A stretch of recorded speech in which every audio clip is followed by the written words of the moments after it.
Trying to find something music-wise to play.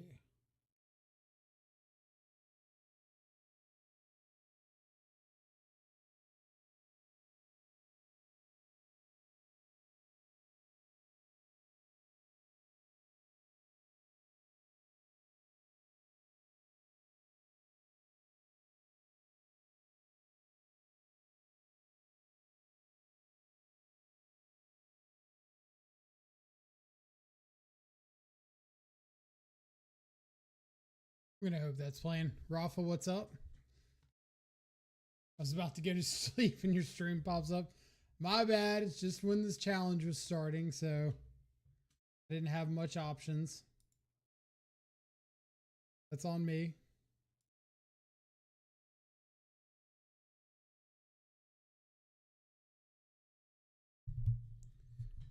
All right.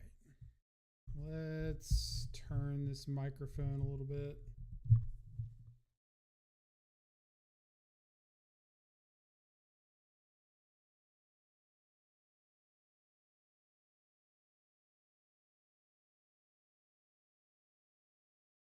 See a bit and catch the rest tomorrow. That works too.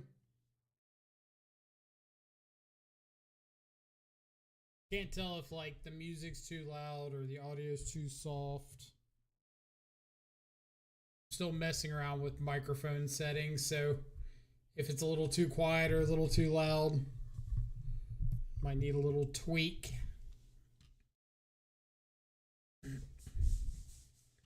Can't hear the music. Let's see if we can adjust that.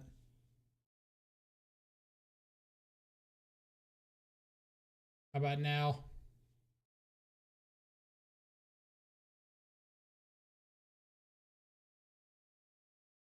I don't want it to be like too loud that it's drowning out. Zero Wiz coming in with a 5 gifted. Thank you so much. Welcome Lebo's Twitch, Philmatic, Cymek, Mark Chalice, and Pockets to the subscribers. Enjoy access to all of our sweet custom Death Shadow emotes. Zero, thank you again so much. Greatly appreciate it. Happy birthday. Buy yourself a nice Oculus. Hold that thought. Hold that thought.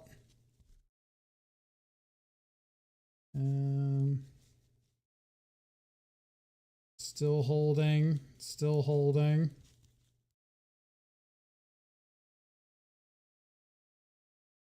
Ugh. What if I told you I had 4 nice Oculus? I can't hold up cards very well, apparently, but yeah. I got really, really lucky. So I ended up ordering them before the spike for like $8 a piece. And I really thought Mana Traders was going to cancel the order. Or not Mana Traders, TCG Player. I thought they were going to cancel the order, whoever I ordered them through. And they ended up not canceling them, so... really fortunate on that end.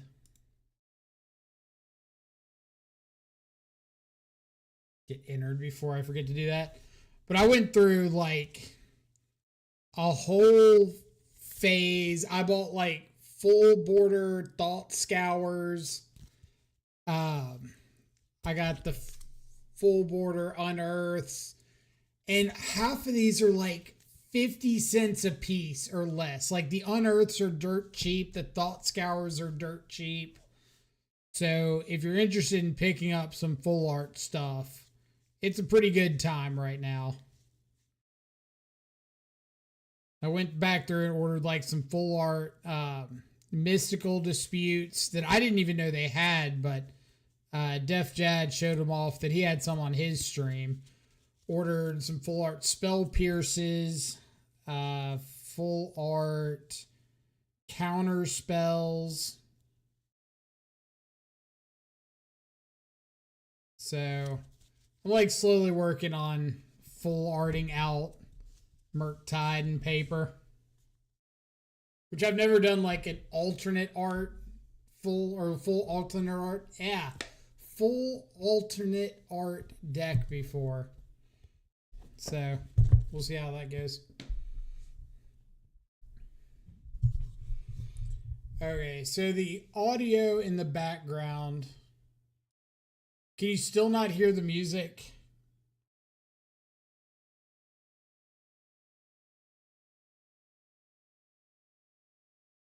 I feel like I know what's happening.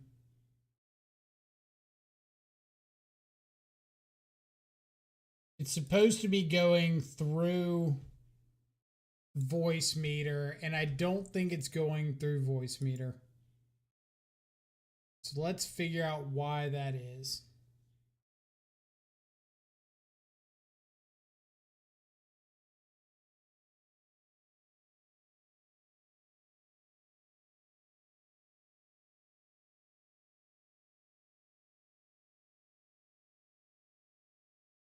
Because I've been trying to set it up so that I could have the music in the background and it wouldn't record on the actual like live recording.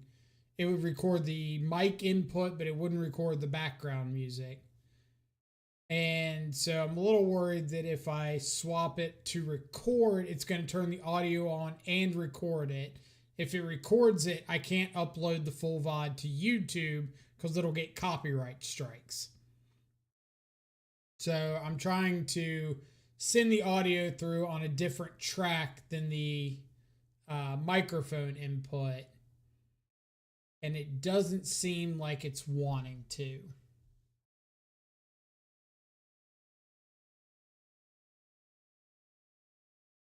So let's Google how to run Spotify through voice meter.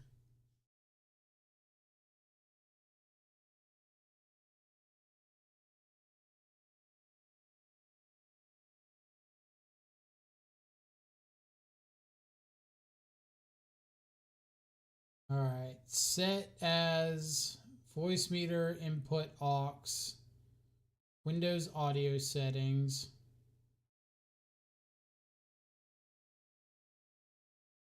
So if I say input,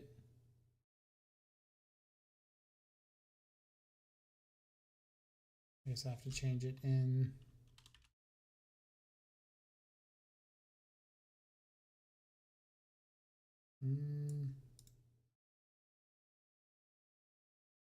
Voice meter aux output.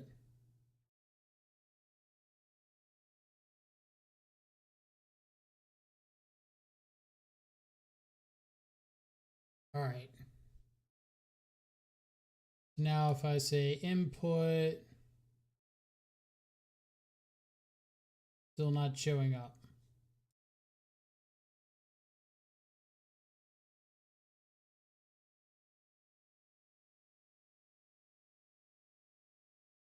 The mic audio is spot on. Okay, so a step in the right direction. Oh.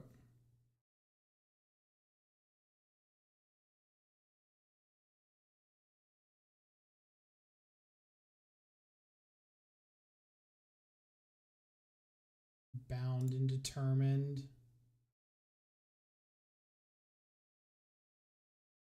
Steven, what's up?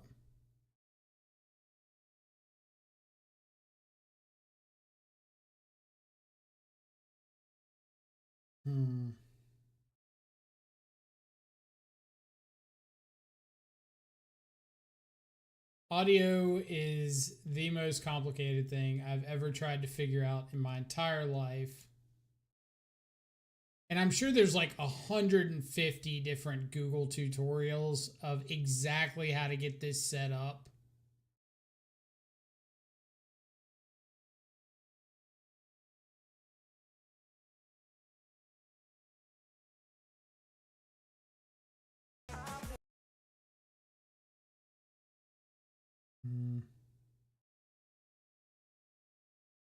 If I click that, it's going to record it, and I'm not going to be able to take it straight to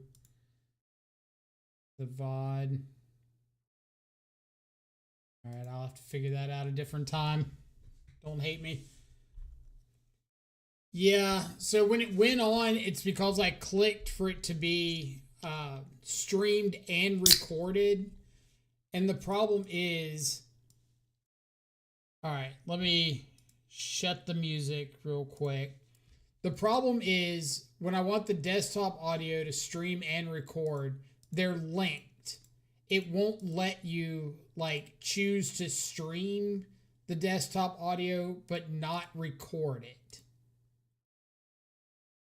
Oh, maybe, yeah. Like I want to stream it, but I want to not record it, and it won't let you check them separately. And I have no idea why. There's got to be just like some other...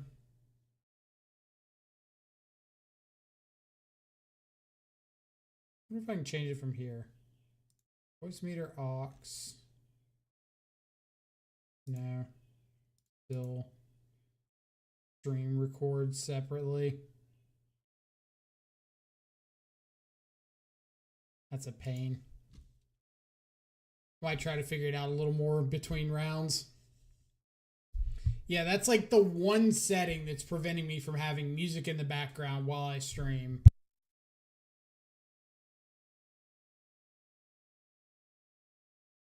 I don't know if anybody randomly has experience with Streamlabs OBS tracks, like audio tracks differentiation. But if you do, your boy's looking for some expertise here.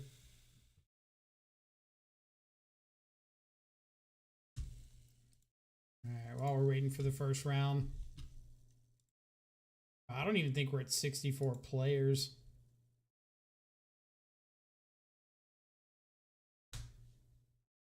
I think we're at 55, and we have to have a minimum of 64 to fire.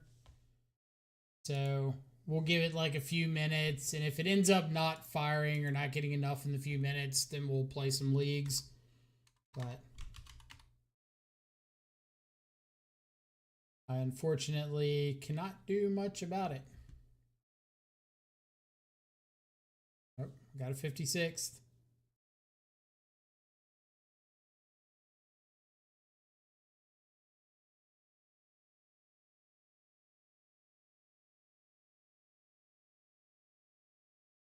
Feel bad that like I got jams in the headphones and y'all can't hear it. Whoops.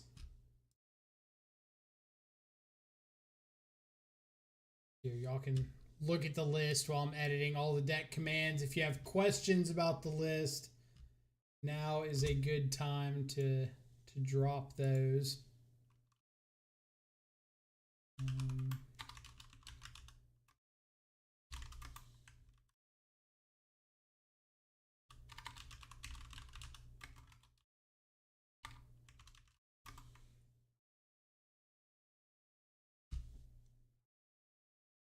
And we'll update the Moxfield overlay on Twitch. You know, all the normal boring stuff that I actually know how to do. Like updating deck extensions, updating deck overlay. But I think the most common question is just like, why aren't you playing Oculus? Why are you playing actual Murktide?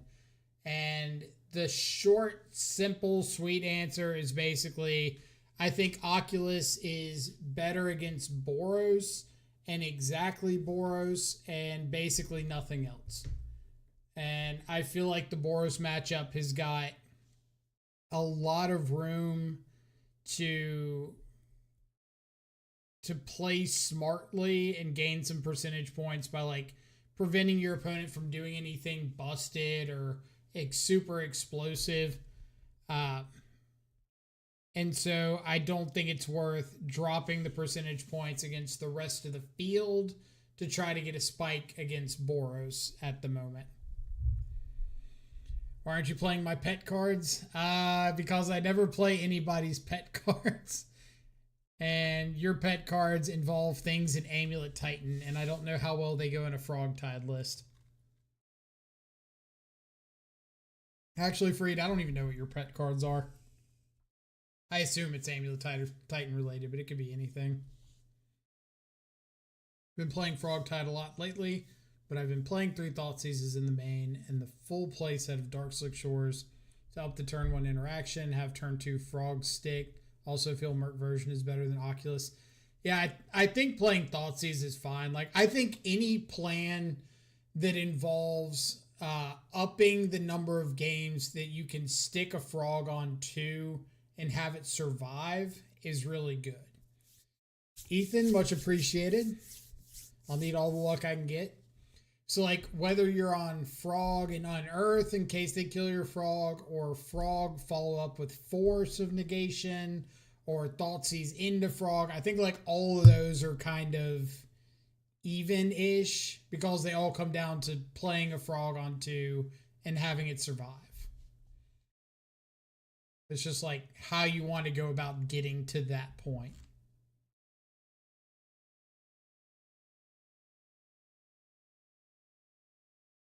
Come on, challenge people. See, like, Young Peasy in here. Hero's playing a ton of Demir Froculus at the moment. Menino. Got Living End. Tunneling Cat. Nahuel. House of Mano just, like, was in the finals of last night's challenge. Nathan of Guiltleaf, probably Amulet Titan. I don't actually know what they're playing. Aussie was on Red Green Tron, played them yesterday. Zeriak on Mill, Taylor Spain probably on Boros. Screenwriter I played last night on Slivers. The whole, like, Slivers. It's Soren in Morphon, but Slivers. All right. We're seeing people drop down, so I guess we'll just, like, go ahead and drop out from the challenge and go play in some leagues instead. Which is fine.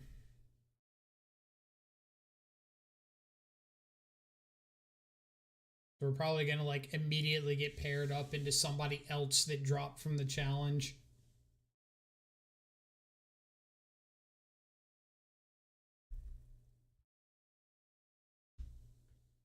So I guess I got to change the title.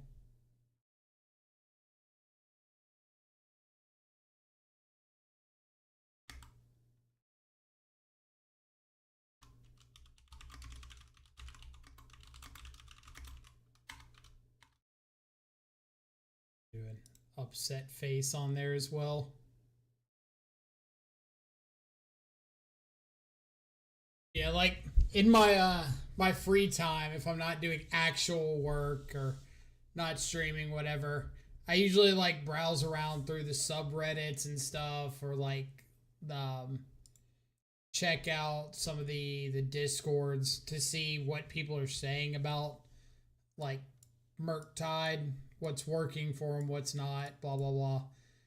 And I have noticed that this whole Oculus discussion seems to be extraordinarily polarizing, with people like, you have to play Oculus. People going as far as saying, like, Murktide is dead, like the card Murktide Regent, that Oculus has just completely replaced it.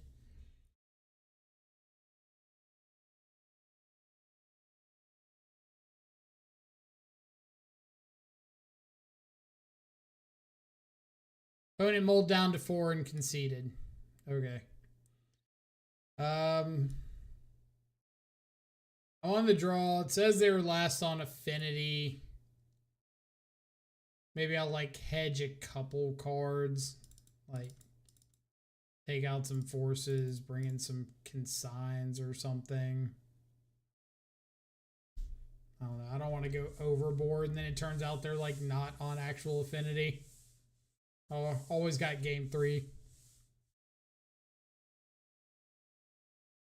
Murktide's still strong. Players just need to play more mana leagues to protect it. Just break out your what's it called?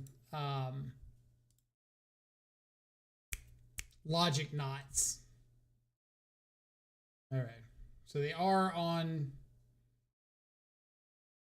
are on affinity. Which means this could be an Emery coming up next turn. Which is why they're not cracking this bauble.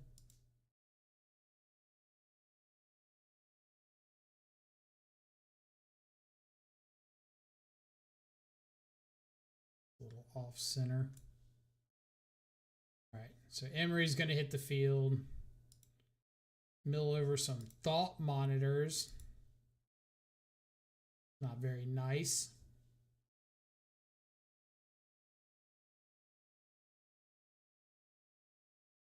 Oop.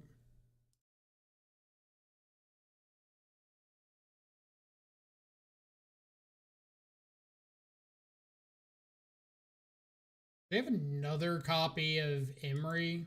Is that why they're not cracking this bauble?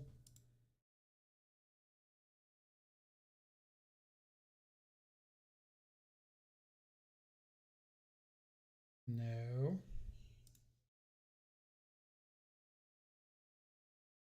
You get your fetch land pithing needled one time, like never again.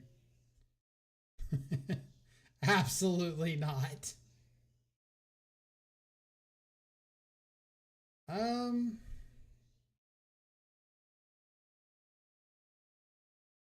1, 2, 3, 4, 5, 6.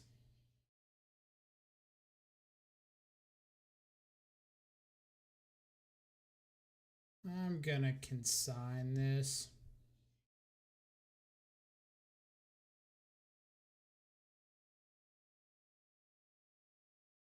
We'll try to hit our next land.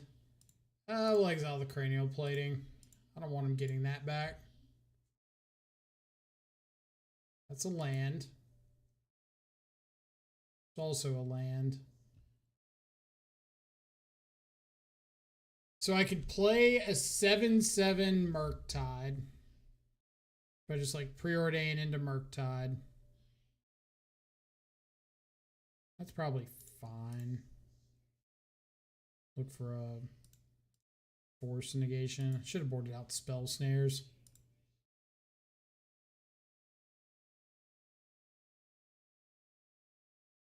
Oh yeah. Please don't subtlety me, bro.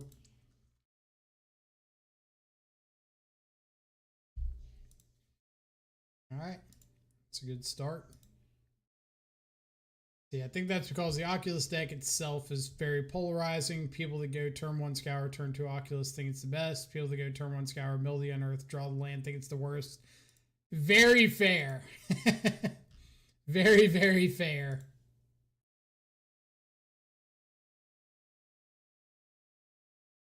The strength of the Oculus deck is 100% dependent on how well you draw with the Oculus deck. Which I think is like a very fair point, because I think a lot of the people that think Oculus is like broken, insane, stupid, good are the people that are like consistently hitting turn 2 frog, discard, and Oculus and just like having unearth.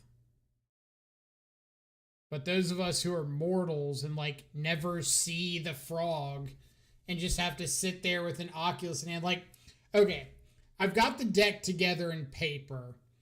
And so I'll sit here on my desk and like goldfish between whatever I'm working on. The number of games I have with the Oculus deck that are just like, oh, I've got 4 cards in the yard and 2 or 3 lands, and my hand is just like force of negation, spell pierce, spell snare. And I'm like, I really hope you play into these things, because if you don't, I can never hard cast this Oculus. Or like 2 lands with 9 cards in the yard because I just thought scoured over 2 lands, drew a counter spell, opted over like some dead card, and drew a Murktide. Not a Murktide. Opted over, or considered over like 2 dead lands and drew, or 2 live lands, and drew a force negation or spell snare or something. I'm just like, I'm not functioning.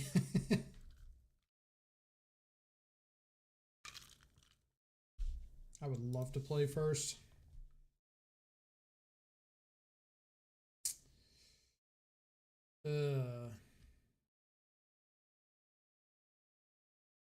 I'm gonna keep this.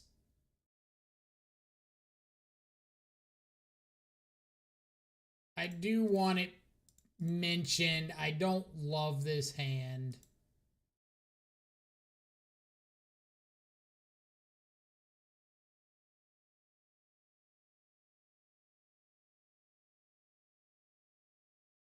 Is this a Tron deck or is this a...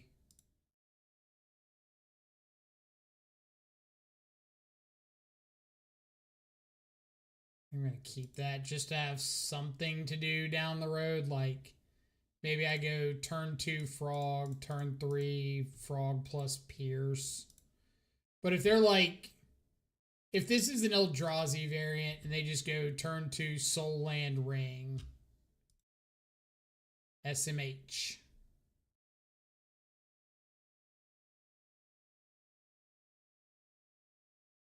But if they do this, a little bit better for the home team.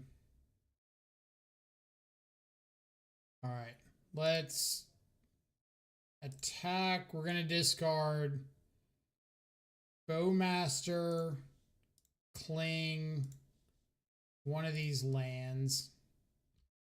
Kevin, what's up? Happy birthday. Hope you have a good one. I appreciate it. Greatly, greatly appreciate it. Hope you're having an awesome day as well. All right. Frog numero dos.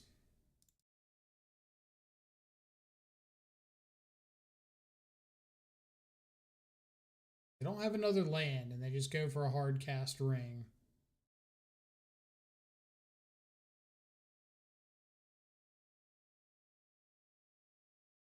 Okay. Annoying, but we can deal. Grabbing food after flying into SoCal for a metal concert. What band? I don't know anything about metal before I even like start to act like I do. But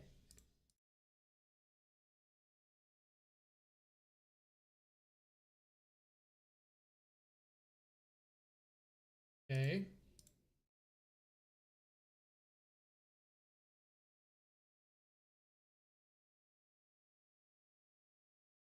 I mean, maybe they got nothing. 1, 2, 3, 4, 5, 6.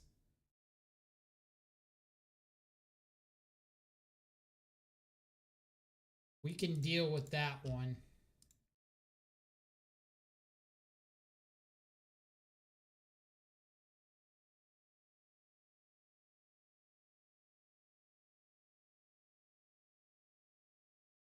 So 4, 5, 6, 7, 8, 9. Go to 8 and ping with a Bowmaster. I think I'm going to discard the Pierce. Go ahead and discard the Bowmaster too. I'm going to draw a couple cards. What's dead to either of my threats. Find a blue card for force and say go. Favorite band is called Parkway Drive. They're an Aussie band, so I try to catch them when they're in the States. That's pretty sick. Like I said, I know like absolutely nothing about metal, but metal's a cool like genre, so I'm for it. Heck yeah.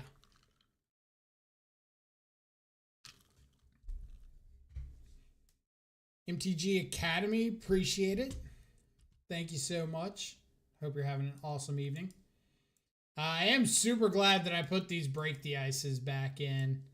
I played against Tron yesterday in the challenge and didn't have Break the Ice. And I wanted to shoot myself in the foot the whole time. Approximately the whole time.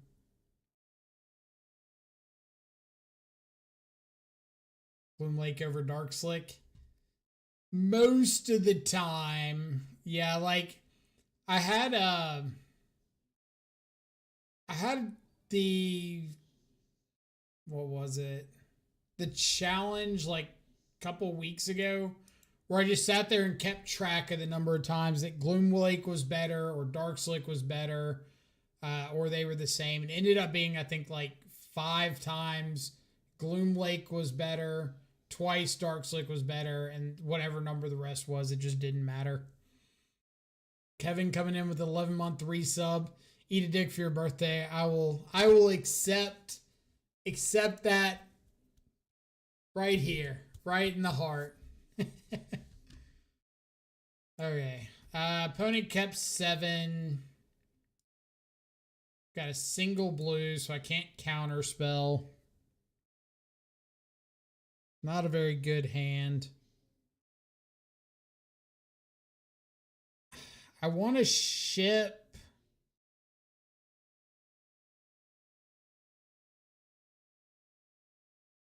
I mean, I don't have a Harbinger. I don't have a Consign. I don't have a Frog. All right.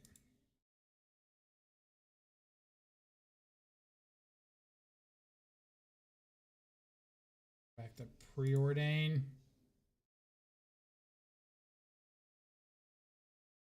Wuggles coming in with the Twitch Prime sub. Thank you so much. Welcome to the subscribers. Is Shadow in a bad position right now? I keep playing Dimir and I feel like it's pretty decent. It's not bad, like, as an overall meta choice. It is specifically the Boros matchup. Like, the Boros matchup is so bad that if you get into any high-level competitive event and you expect to see it a bunch, you're just throwing away wins being on, like, Street Wraith and Shadow and Thoughtseize. Miss the Shadow Leagues, but love your Murktide content even more. So I do still have Shadow plans. I've got my list of decks to do leagues for YouTube and whatnot. And Shadow is on here. There's like a 5-0 Shadow list with Oculus that I thought I would try out. So I'm definitely not giving up Shadow by any stretch of the imagination. Just I've been playing in a lot more paper RCQs this season, and I want to kind of wait until the ring gets banned and things start dying down a little bit, and then able to hop back in full force. I don't think I'm going to show them that I don't have interaction on one. What makes the non-frog or the frog non-shadow list better suited for Boros is also bad. It's also bad, but you don't have to lose life for no reason. And you're not stuck playing a bunch of creatures on the ground when your opponent's playing like Ocelot Prides and going wide and flying over. Being able to attack in the air with Psychic Frog and Murktide itself make a pretty big difference.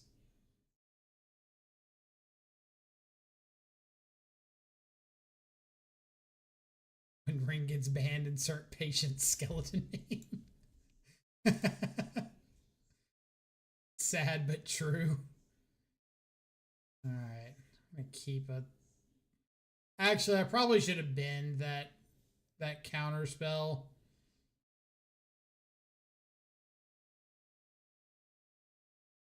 No, I'm probably not playing out Frog on 2. I really need to dig for a Force of Negation. They still play the same. The only difference is not killing yourself and dying to a Swift Breeze. Yeah. That is it.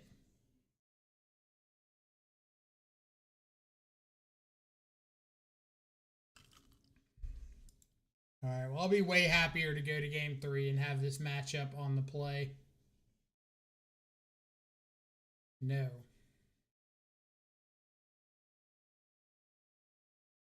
I think for a second I won't counterspell a Talisman.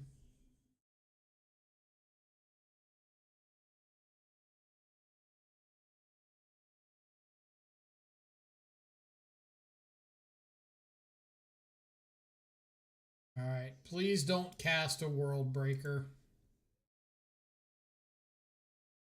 Please don't cast a world breaker. Please don't cast a world breaker. Please don't cast a world breaker.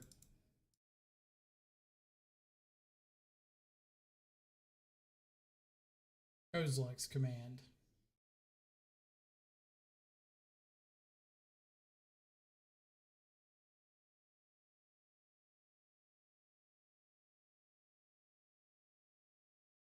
Also love all these Eldrazi decks just going like so hard in on green.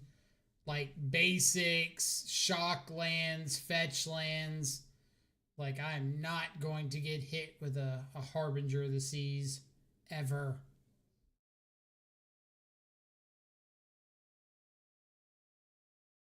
Kozilek's command. Maybe.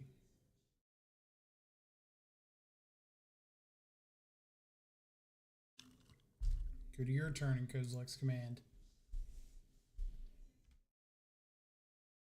Let's see, did you see the white-red from Murktide last? Oh, the win rate from, I was like, the white-red Murktide. I don't think either of those colors cast a Murktide. Did you see the win rate for Murktide the last couple weeks is around 42%? Do you think it improves by how much in the hands of a skilled player? So I have seen the win rates, and I've seen like the X2 conversion rates. There's a bunch of really good data out there if you Google around for it. I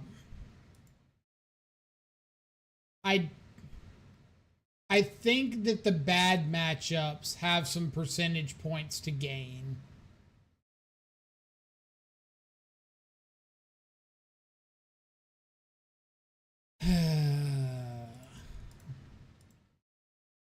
I've been seeing so much Emrakul the Promised in lately. Sorry, I'm going to get to your question momentarily.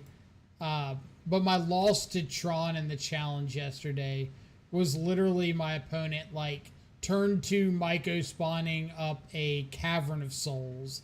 And then just going, like, second Myco spawn, Devour, cast Emrakul. Like, both game 1 and 2. I was like, good times.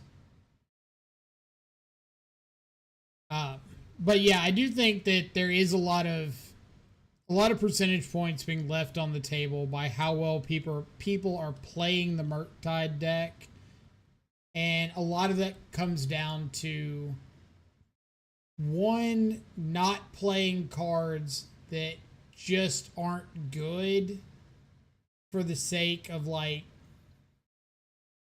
trying to push some subset of the archetype. Like, the example I'll give for that, because it's a little more specific, is I've been seeing a lot of people play like Overlord of the Bale Merc or whatever it is. Just like throwing that card into a bunch of lists. And I don't think that card is good, like, regardless of what you're trying to accomplish. But usually I've seen it in like Oculus lists. I guess I could have held up Spell Pierce for that, but I will. So I've seen that a lot, and then I've seen people like playing. There's another really bad enabler. I get testing them out once or twice, but if they're not like consistently winning you games. What?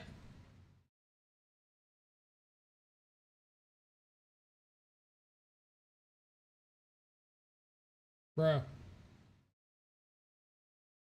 Tian Lin, thank you so much. This event has been canceled by an administrator.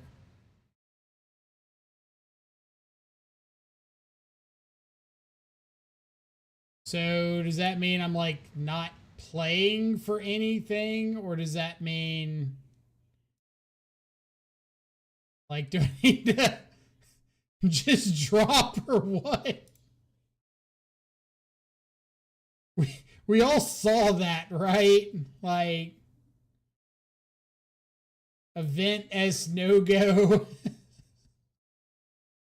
I'm not making this up.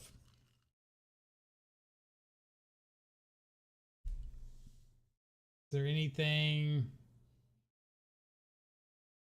No, like, big notice that says, yo, don't play no more. Was that for the challenge? It might have been for the challenge.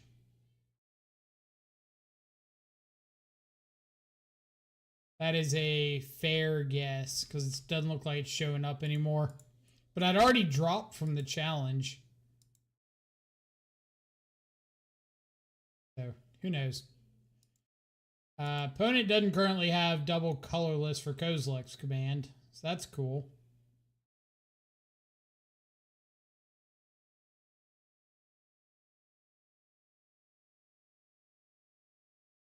I'm going to take a gamble on this. It's like a very aggressive force of negation. But, oh, they missed their land drop. Love it when a plan comes together.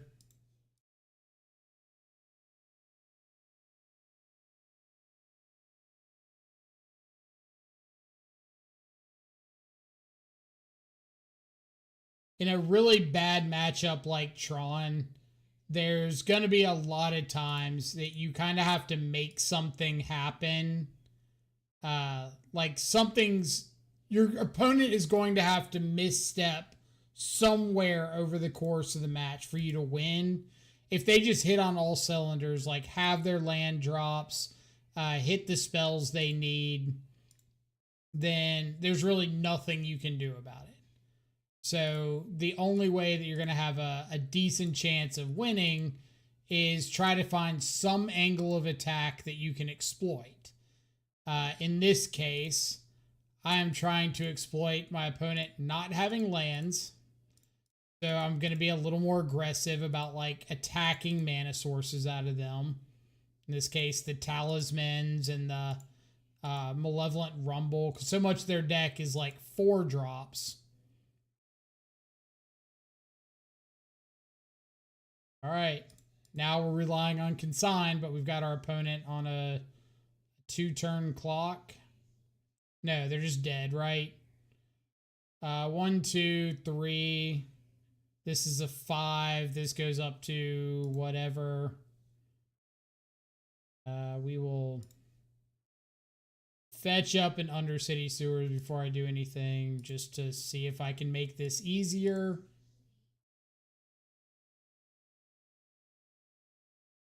One, two, three. So I just have to discard 1. Discard counter spell. Exile 1, 2, 3. Throw Murktide.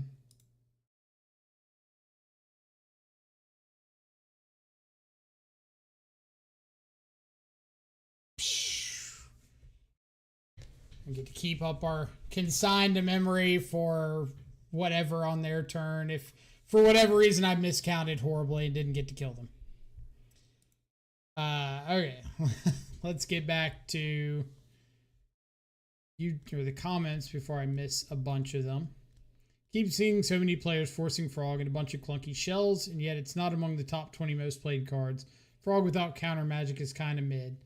I'd say like Frog, if you're not running counter magic, but you're enabling like some sort of combo, is pretty good.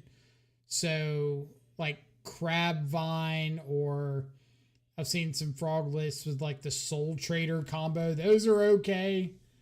But I do think Frog with like counter backup is the best way to play Frog, but it's already blue, so it just makes sense. But I don't like the decks that are like Frog with Satoru and Blood Gas and all that stuff. I don't like those. I hadn't seen the win rate for each matchup. Seems people are losing way more than they should in matchups I think should have been favorable.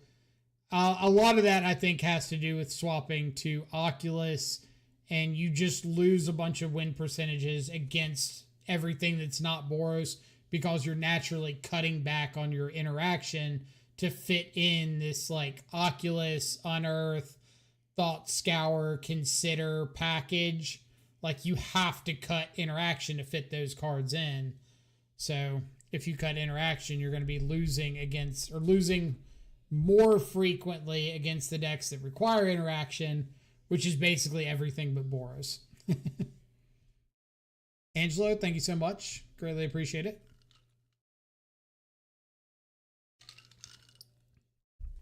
But that's why I think, that's why, at least for me, I like the traditional Murktide build better, because I think that the percentage points that you lose across the board aren't making up for the percentage points you gain against specifically Boros. This hand's pretty terrible. I would maybe consider this on the play, but I've got 2 coming to play tapped lands, plus a preordain, a force with no second blue card. So,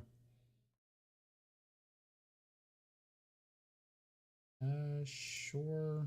Get you cling. See what we're up against.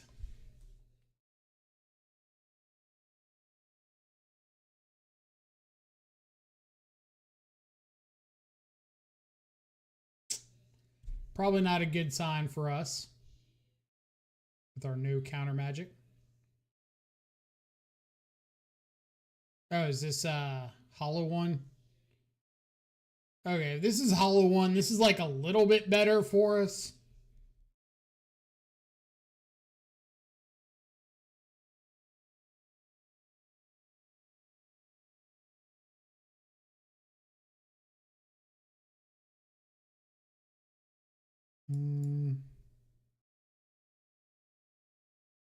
Go Bloodstain Mire. I don't know if I'm going to Spell Snare or Cling or shoot the Sheriff. Has anyone tried Oculus without the Unearth package? Just swap Murktide for Oculus. Seems like it wouldn't be bad in my head. I kind of messed around with like 3 Oculus or 3 Murktide, 2 Oculus. It was alright. Wasn't anything crazy, but kind of depends on what you're looking for.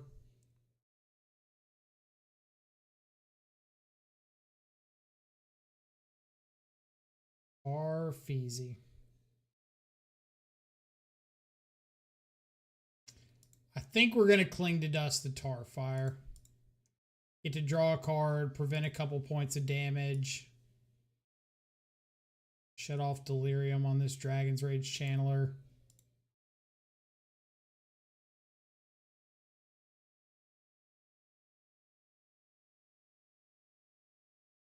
Okay.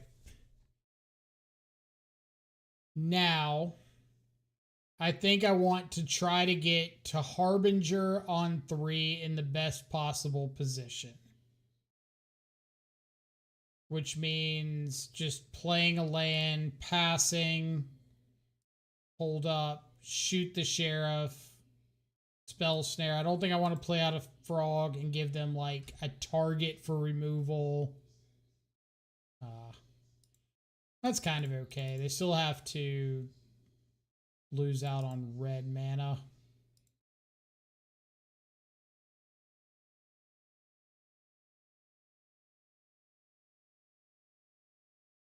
What am I hitting?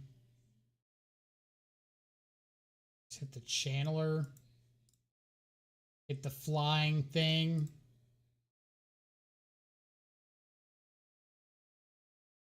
Okay.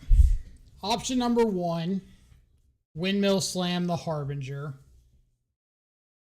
Option number 2, Frog and Spell Snare. Be able to discard to the Frog. If they have like a Bolt, my fear is that they have a Bolt or another Tarfire. And that would make Harbinger look a lot worse.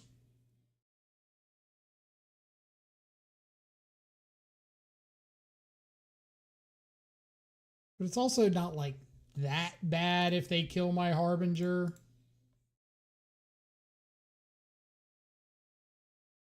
I'm just going to fire it off.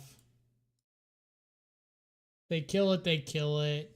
If they don't kill it, I like take a hit, play a frog next turn.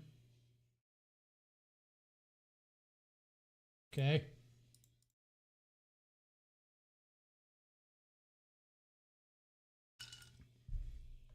Take it.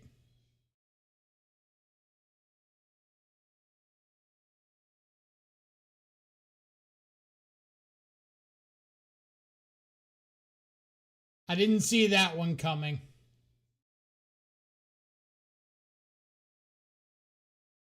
I did not see that one coming.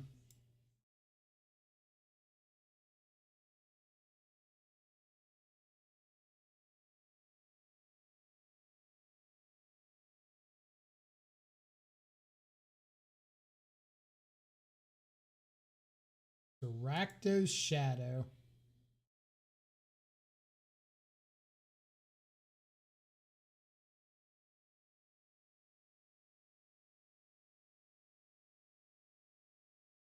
So Dismember is the blowout card.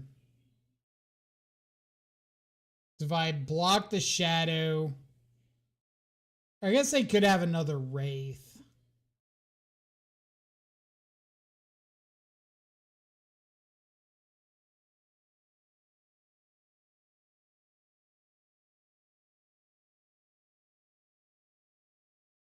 All right. Wraith, Dismember, Bowmasters, I think are the only things I care about. If I block the Shadow, pump the Frog, and they have a Wraith, nothing I can do about it. Shadow outgrows the Frog. If they have Dismember,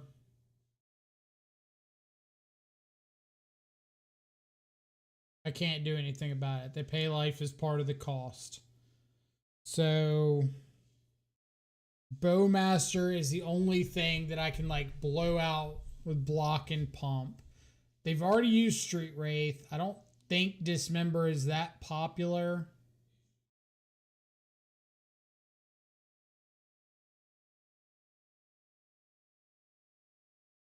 I could block the Nethergoyf and discard 2. But then they can, or they can't recast the Nethergoyf yet.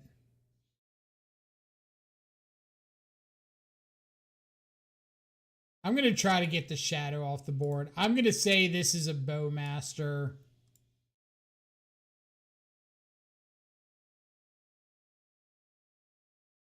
Because I think this gets exponentially better for me if I get the Shadow off of the board and can attack back with the Frog. Alright, so it's just a fatal push.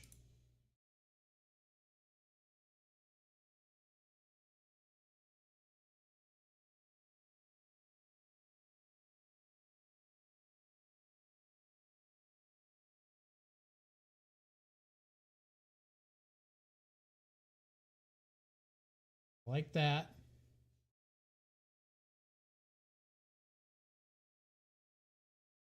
I do have a Cling to Dust in the yard, so I can gain a little bit of life if need be.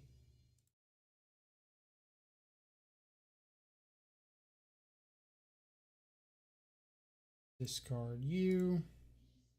Make sure we got a 1-turn kill. Alright. We'll just pass back. If they go for like a removal spell on the Frog, we can sink into Stupor it. If they...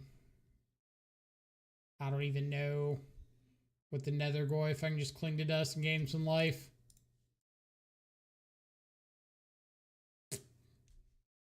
Got another basic swamp.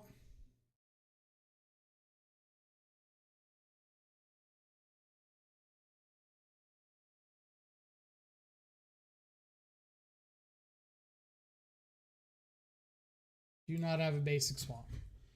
Nice. Okay. So what do we see? Bowmaster, or we didn't see Bowmaster, but I gotta assume they have it. Dragon's Rage Chandler, Nethergoyf, Shadow, Spellbomb, great. Hearse, great. Vacuum's fine. It's just whether or not I want Stern Scolding.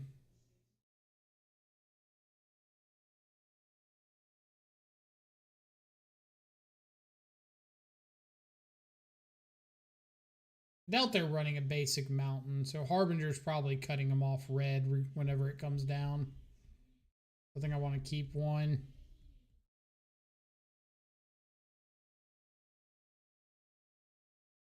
Do I want Stern Scolding for Dragon's Rage Channeler on the draw and Bowmaster?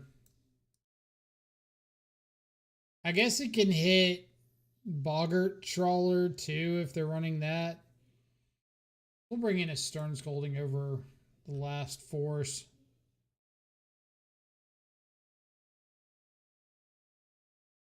Okay.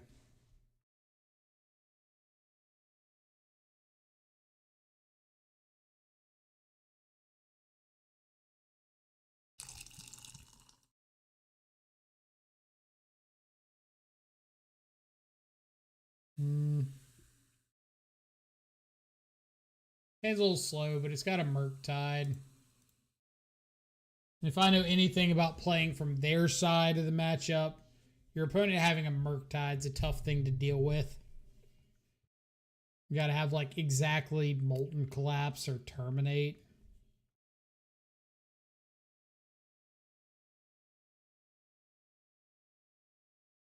You got it.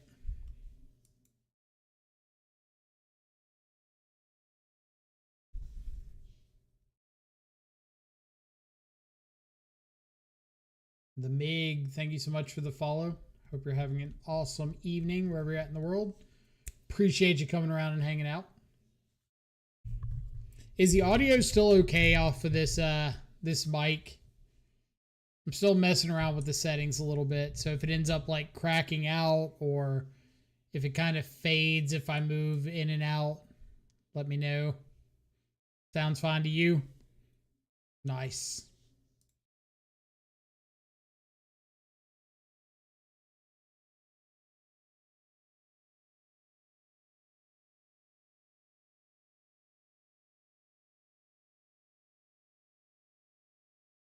See what they got.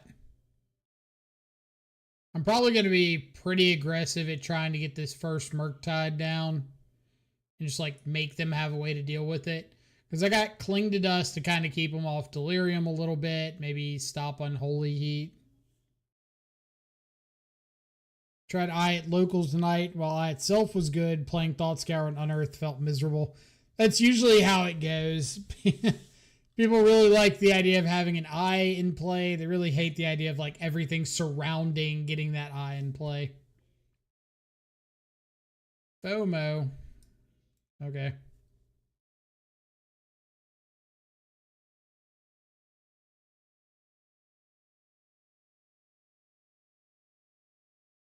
FOMO Ditch Sundering Eruption. So let's get a Watery Grave. Cling to Dust. The Mishra's Bauble. Draw us a Magic the Gathering card.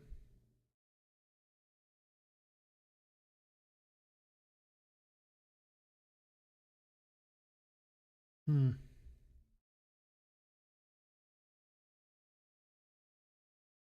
like the consistency of regular Merc. You lose all the flex spots to fit those bad cards in.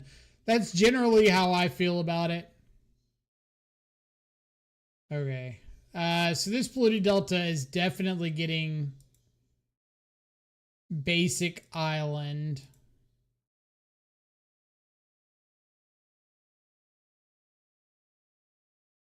But I can hold up Counterspell for a turn.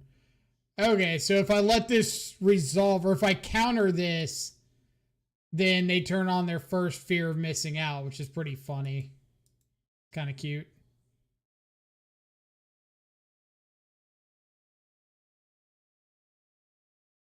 Totes Adorbs. There. I wonder if they're doing this just to turn on the second fear of missing out.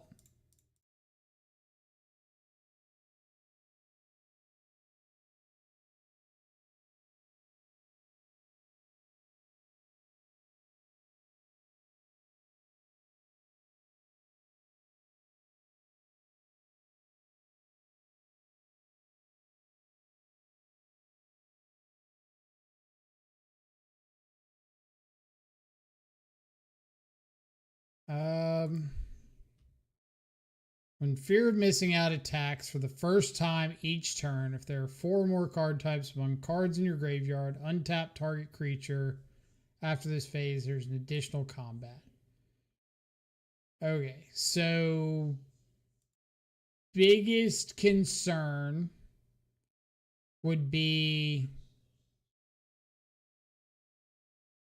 Phoenix, right? Detectives Phoenix, they could exile Wraith Shadow, keep 4 card types, make a Murktide that's bigger than I can deal with, but I have Spell Pierce for that. I could play Frog, but I risk the Frog dying to like a Fatal Push.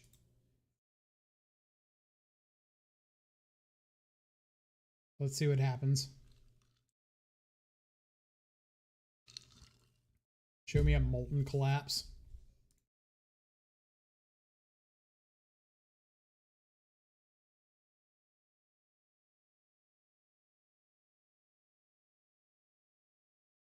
Attack. Attack. Do it. Do it.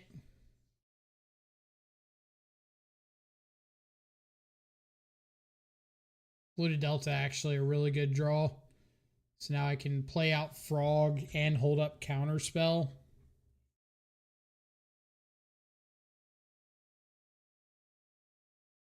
I could also fetch up an Undercity Sewers, try to flip a spell into the yard, play Murktide, grow this one by 1, maybe 2, make it a 2-turn clock.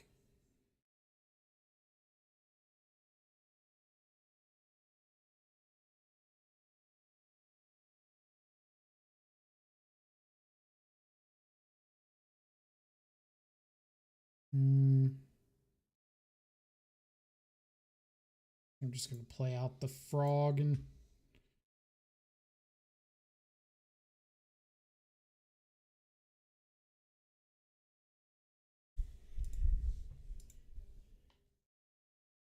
how does the Ghost Vacuum feel in the sideboard? So I've had a whopping one game that Ghost Vacuum actually mattered.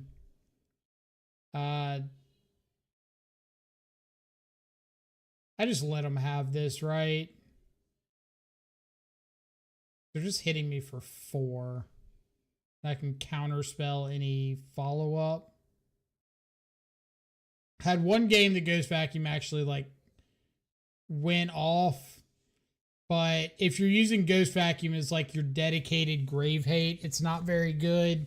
If you're using it as, oh, I want like a 1 mana kind of finisher against slow grindy decks, it's fine.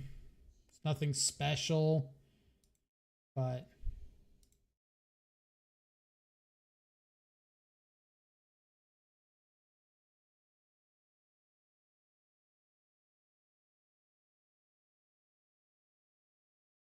like a Hobbit in the Shire, like you've had first combat, but if you had second combat,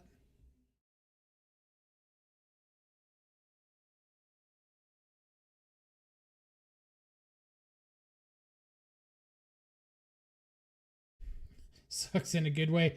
Sucks in a way like it doesn't get rid of that many cards out of your opponent's graveyard. So, whatever that tells you.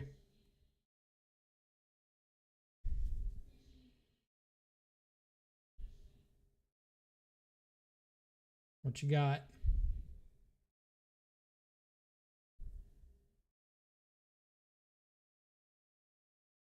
I will counter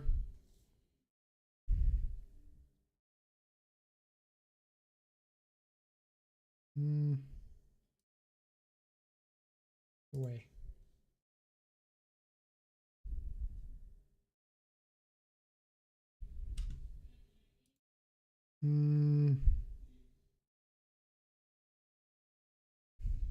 What do I think of Niall's spell bomb?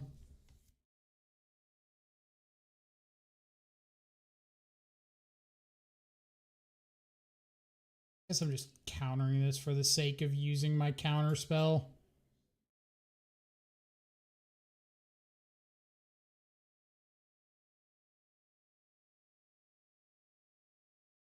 Let's see. My birthday, planning to make it out local tomorrow or just RC queuing? Planning on doing both.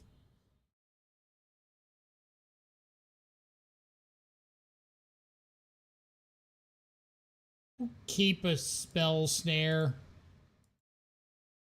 That answers a FOMO. Or not a FOMO, a molten collapse.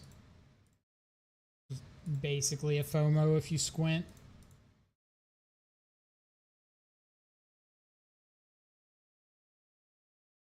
Hiya.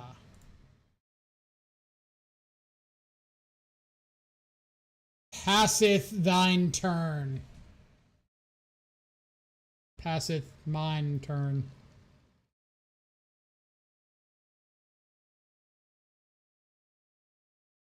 What you got?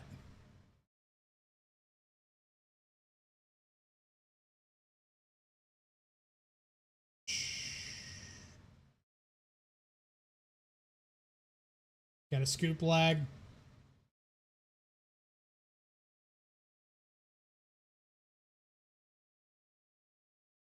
Love to see it. All right. 3-0. Let's keep it rolling. But yeah, Mikey, I'm planning on... I know I saw that fetch land tournament in New Orleans, or in Metairie tomorrow. I don't think I want to go out there. So I think I'm just going to do like the Hattiesburg RCQ and then come back and play local.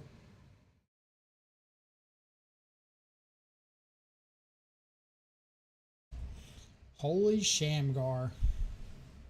Name. Every time I see Holy Shamgar, I think I say the exact same thing. Like, a name I haven't seen in a while.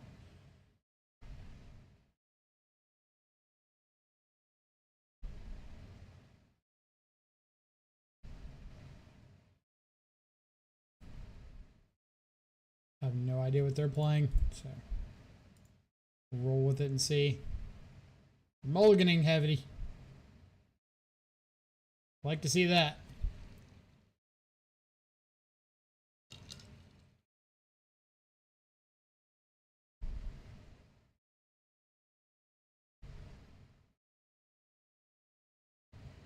I used to watch Holy Shamgar's streams like all the time.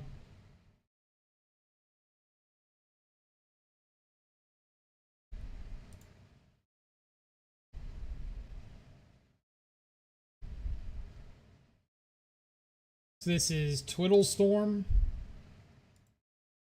Dredge. Ugh. Is the list I'm using posted somewhere? Yeah, if you you're on Twitch, right? On Twitch, it's exclamation deck or exclamation deck list. We'll take you to the deck list. Dredge.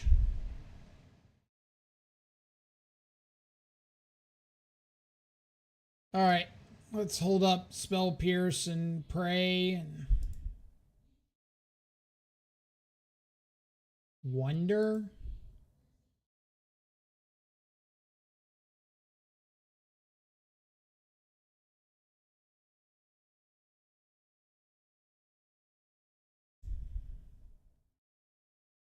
All right, I don't.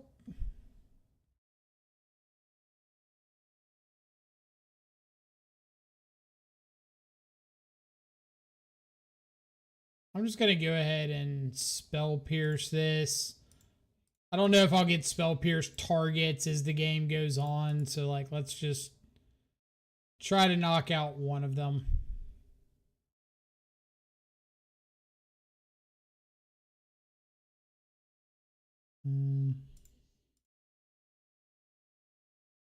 Guess I'll take a sewers just to try to find like a frog or a murktide. But even if I find a murktide, I've got to find an answer to a stinkweed imp. They found an ox. That's rough. I didn't have an answer to the ox anyway, but that's a really gross hit.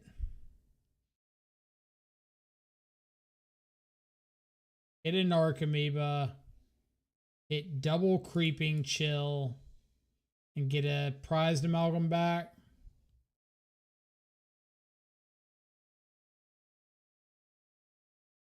Dredge, am I right?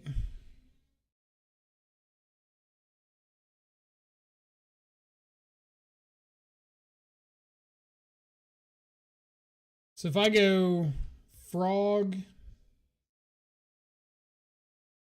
I've got to ditch 4 to block the Bloodghast. So I can't block and hold up. I can't play a land and hold up force.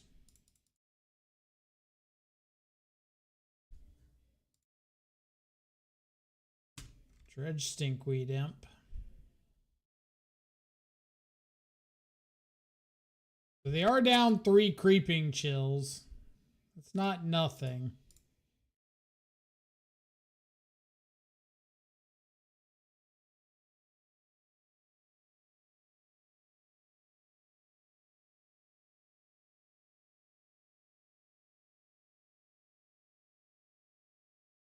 I can take out the ox and they can just play the ox again.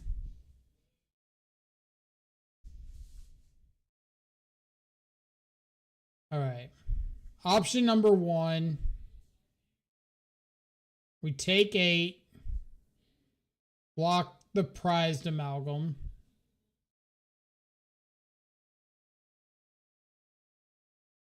Grow frog.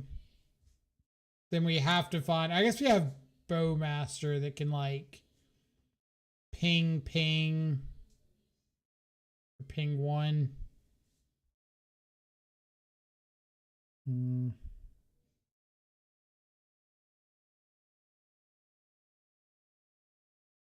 Got to fly the frog. Okay. I don't think we're winning this one regardless, but skip to blocks without flying the frog. Bell bomb, hearse, ghost vacuum, deluge, bunch of prayers. I'm pretty sure dredge like top 8'd or something, one of the challenges yesterday. I'm sure that has a lot to do with it showing up here.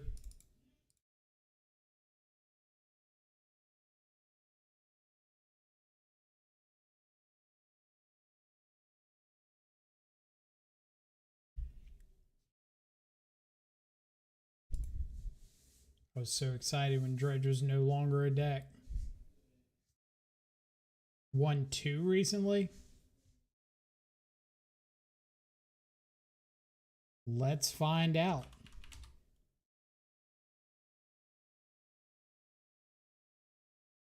Go modern. See how far we got to do or go to find the dredge list.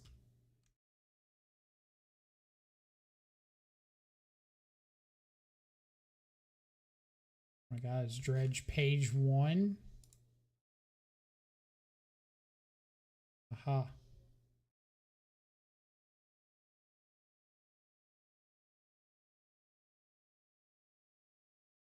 Dredge did win 2 challenges. Or no. This is the same challenge. Just posted twice.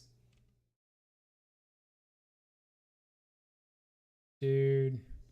Okay, first off, let's talk about the fantasticness that is a 29 ticks dredge list winning a challenge.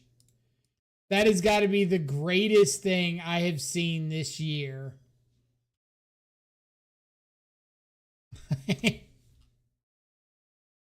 Will you be putting those fancy disputes to use in paper? I 1000% will. $30 dredge winning is so base. It really is. Like, that is super sick.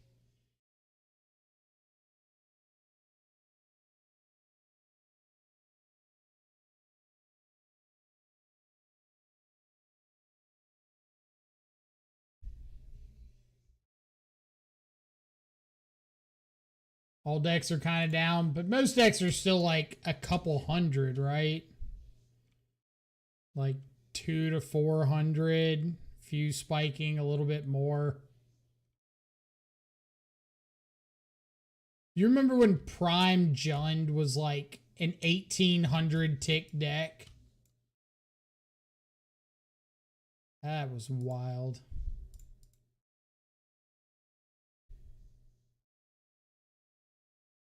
Time to buy out the dredge cards.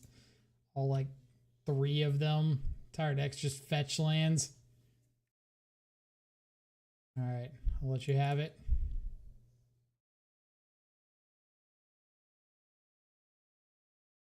Stinkweed Imp. Dark Blast. Here's my frog.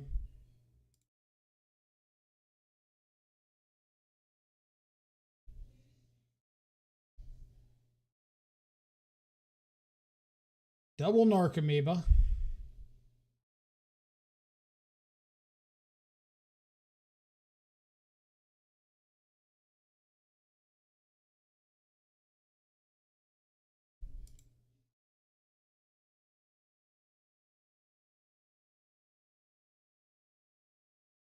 Oh yes, I'm a sucker that bought Tarmogoyfs at peak. If it's paper Tarmogoyfs, I get it. I won't say anything about buying paper Tarmogoyfs at peak, but the Moto Tarmogoyfs were like just as expensive.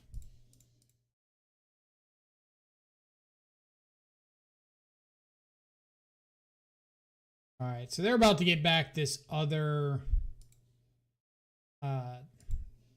prized amalgam, right?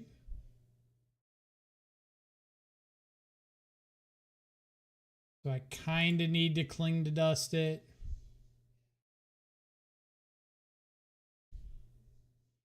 Or I could cling to dust the otherworldly gaze or the stinkweed imp. Too many damn choices.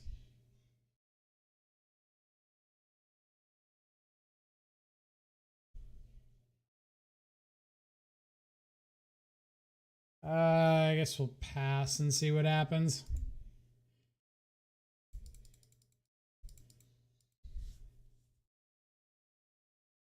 They don't have a second red source for like an ox right now.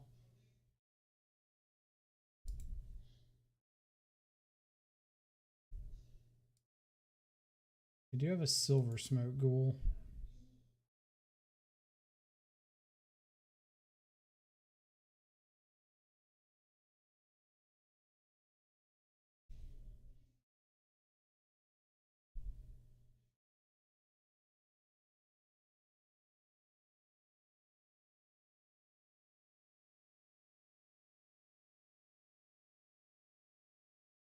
Who's the idiot that bought foil future sight Goyfs? You're not an idiot.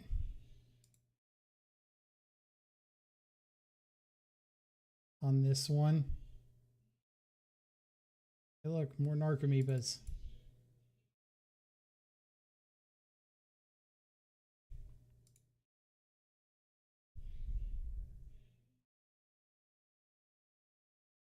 What's been your game plan against the Blue Belcher? I honestly haven't even run into it yet. I wish I could give you a better answer, but I'm just like not seeing it.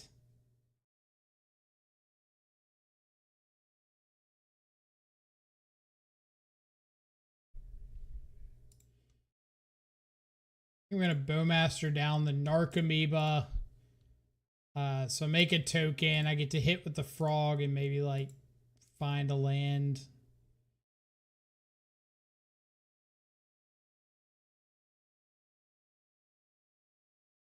I shot the sheriff.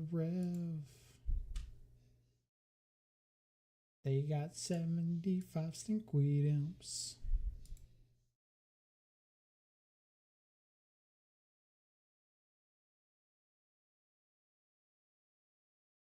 Thank you so much. Greatly appreciate it.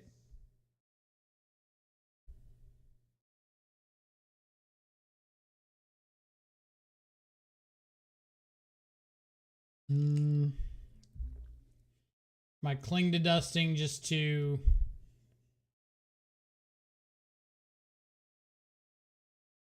they don't currently have any silver smoke ghouls. So cling to dusting this and drawing a card is like same thing as if I hit a creature.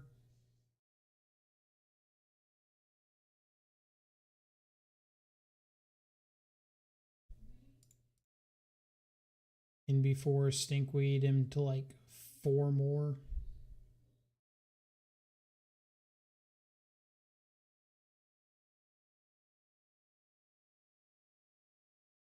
Shocking in a blood crypt 4. Oh, they got back. Did they get back a Dark Blast? No, but they might just have one in hand.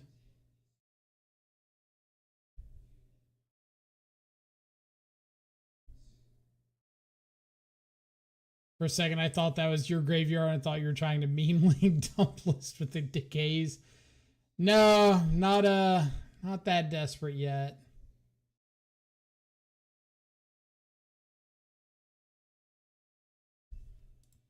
Yet. Oh my god. So many Murktide.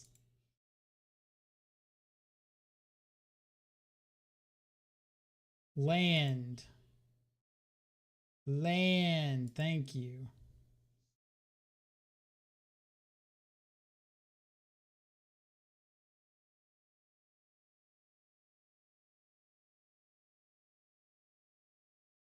All right. Step 1, hit the land. Step 2. Step 3, profit. Happy birthday. How's it feel to finally be 21? I can finally go share a beer with my dad. They hit the ox.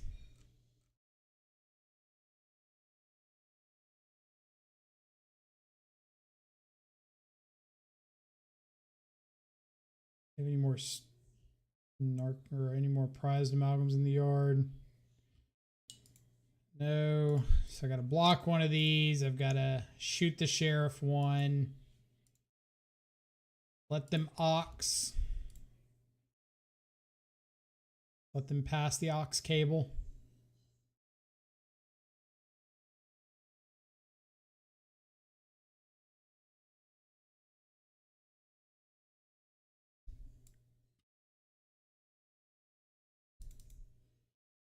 With Shadow, Dredge used to always be the matchup that, like, if you didn't see Teamer Battle Rage, you literally could not win this matchup. It was that bad.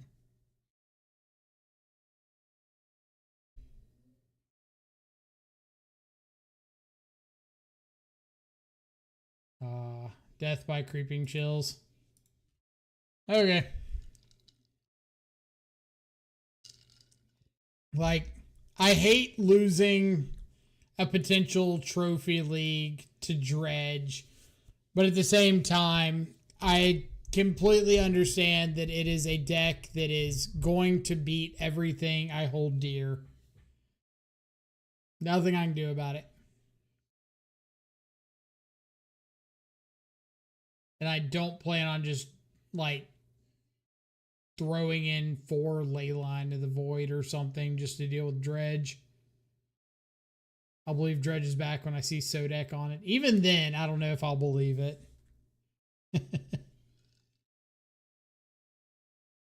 Sodek's the kind of player that would, like, go play dredge as a meme deck for a league. Small thing, but wouldn't it have been better to make a 4/4 Merc there than follow up with a 6/6 that grows the first to 7/7? Sure, but neither of them are changing the clock. Like, if you wanted to go with the optimal play, yes, you were correct. But since it doesn't change the clock at all, I don't think it matters too much. Like, I have to swing twice to kill them regardless, and I am super dead regardless.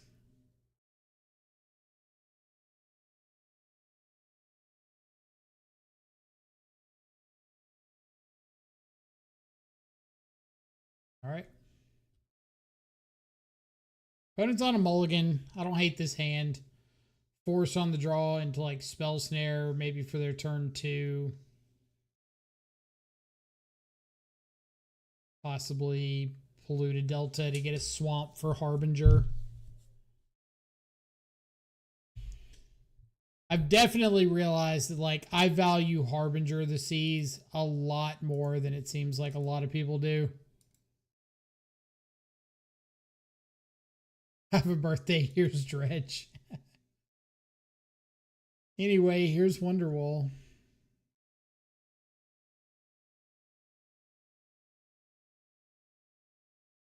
All right, take an extra point.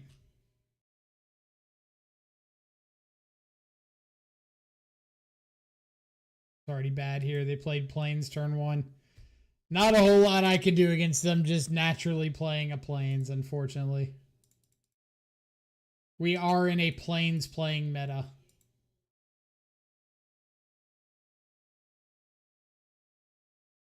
Maybe they follow it up. Okay.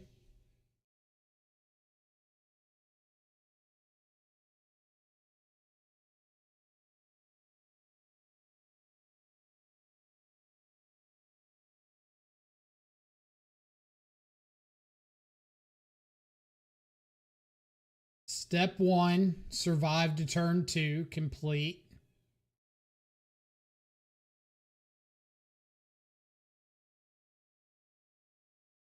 All right, I'm going to go for Bowmaster to clean up the board here.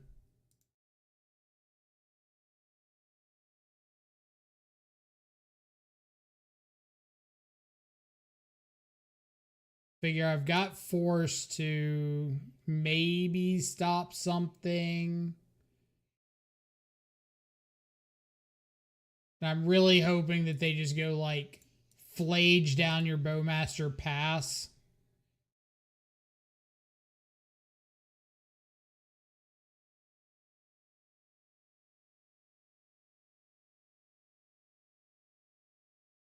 Or just cast a Blood Moon. All right.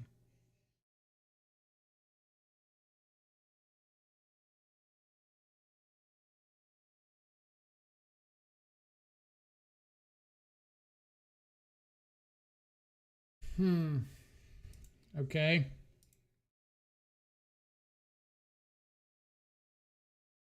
This is interesting. So no red mana for you. I've got a force negation. I can trade Bowmaster for the Ragavan. Take a couple points, untap, preordain, see where we're at.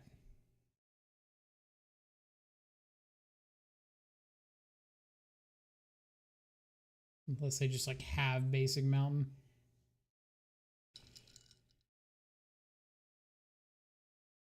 Well, that sucks. Intro, thank you so much for the Twitch or the YouTube sub. Greatly appreciate it. Well, second to Johnny's a real jerk move in GL.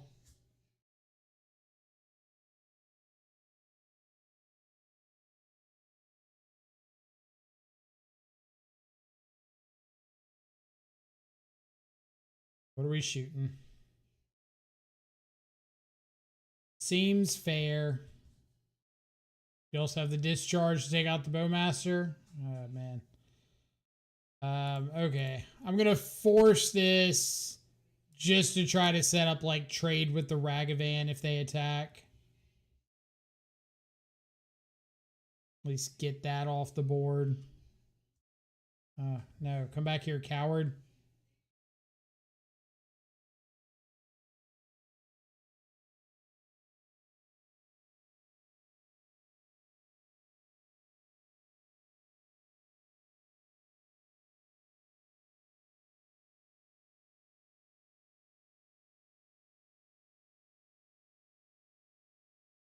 Don't want you.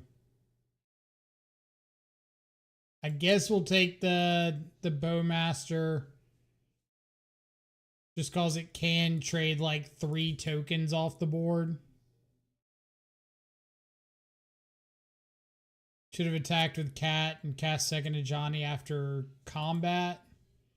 Oh, attack with his Cat. Probably.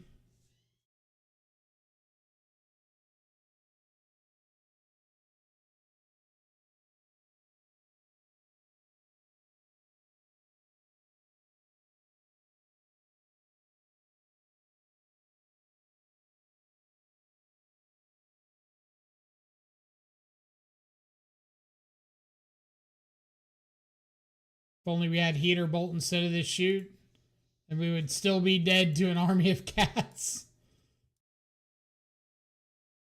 Or, I guess we would have Delirium, wouldn't we?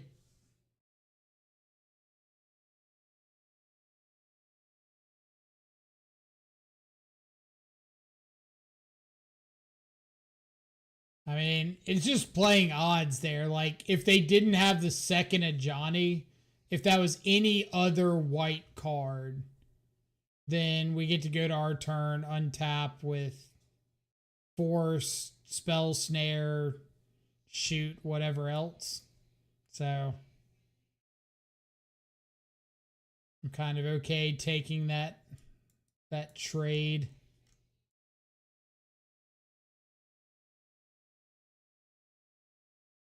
See, Boros on the play. One of these in.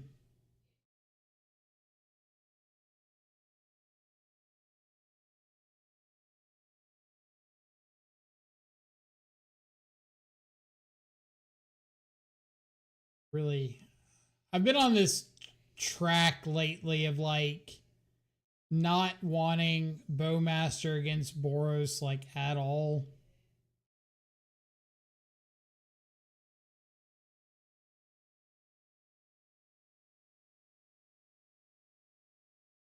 I don't think I want Harbinger. Force.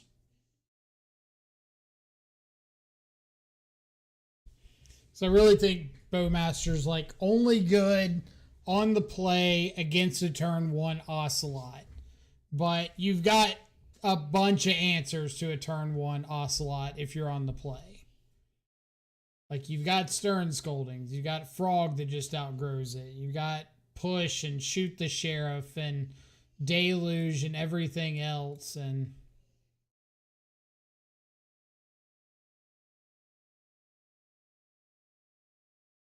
you prefer Spellbomb over Vacuum against Flage? Yeah, I prefer them like not being able to get Flage back at all to me possibly seeing Vacuum late and then being able to get Flage.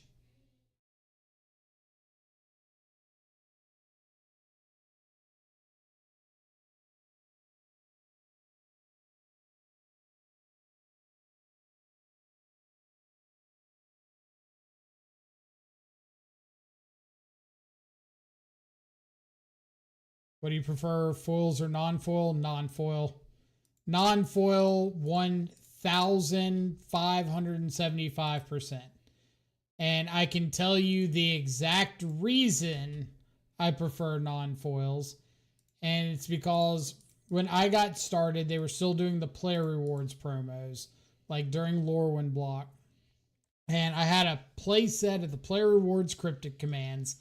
And if you know anything about anything involved with living in the South, humidity is through the absolute roof.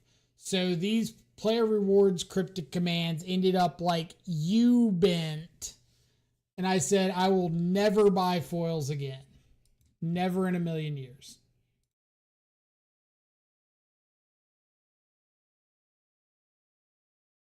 And true to my word, I have not. Nor will I.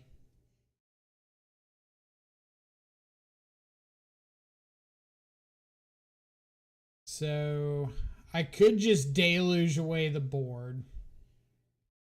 Like, play Watery Grave, deluge for 1.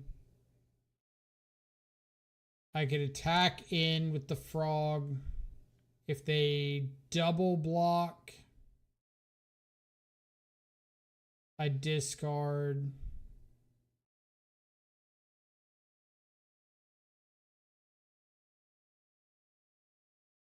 What? Scolding. Snare.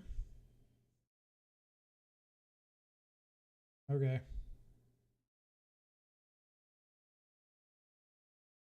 Gotta use humidity packets or silica packets. Yeah, but like when I first got started, I had no idea that was a problem I would ever run into. I didn't know foils curled up like that. So.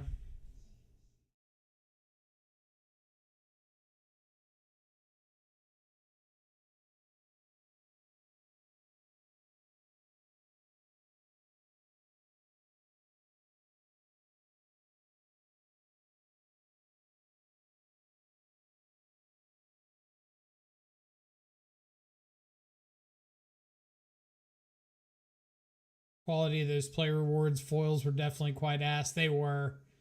I saw so many player rewards foils just become completely unplayable. Kind of insane.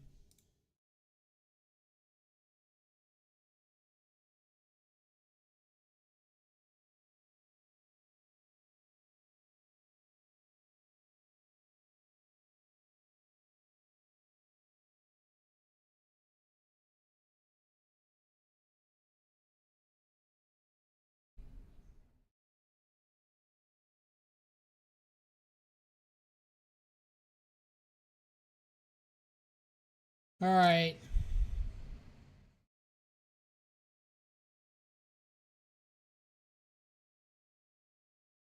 Option 1, jump the frog. Like discard Gloom Lake, exile 3 lands or whatever, hop the frog. Plays around Galvanic Discharge. I don't think they have a static prison or they would have used it. And I kind of think I need to try to find an answer for the One Ring here.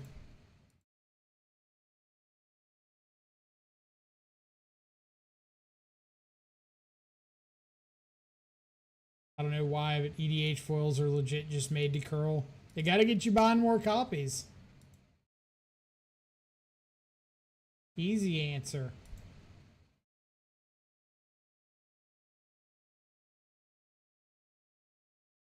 All right. We'll pass.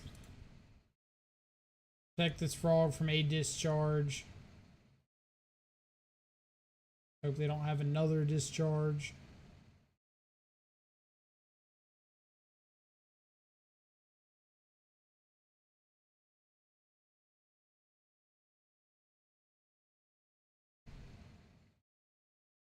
Got a One Ring.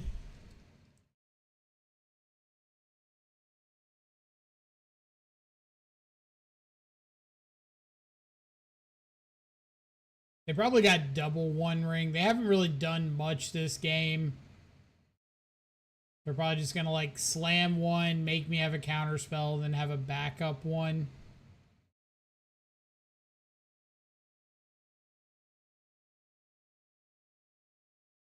I bet you that's exactly what this is in hand. Second copy of the One Ring.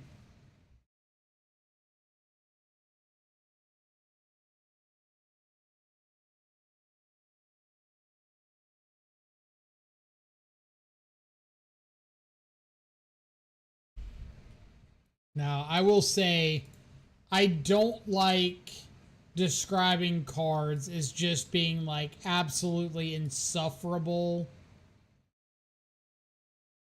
This is insufferable.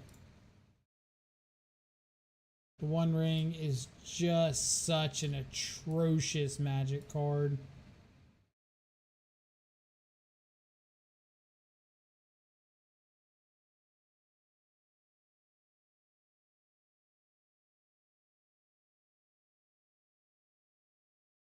I'm not dealing with any of that today.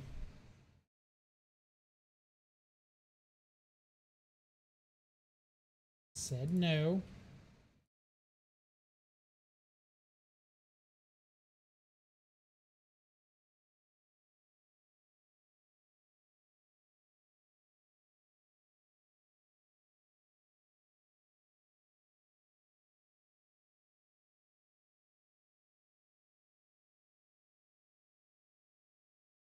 Bring either December or after they reprint it.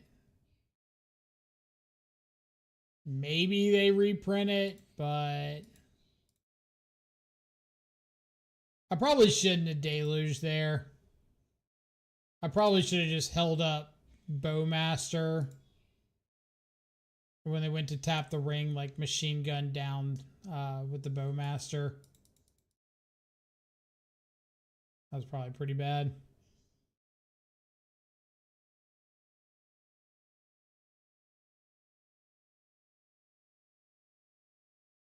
Bring in December so I don't have to deal with it at the RC.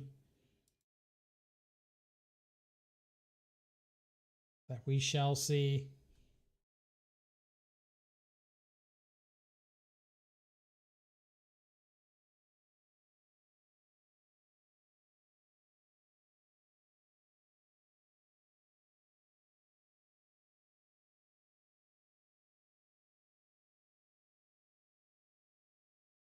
Banning the One Ring eliminates like half the viable decks. Why?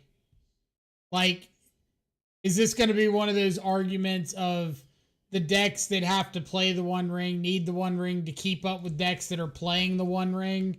So if you just ban the One Ring, like nobody has to have the One Ring to survive?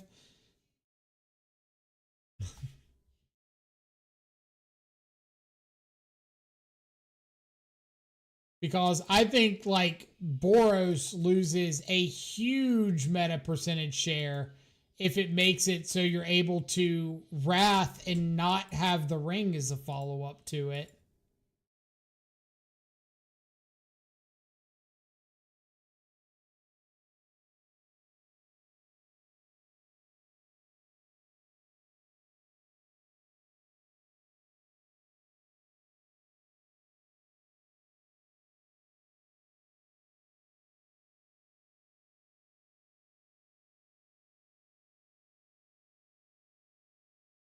You're playing Frog, like how it's this mid-range keep up with Frog.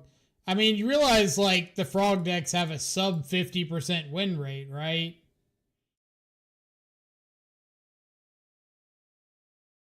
And I wouldn't say that's just based on the ring.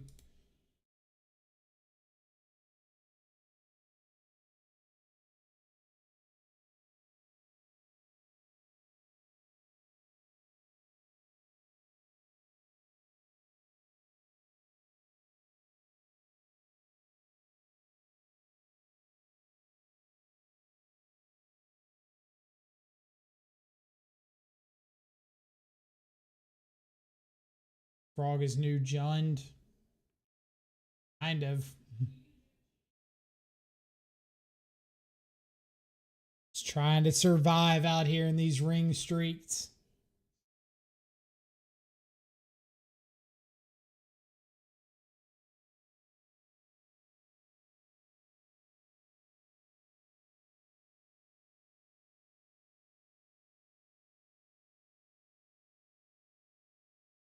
Good old Flage.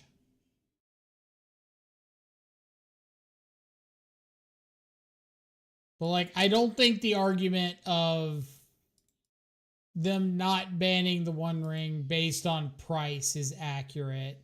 I think that's a very... Alright, so they're just gonna counters on and hit me in the face. Got it.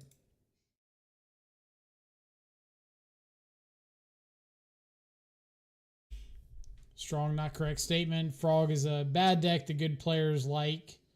I mean, I think Frog's a good deck.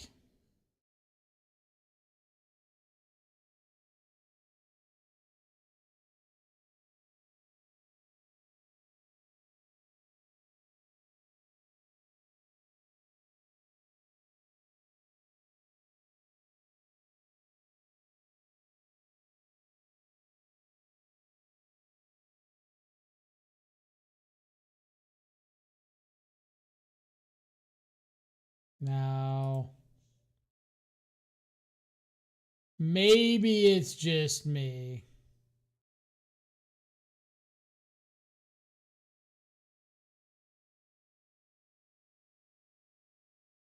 But it feels a little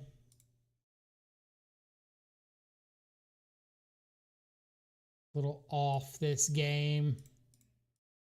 Like, we're going to Flage. We're not going to activate the One Ring. I guess, like, having Bowmasters isn't the craziest assumption.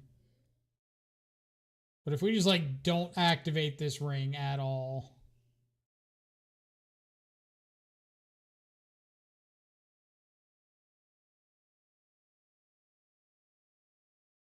Like, you're telling me you're not going to activate the ring, make me tap off of Counterspell while you have a Flage in the yard that's getting ready to haste up.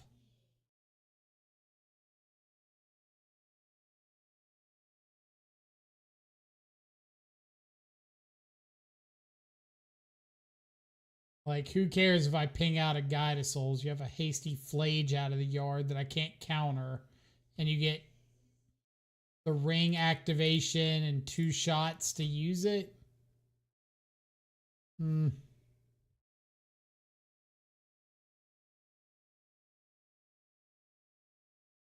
I don't think it mattered. Could just be they had all the stuff they needed and didn't need to draw cards and risk losing life. Would be a fine argument, I guess. All right, so lost to Dredge, lost to Boros. I mean, that's not really like... That's not really a surprising league.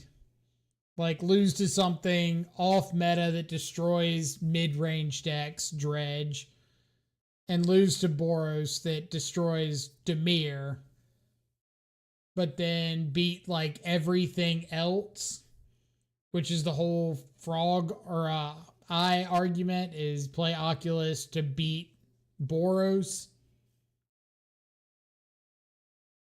Gonna beat Boros when they don't have the ring and win most games when they don't. I wouldn't say win all the games. We have a better percent against them for sure.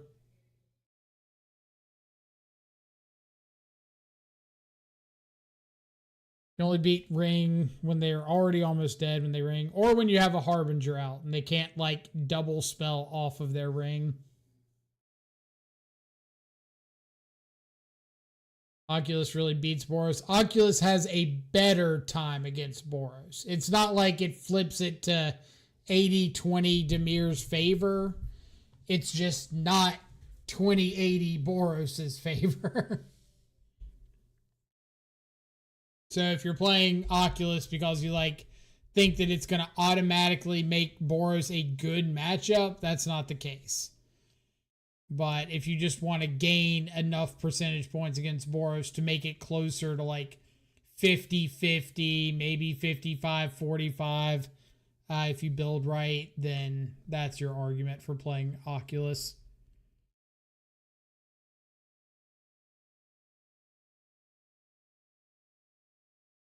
They have a static prism right away, then it just leaves 1/2/2 behind. It doesn't matter. Yeah, you just hope that 2/2 is another Oculus or a frog or something. All right, what are we playing next? Playing Storm. I'm just attempting to make everyone play Oculus. Fair. Fair.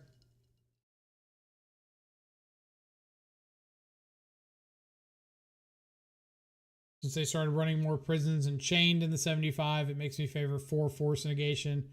4 is so much. Just because, like, you don't want to see a bunch of forces when they have a hand that starts off with, like, Guide into Ocelot into a Johnny, and you're just sitting there with a bunch of force and negations in hand, like, man, I really hope you cast a static prison, or I really hope you cast a one ring. Is consigned correct to bring in versus Boros? Feels like there's no room for it. No room for it with all the sweepers you have to bring in. Also, happy birthday. Thank you for the happy birthday. I don't think consign's where you want to be against Boros. It's like you can hit static prison. You can hit the one ring. You don't care about Flay GTB. Don't use Flay GTB as like a reasoning to bring in consign against Boros. But the one ring, static prison, games like that last one, they never saw a static prison. So wouldn't have mattered. They saw a one ring we could have hit, but it wasn't replacing anything that we had in our hand. It's like just the one ring is the only thing you would care about hitting, and you already have spell pierce, counter spell, force negation, so you don't want to bring in more dead counters for the rest of the deck.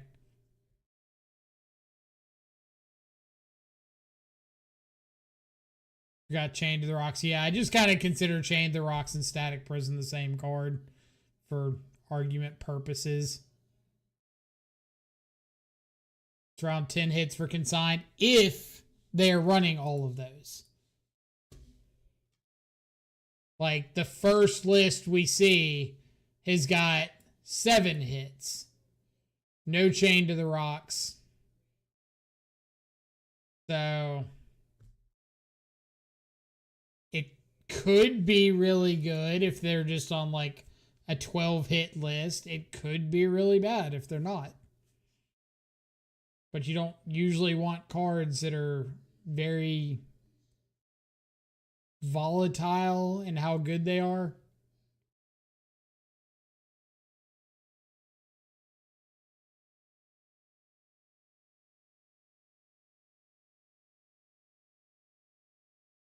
Thraben Charm's catching on a lot more now too.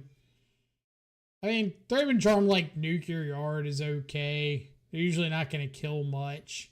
They might kill a small frog. Probably not killing a Murktide.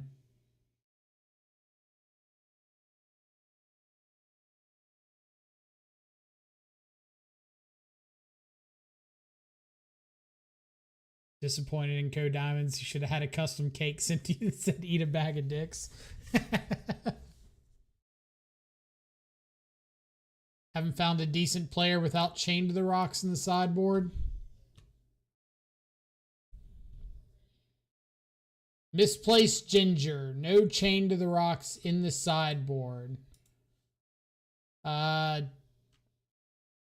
Pretty decent player. If we're just considering like energy, top 8s and top 16s, and I know he's got a challenge win sometime. Yeah, Boros Energy. Top 8 Boros Energy. I'd say there's some decent players out there that aren't Chained to the Rocks fanatics.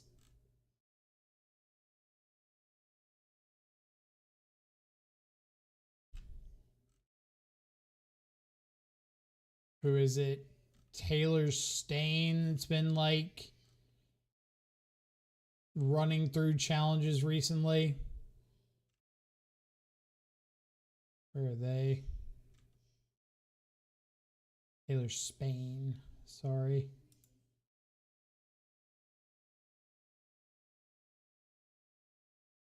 Oh, no Chained to the Rocks in Taylor's list. Got a few results on Boros.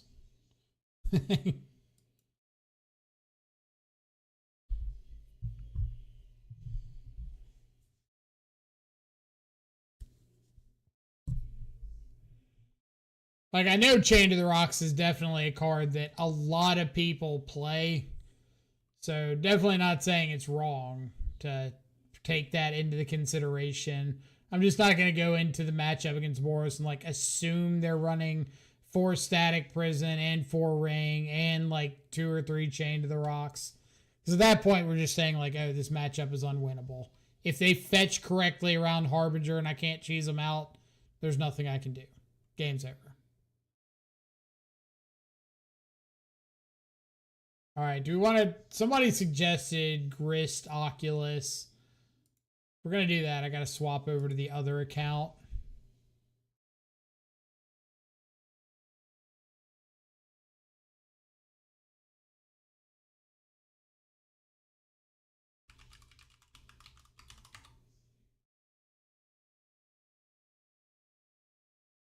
I haven't tried Archmage's Charm in the deck, but does adding it to the deck automatically need 3 islands? I wouldn't say automatically, but you're going to run into a lot of games that, like, you want Swamp for Harbinger, and you're not going to be able to Archmage's Charm.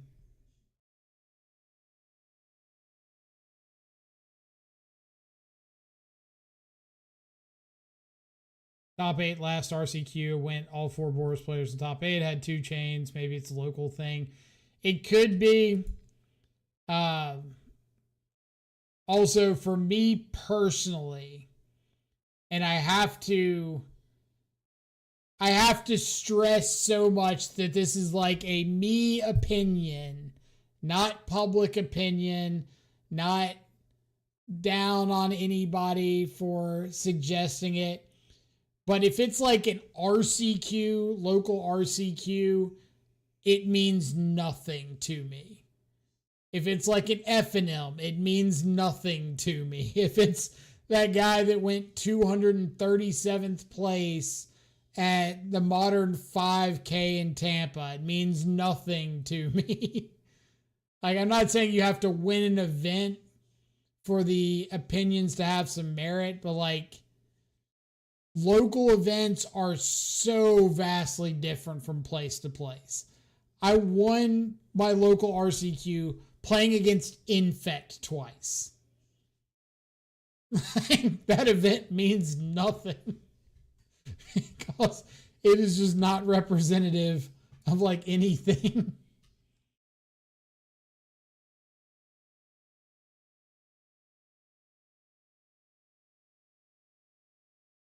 Beat my dog with this deck. Did you beat Dogfish? Let's see. Where did I put that? Oh, I was testing interactions. So I'm going to have to edit this back.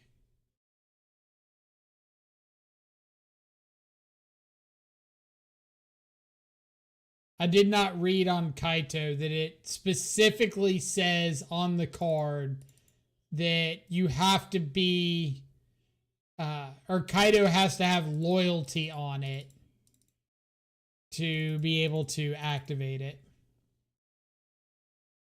Or for it to be a human, like creature, thing, whatever.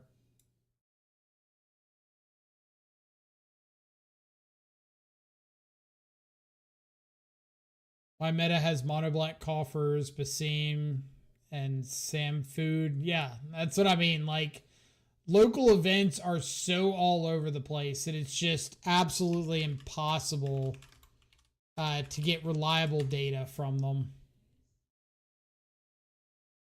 It's cool to see results from local events, but it's just hard to carry that data over to like a wide field.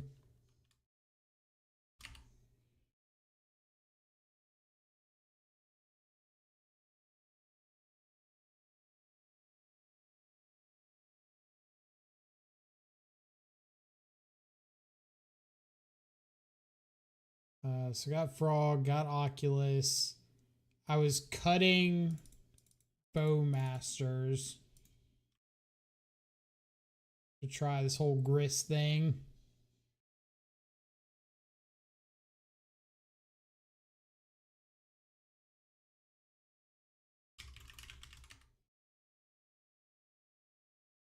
Why don't you play the Soul Warden deck with blue for Frog and Oculus? What, just energy? Is that the Soul Warden deck? Are you talking Soul Trader?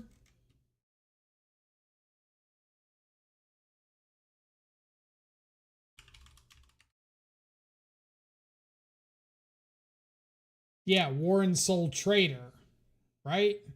I'm not making that up.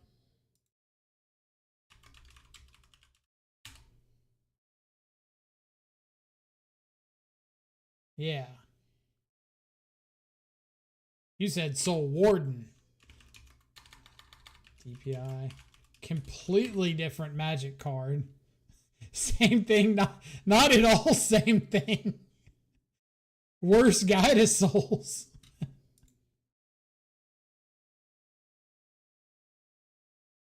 Means Dak Faden's list. I did see Dak's list.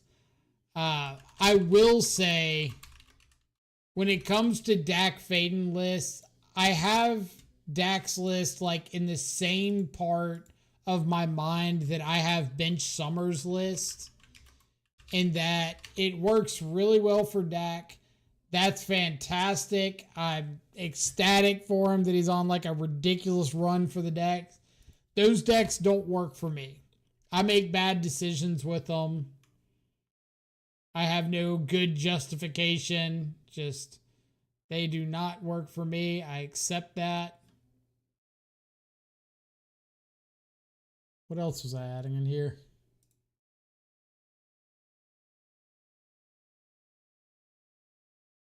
Spell Snare, Spell Pierce, Shoot the Sheriff. I need Force of Negation. Just your opinion. It is my opinion, whether it be a good one or a bad one.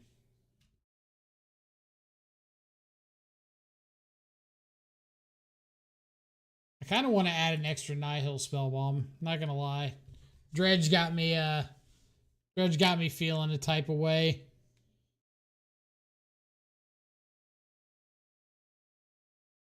Agreed, he's good with weird decks. He keeps a whole bunch of one-landers or something and it pays out, which is great for him. Like, again, fantastic. Love that for him. It doesn't work out for me. So I just choose to not register those things.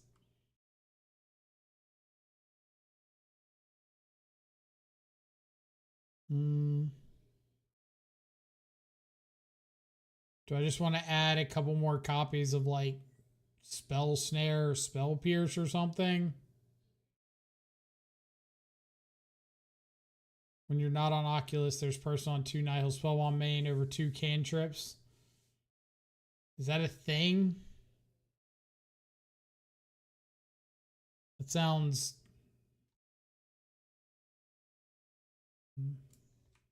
Let's check it out.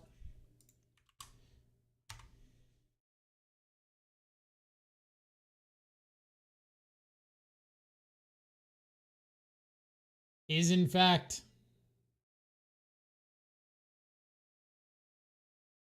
They cut a Sink into Stupor.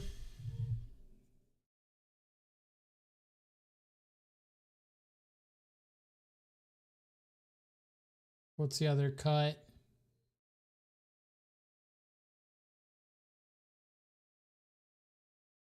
Cling to Dust. Sink into Stupor and a Cling to Dust.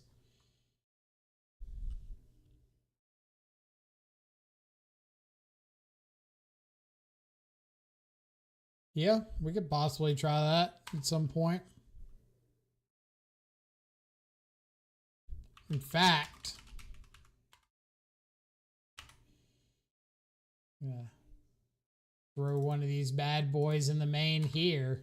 Oh, that Bale Merc thing.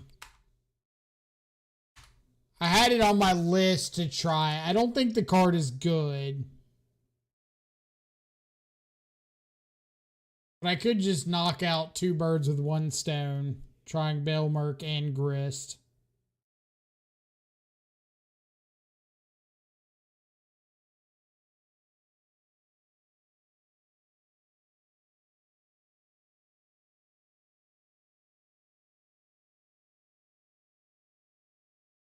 Yeah, seems slow, but throw it in. Deal.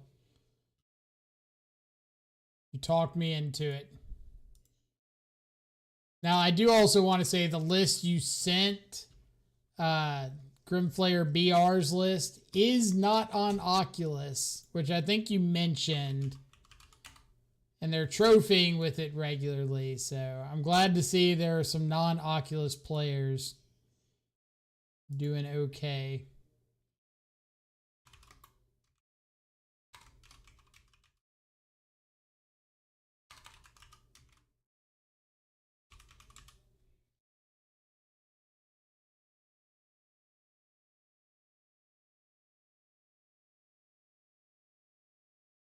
All right, bulk edit, import, Sultai.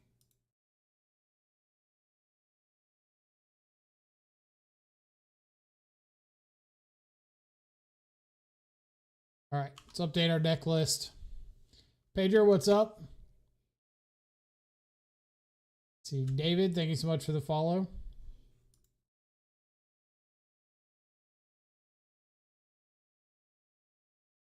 Pedro, I appreciate it.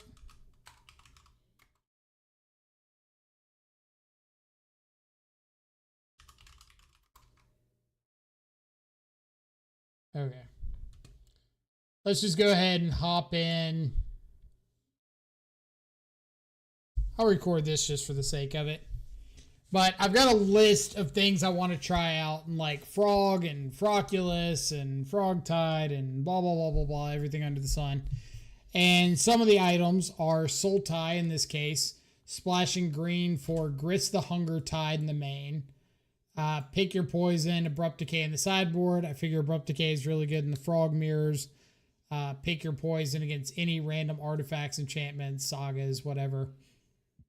Splashing off of a hedge maze and a breeding pool in the main because the green requirement's not that much. I've also got Overlord of the Bale Merc on the test list. So we're just going to two birds with one stone. Play a couple copies of Overlord, 3 copies of Grist. If I believe the interaction is correct, Grist is a non-avatar creature in the graveyard, so maybe we even get to Overlord into a Grist to get it back. So we'll see what happens there. Otherwise, the rest of the deck is just like your common, straightforward Psychic Frog, Oculus Shell, not running Orcish Bowmaster, but we do have some spicy one-ofs in the deck with like Spell Pierce, Cling to Dust, and Nihil Spellbomb in the main. So we'll see what happens. I don't want to spend too much time just kind of assuming what the list is going to do. Isn't Veil of Summer Inside good now? Not really. Like, it's only good against the Dimir deck, and I think cards like Mystical Dispute have a little more overlap than Veil does. You could run Veil if you want to, especially if you're really terrified of, like, the what's it called? Belcher deck. That would be a good one to have Veil into.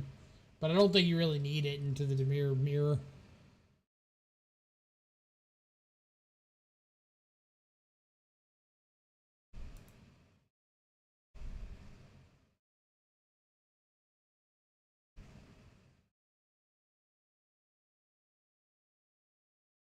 Let's see, how does Grist and Manifest interact? Can you flip it up? You cannot. Grist is only a 1/1 insect when it's not on the battlefield. So when it's on the battlefield manifested, it's a non-creature spell, so you can't flip it up. But you can unearth it. This hand's pretty bad. I want to do more unfair stuff than hard cast a Grist on turn 3.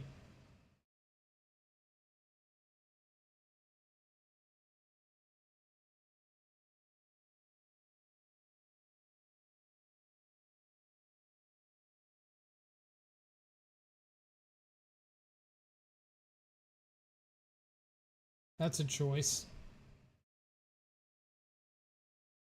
Crackling Falls.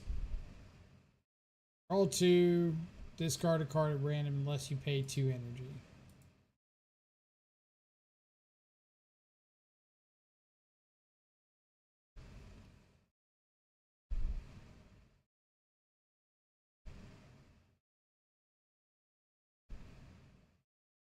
Belcher. Looks that way, doesn't it?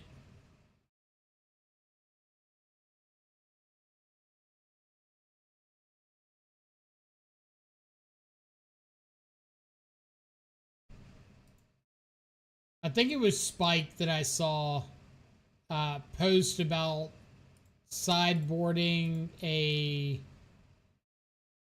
what's it called? Not a Balustrade Spy, an Undercity Informer against Belcher. Oh no, milled one of our green sources. You just like Undercity Informer and then target them and they mill out their entire deck because they have no lands. So that's kind of funny.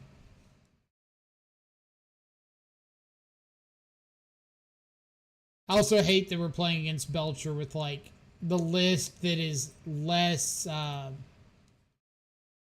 interactive, playing against it with Oculus instead of just straight Frog Tide.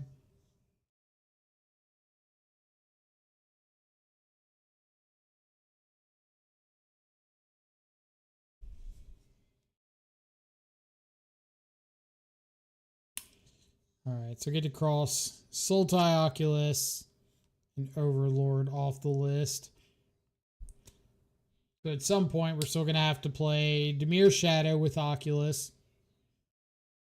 I got to do a Frog Tide versus Froculus guide.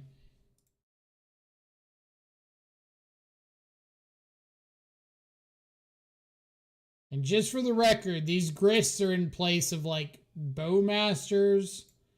So this whole drawing a bunch of uncastable Oculus things, this is legitimate. This is actual deck.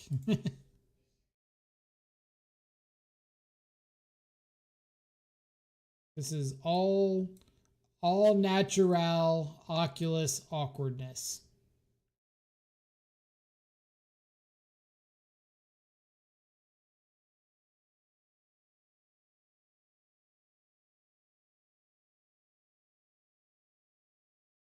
Funny thing is, you're kind of playing Frog Tide with Grist the Hunger Tide. Touche. Touche.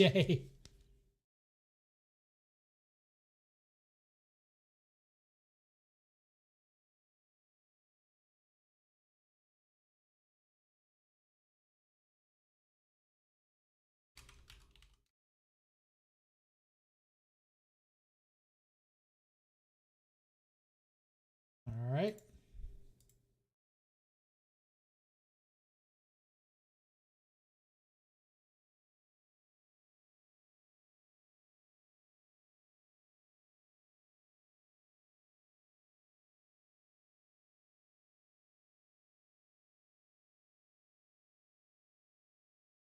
Their Charbelcher is nice, unless they're just saving it for next turn to be able to play it and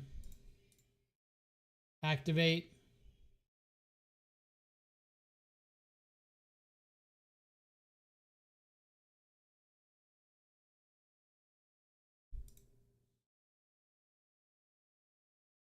Probably going to discard another spell or two. Like, I don't think hard casting the Grist is doing anything for me here. If I hit the land, I'm probably just holding up Sync. So, try to get some extra damage.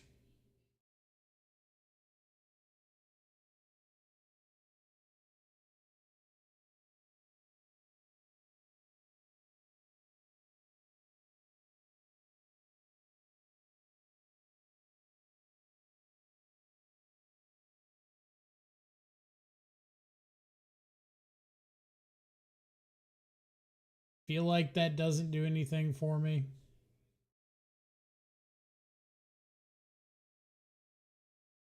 I guess I can fire it off just to see if I draw into a counter spell to hold up.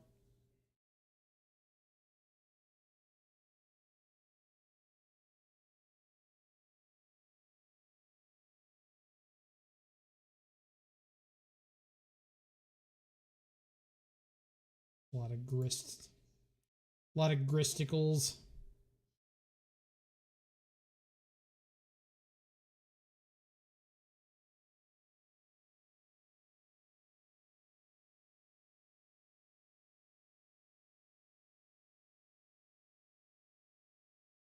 Word for 0.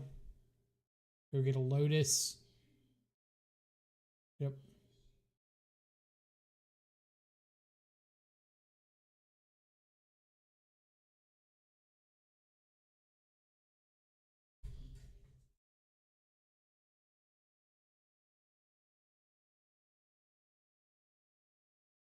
Charbelcher.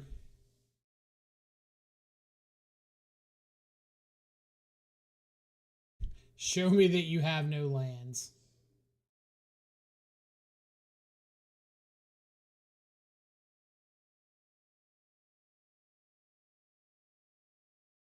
What do we got? Subtleties, Pack, Flare, Tameshi, Pelagi Archaeologist, nothing really out of the ordinary. All right. We get interaction. So pick your poison coming in. Abrupt decay is fine. Consign to memory. Mystical dispute. Get out of here. Shoot the sheriff. I didn't put fatal pushes in the deck. Whoops. Let's hope that didn't come up ever. No wonder I had so many like random extra spots I had to fill.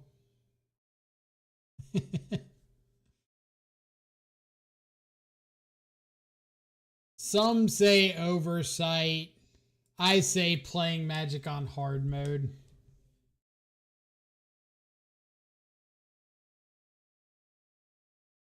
Like, what's the worst that could happen? We just started off round 1 coming into like the most non-creature matters deck possible.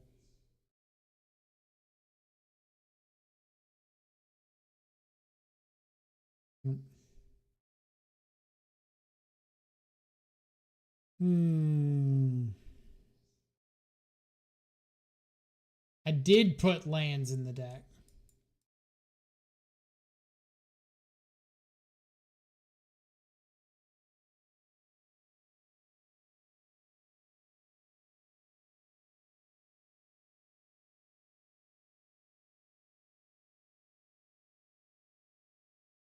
I think I'm throwing this back.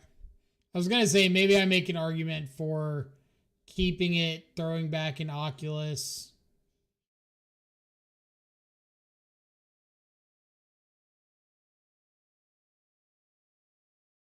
Have I been burnt by the one swamp and all the mill effects with Harbinger yet? Not recently, but I also have not played. Like, I played a bit of Oculus, but I haven't played enough to really feel like I have seen most of the interactions with it. And no, I have not milled over my basic swamp, but I'm also usually pretty aggressive about fetching out my basic swamp with Oculus or with any Thought Scour build just for that exact scenario.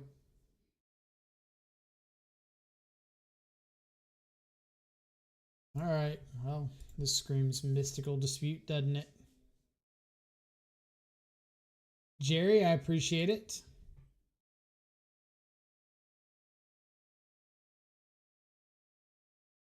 Show me the mystical dispute. Or that.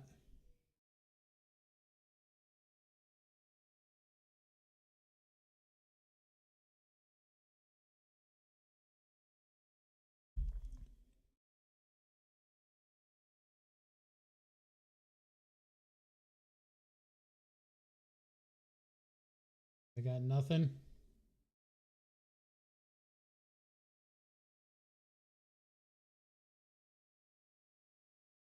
Just in case of Spell Pierce. I don't know if they run Spell Pierce or not, but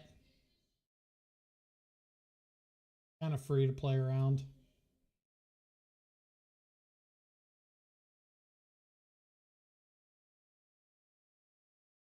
Please don't dismember my frog.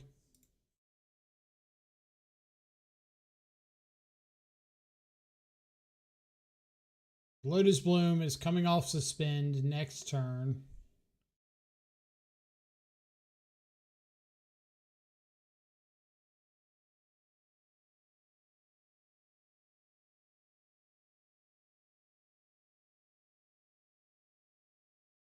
They have found a Flare of Denial if they want it, or Pact of Negation. Pact it is. So, assuming this is going to be about 73 counter spells, approximately.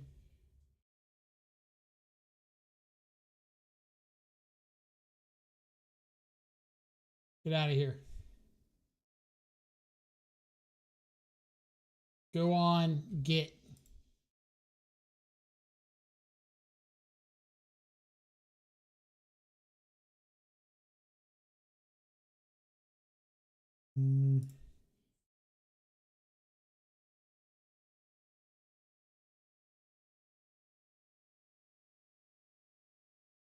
The answer is, or the question is, am I? The answer is yes.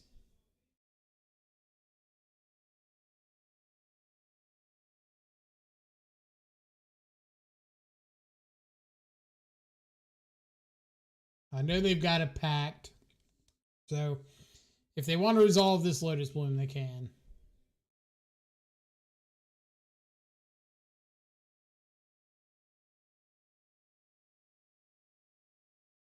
Looks like they're not that interested in resolving a Lotus Bloom.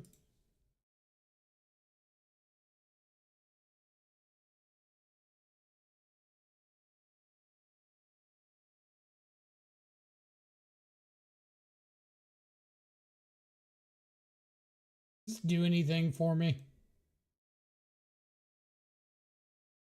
I could get back a threats. No. I just need counter spells.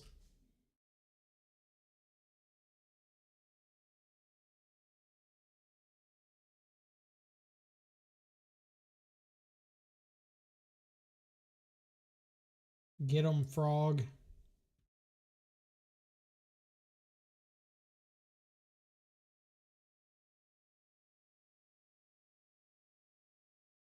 Step 1, a counter spell.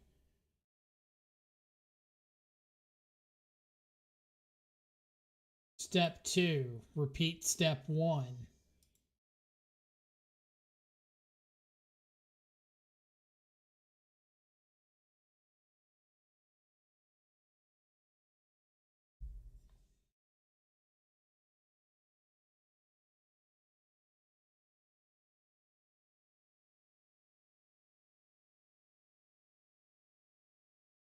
Please no.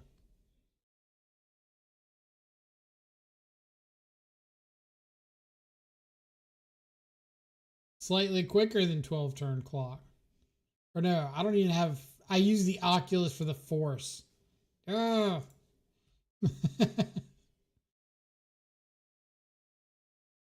Show me an Oculus, please.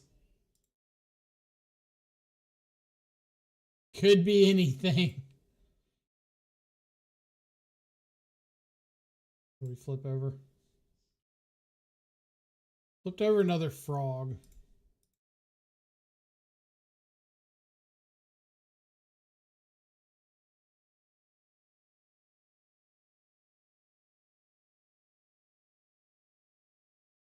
All right, turn 6 in the uninteractive deck matchup. We got to flip the Oculus.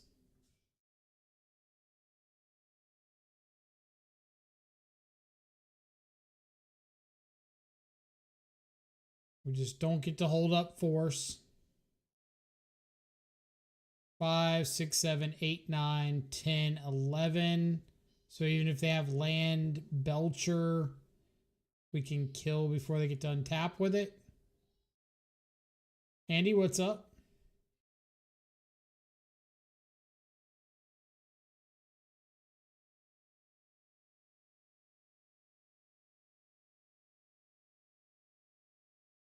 What you got?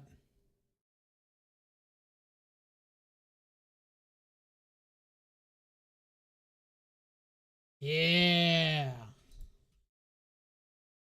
The comeback is on.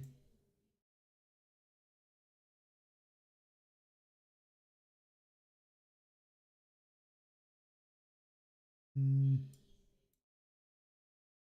of want the stern scoldings. I don't think I want to pick your poison.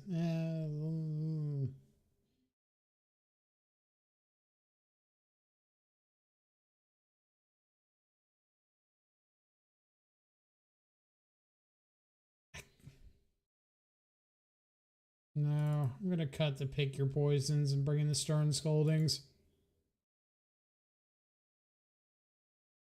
And just kind of say, like, if my opponent resolves a Charbelcher, they're gonna win the game anyway.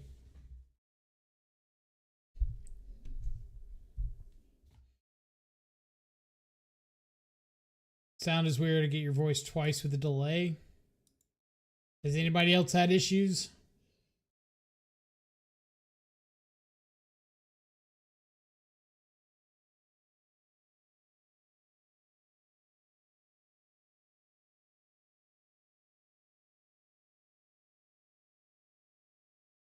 Because I don't have any other microphones on, so it should only be one.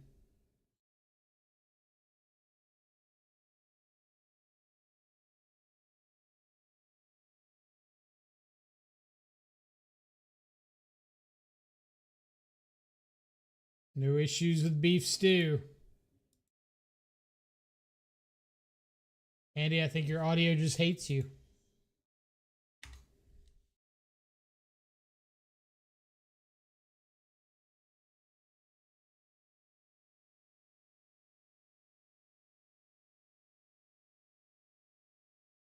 Maybe 2 streams open at a time. Just got like some random person talking about an unrelated topic in the background.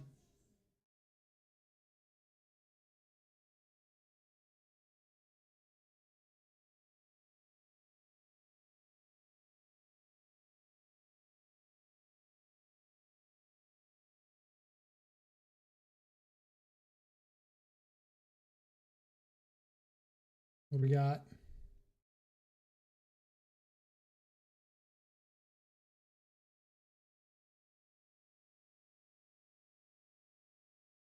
Get out of here.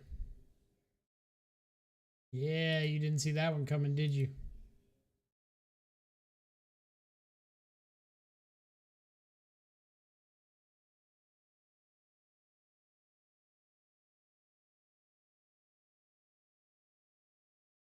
So many gloom lakes.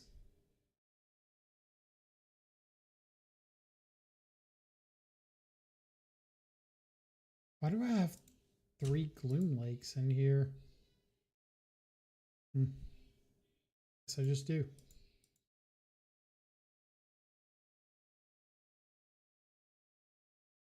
Okay, I am 200% sure that this frog is going to get spell snared, but here we are. So I think they were holding up a spell snare for my counter spell for their Thunder Trap trainer. For that. No, I don't want to pay. Let's see. All my fault as usual. You're like all my girlfriends always put it on me. I mean, if the shoe fits, that's all I'm saying. Is Oculus Unearth Scour a separate archetype at this point, or will it become built into the more traditional frog type builds? I think it's pretty separate. Like, I don't think it's bad. I just think it serves a different purpose. It's the same way you look at kind of Jameer's Shadow versus Rakdos Shadow versus Grixis or Jund or whatever. Like, they're just good at different things into different matchups. So it's really hard to say, oh, this is better than that, or you want to be doing X. It depends on what your goal is.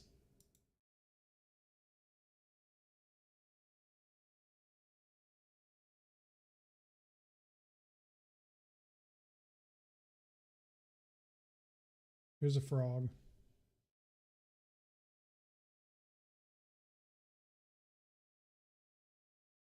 Frog is flared.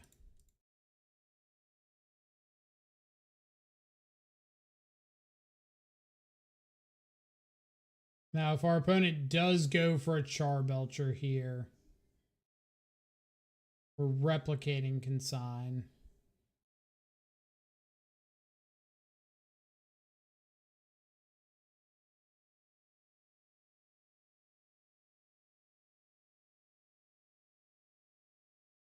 These Thunder Trap trainers are certainly, or Thunder Trap trainer effects are certainly annoying.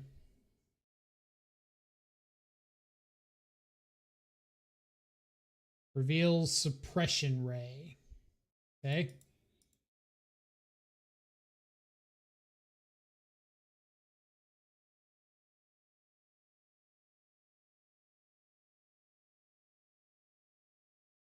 One card off. 3, 4, 5, 6.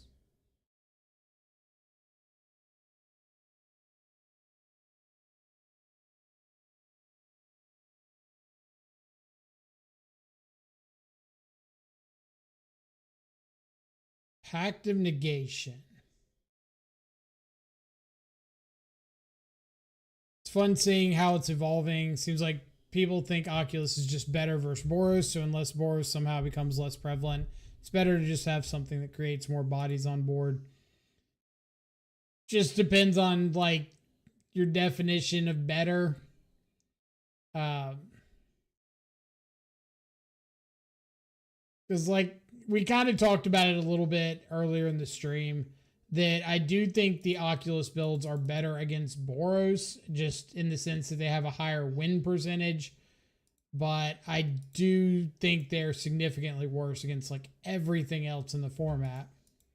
So if your goal is strictly have a better Boros matchup, then yeah, Oculus is probably a pretty good option. But if your goal is to like win an event in a diverse meta, then sometimes Oculus is going to be good. Sometimes Oculus is going to be bad. Sometimes you're going to sit here and pray that your opponent doesn't have another copy of Pact of Negation.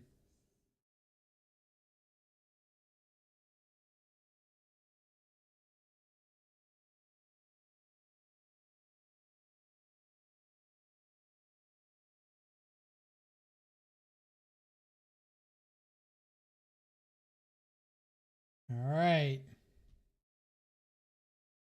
And we get there.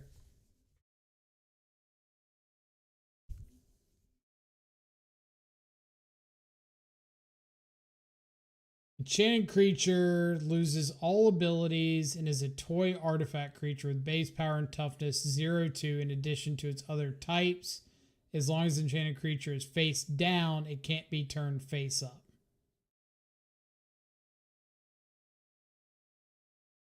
That's a lot of text on a magic card. It's a lot of text on a 1-mana enchantment.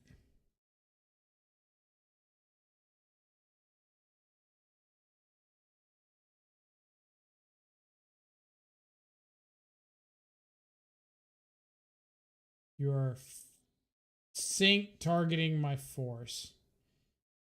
All right, so I think this is one of the times you want to sync target your own unable to scream.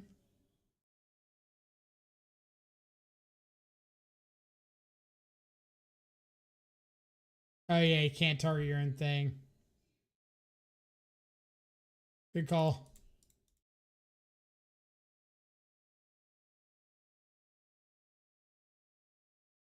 If they had a mystical dispute, would they have just cast mystical dispute?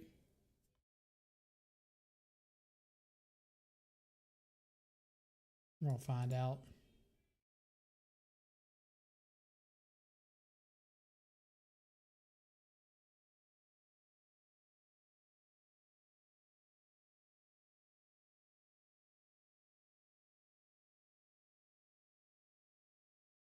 Not quite what we need.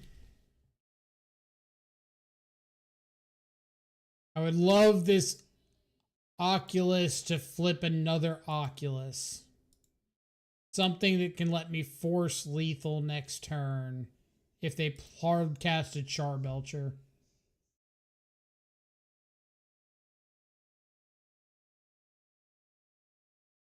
It did not.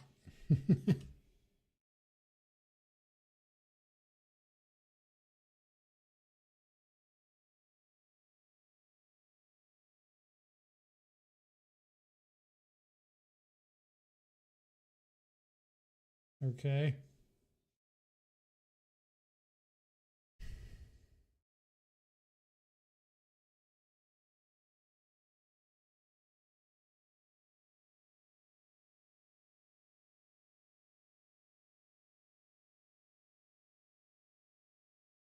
You can get a bunch of Lotus Blooms.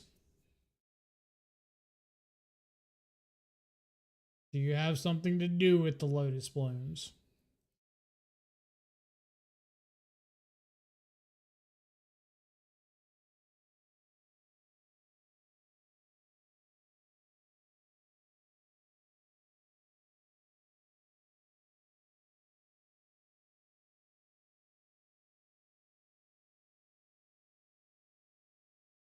One, two, three, 4, 5, 6, 7. So like they can cast a Charbelcher and activate it this turn if they have it. But if they had a Charbelcher, I think they should have just like played it out and passed. Maybe not. But like if I have an answer to the Charbelcher, I feel like you're better off just playing it out and passing than you are picking up all of your lands and then me answering it.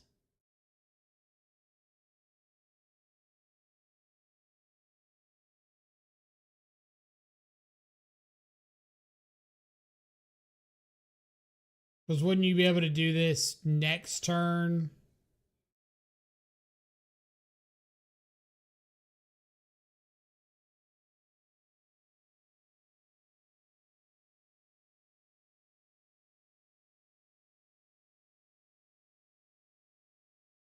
Nine, 10, 8, 11.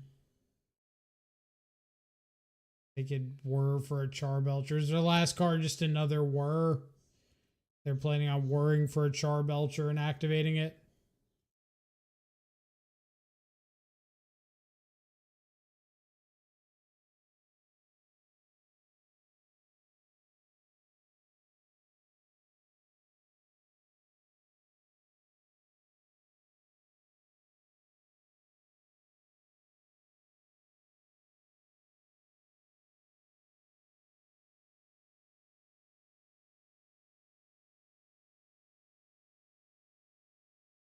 Are they going to make a bunch of mana and then like offspring a Thunder Trap Trainer and hope to hit? That'd be kind of funny.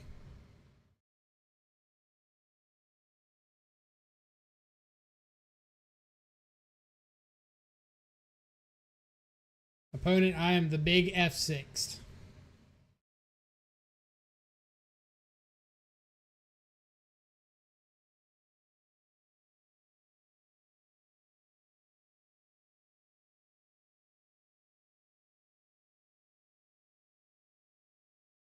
They're searching for an instant or a card with flash. With 9 mana, so that is short of being able to... I guess they can Lotus Bloom again to get up to 10, and that would let them get Whir for Belcher, activate it.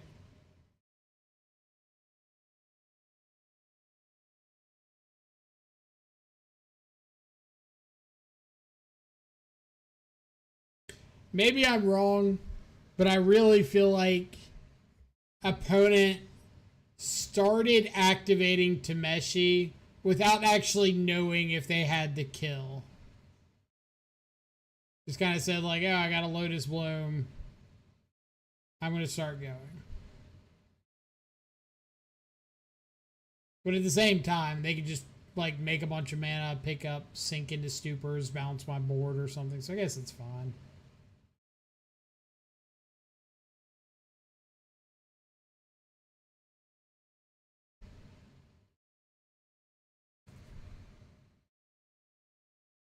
All right.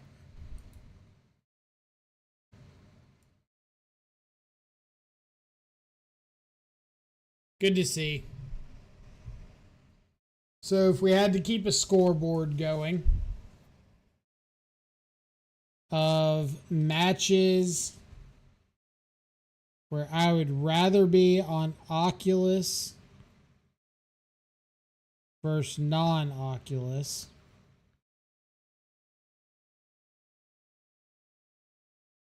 The score is currently 1-0 in favor of non-Oculus. Did a whole bunch of tire spinning that game. Do not want to be tire spinning.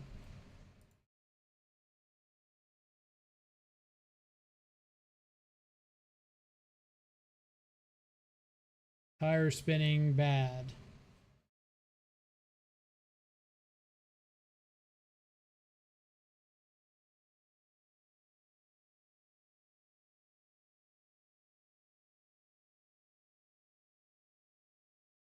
And somebody pointed out the hands like this earlier, where the people who thought scour over a threat that they get to unearth feel like this deck is broken. The people that whiff on thought scour feel like it's horrible. We're going to find out which half of the equation we're on.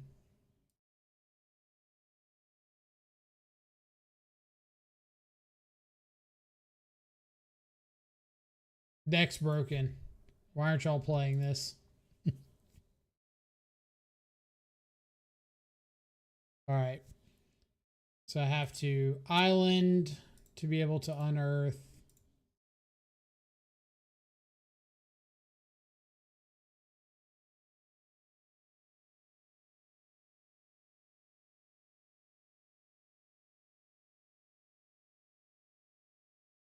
Kind of thought for a second I was about to get enduranced.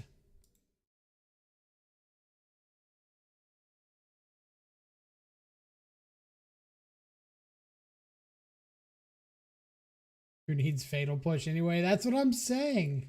Apparently nobody. It's Drowning Log Bed in the meta now. It's pretty bad against Flage. It's bad against Scion of Draco. We're seeing a pretty big rise in like zoo decks. What else? There's another matchup. I don't know why I can't think of it.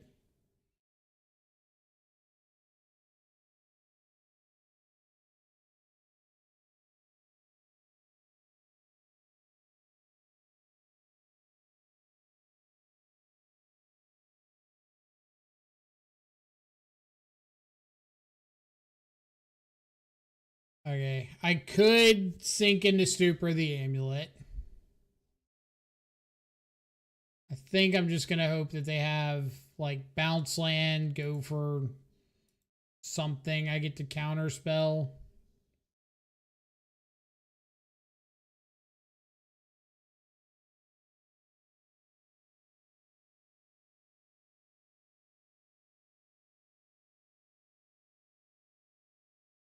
That is not a bounce land. That is a very much stay on the ground land.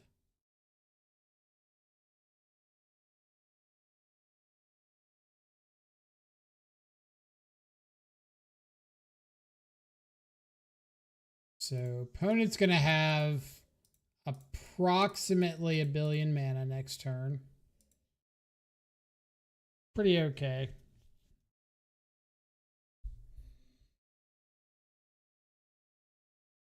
I could shoot the sheriff, but I don't think I want to. Let's just attack in, put them down to 3. Hold up our chump blocker on the way back.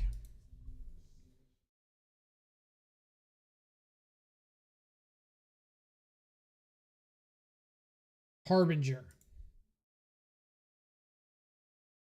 Harbinger.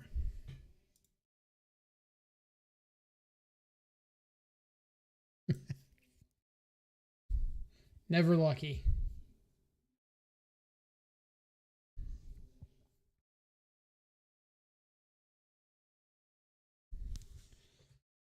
Okay.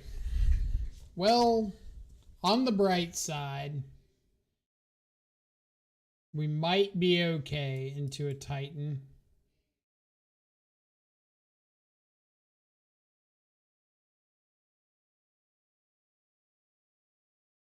Might be.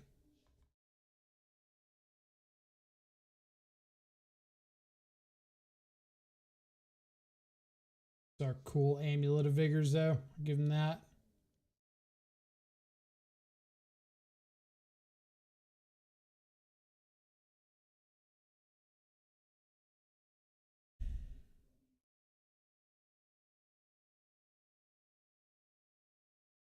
They always got to make things difficult.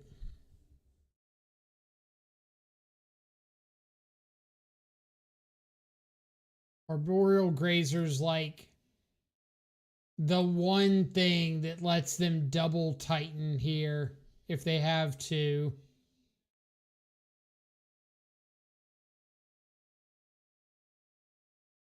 Just anything else would have been fantastic.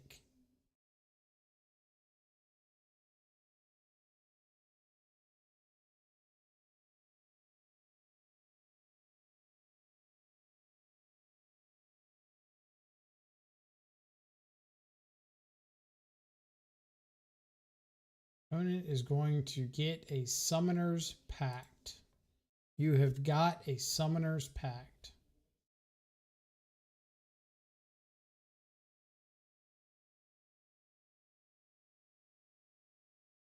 Opponent has gotten a Primeval Titan.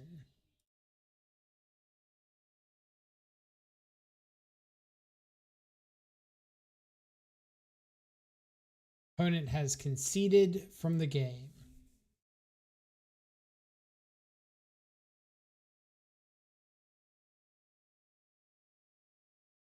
Opponent's 3 copies of Amulet of Vigor were not enough for our 1 copy of Counterspell.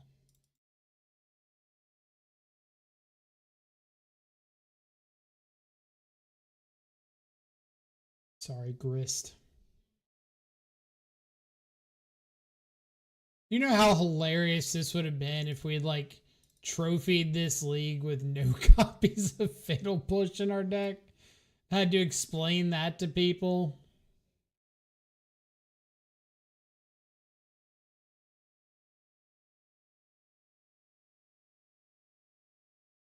I keep the spell pierce in just in case I get to hit like an early ring.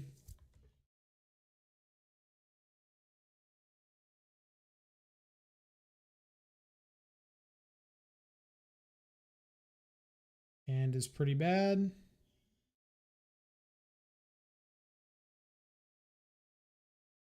Need hand that does unfair things. This is better. Just ditch. Take your poison. Can hit a turn 1 amulet. So maybe I just want to ditch force.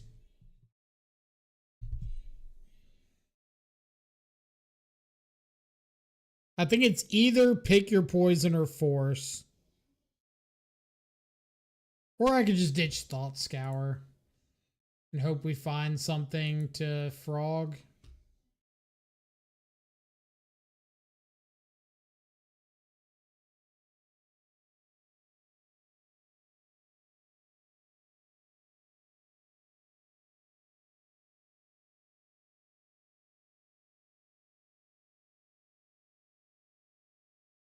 Carry on, OP.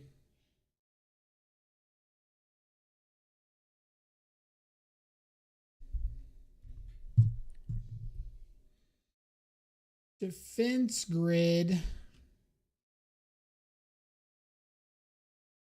Okay.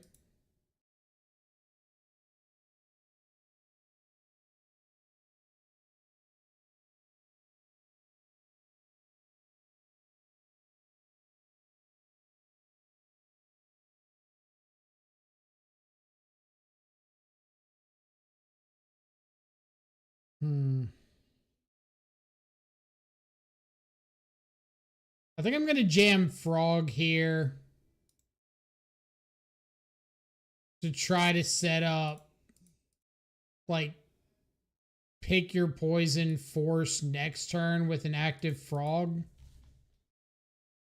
Yeah, Larry, I think I agree. It's like they can't ring this turn. So I would really like to get an attack in with frog, try to find another blue card so I can pick plus force. Or better yet, we just draw Oculus, frog hit, draw into a blue card, and get to go down the chain. Like pick your poison, unearth the Oculus, force hold up blue card. Easy.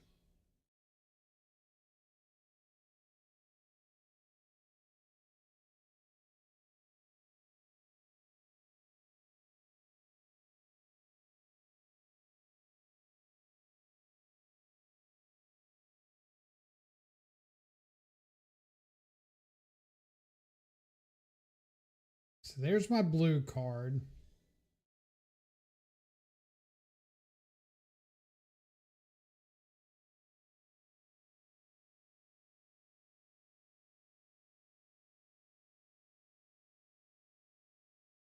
Feels like bait. Pick your poison eating defense grid, but defenseless afterwards. You talking about last turn? All right, I'll offer up the eat the aftermath analyst. Oculus. Dang.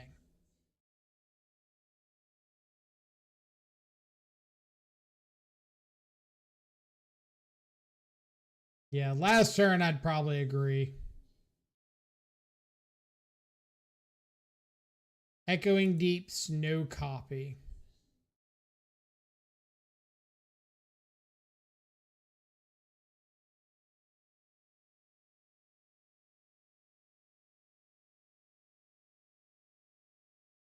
I'm going to cycle the unearth here.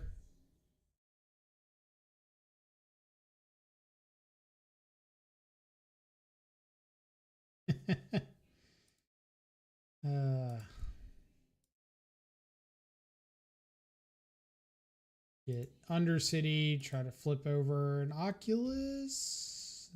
No? Okay.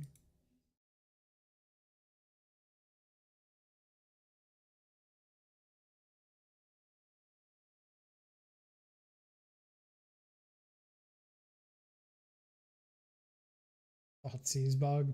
Thoughtseize bug on cycling and unearth. It's a whole new bug I haven't heard of yet.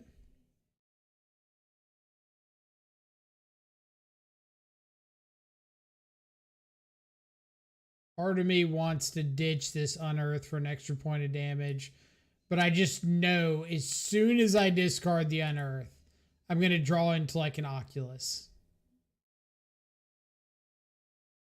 I just know.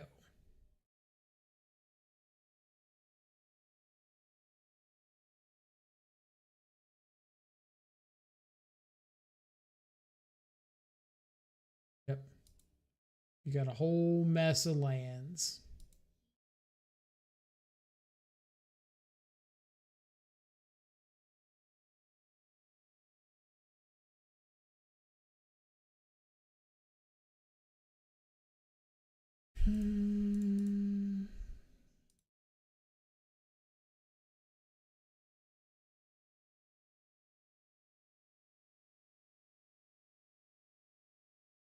Might have a couple spells of the counter type here. Just a few dozen of them.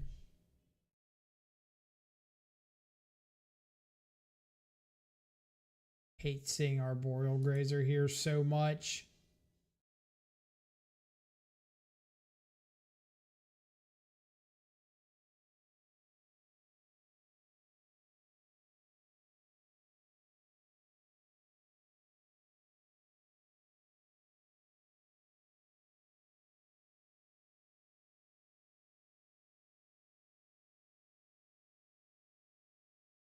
All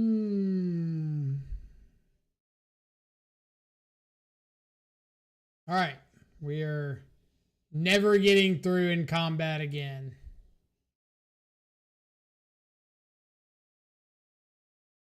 Unless Oculus. Damn.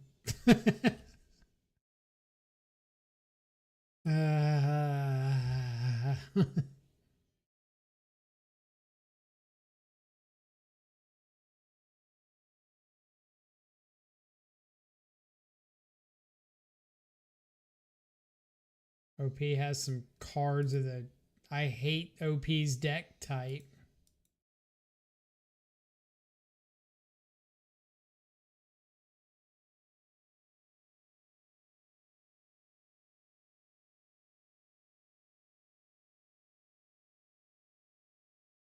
Got a construct.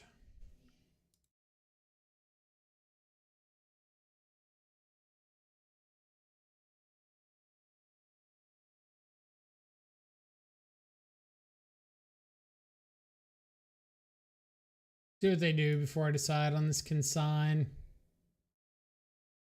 If they made a construct, I might have consigned the trigger.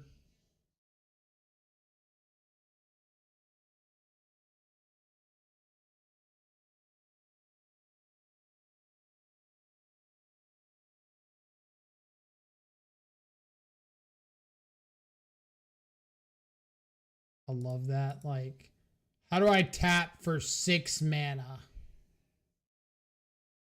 But what if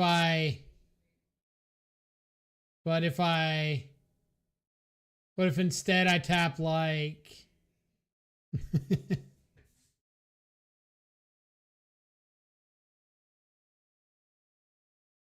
still love hanging with you, but I miss the shadows so much. I mean, I kind of tell people the same thing when they mention that, like, they want to see more shadow. What was this off of?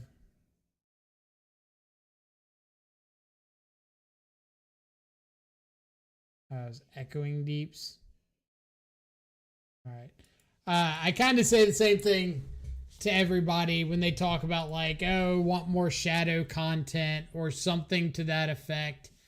And it's that if people want to just like bang their head against a wall watching Shadow versus Boros over and over again and just absolutely miserable gameplay, we can discuss that.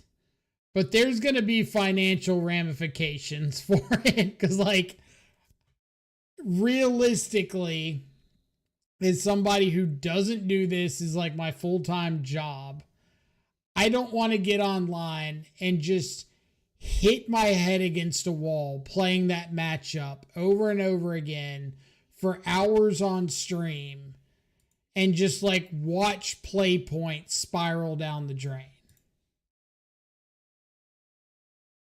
And I feel like that's a pretty fair argument.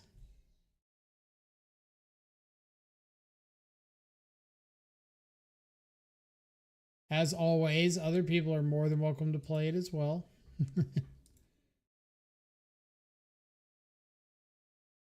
But it's just a bad experience for like everybody involved to watch that.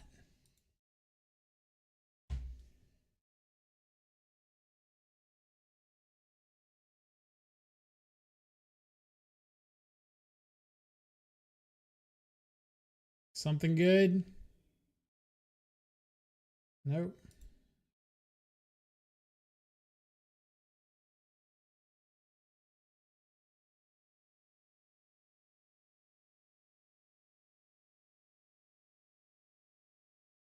Like, after a while, you kind of understand why people put deck donation requirements to play something. Like, oh, if you want to see Shadow, then you got to pay for the league, because otherwise, like, nobody's getting anything out of it. Nobody's enjoying the experience.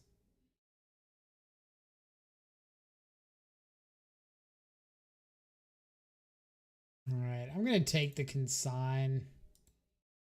almost exclusively because if I bin it and I draw into something to unearth, I'm going to feel terrible.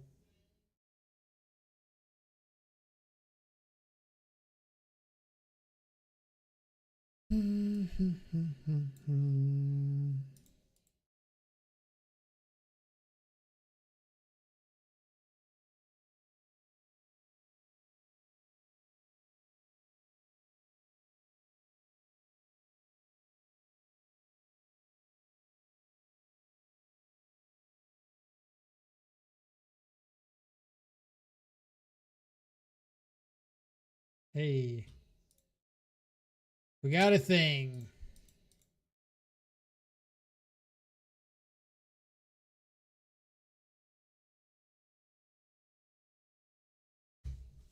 Really sound like my ex-girlfriend coming with reasonable reasons for stopping my unrealistic expectations. I mean, I wouldn't even call it unrealistic because, like, I plan on playing some Shadow Leagues. It's just in a case of today, like, I've got an RCQ tomorrow, so I'm gonna play some Frog Tide because I'm planning on going to the RCQ, or just the, oh, I've got a birthday today. I don't want to spend it getting down playing against Boros the whole time.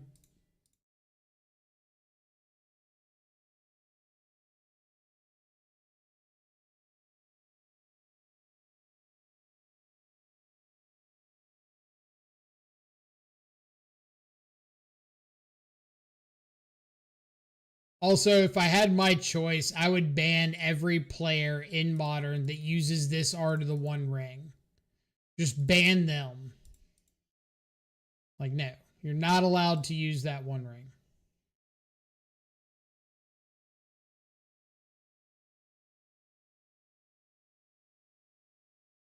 Oh, found some Oculus finally.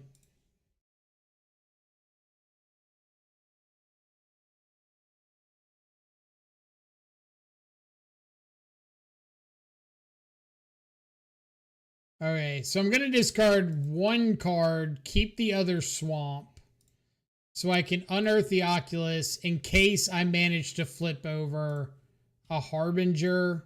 I can flip that over and hold up Consigned for a One Ring. Just ban them for playing the ring. Like, just have a manifest of all players that are registering the One Ring at one time, mass account ban all of them. I'd be okay with that.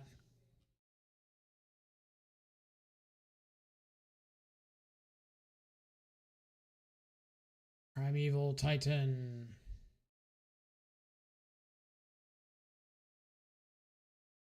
Replicate.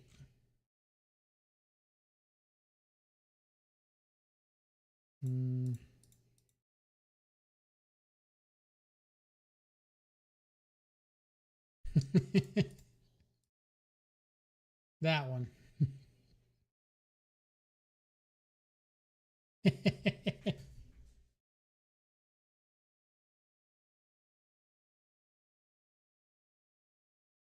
Okay.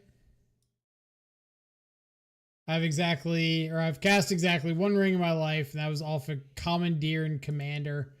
The only ring I have cast before I say something stupid and realize I'm a liar. I have cast the ring in a vintage cube, and I've cast the ring in a modern, like some Demir modern league that just involved Ring, Psychic Frog, Tameo. Brandon, I appreciate it. Thank you so much. All right, now I am 100% consigned to remembering this Primeval Titan attack trigger. Just so we're sure. Because I don't want them getting like... Actually, I don't even know what they can get. I was originally thinking, like, what if they get Odawara? But if they get Odawara Bounce Land, they're both just islands, so they can't bounce them back anyway.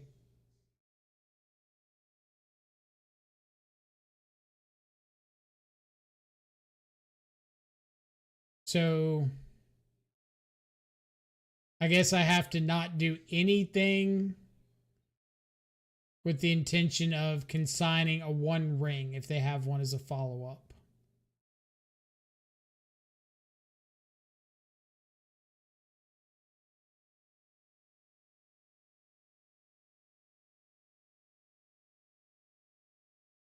You may go and get your islands.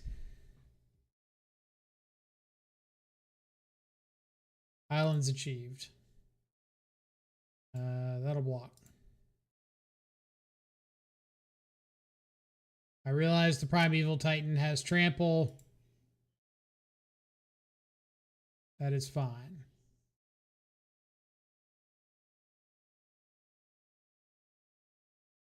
Cast your 1 ring.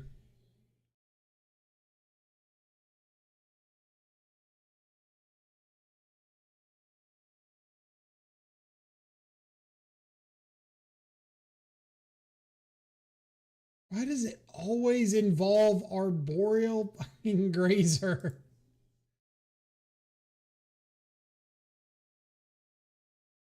Just constantly the bane of my magic existence.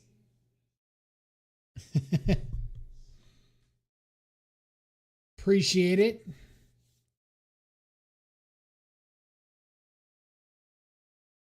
Not too much is up outside of damn arboreal grazer.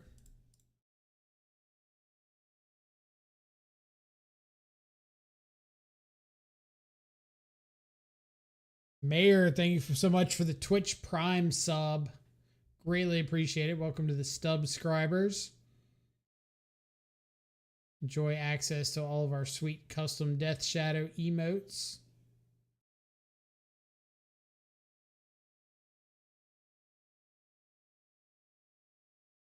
All right. They have the Otawara. We have Sky Turtle.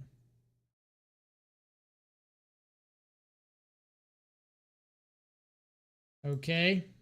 Well, we're going to obviously Oculus over another Harbinger.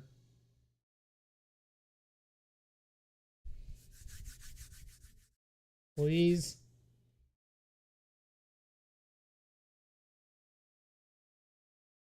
Not quite.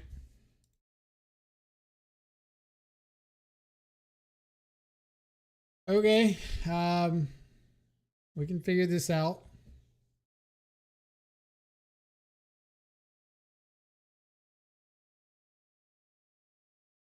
I'm sure we can figure this out.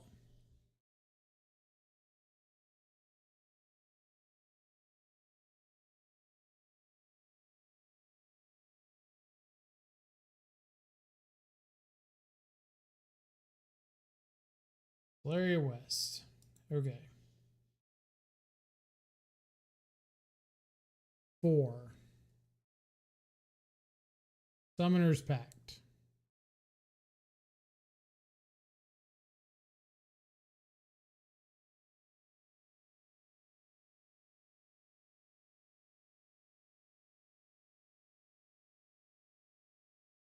Are they going to Summoner's Pact for a Dryad, attack with a Titan, and try to get a bunch of Valakuts? They're going to Aftermath Analyst.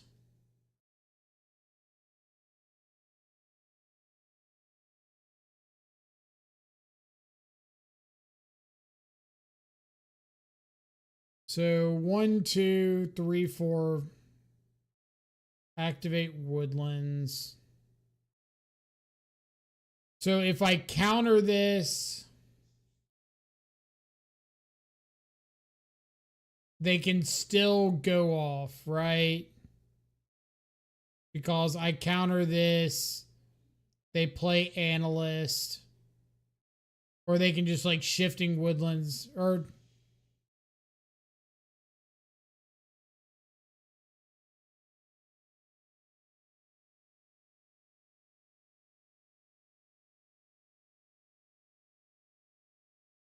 is this a Enters mill 3, sack it, return all lands from the graveyard to the battlefield tapped. Mill 3. And a Gruul Turf. Add the Otawara too.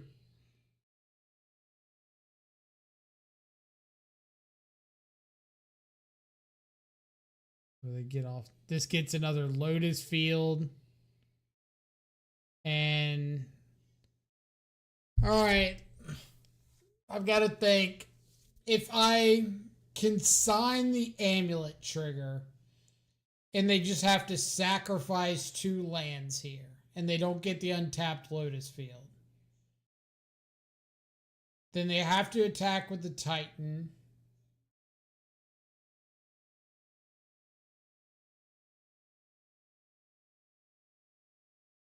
I'm just trying to see if at any point it actually matters. Like, they attack with the Titan. I can't do anything.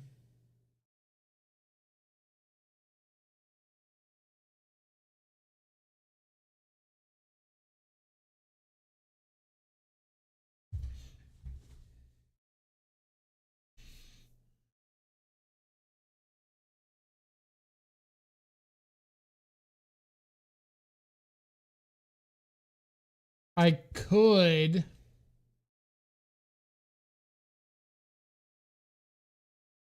Man, this would be so much easier if I had a second copy of Consigned to Memory.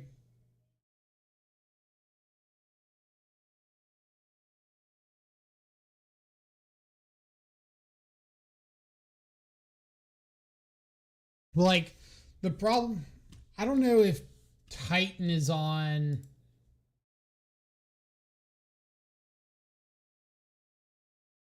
How many copies of Lotus Field do they run?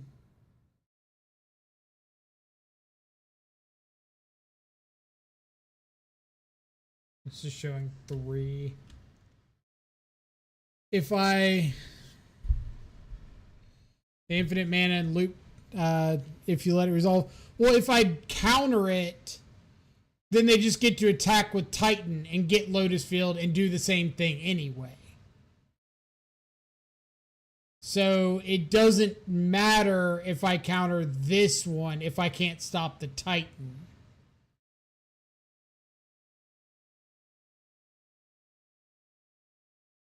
Yeah, so I think I need to counter the Titan trigger. Or the big brain play is let them sack Analyst, get back all their yard cards from the yard, and then consign to memory all of the ETB triggers.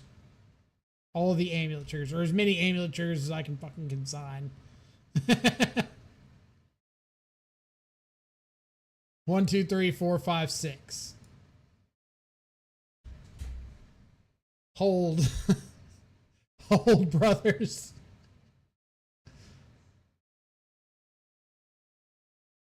We target the first one. Replicate 5 times.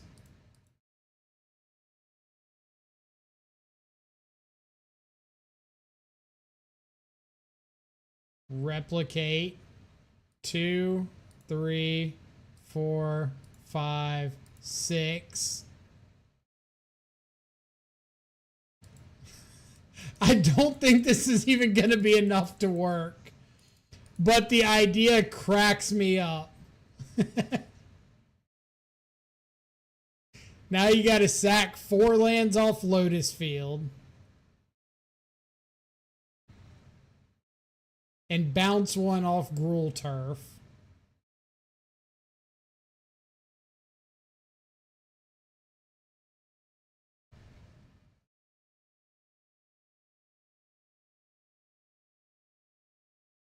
God, I want this to work so bad.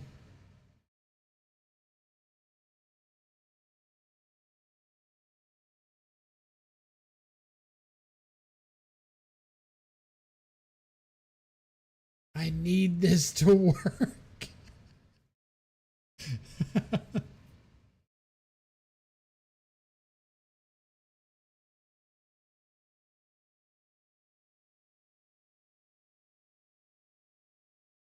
I think with Titan Attack, he gets it no matter what. Probably.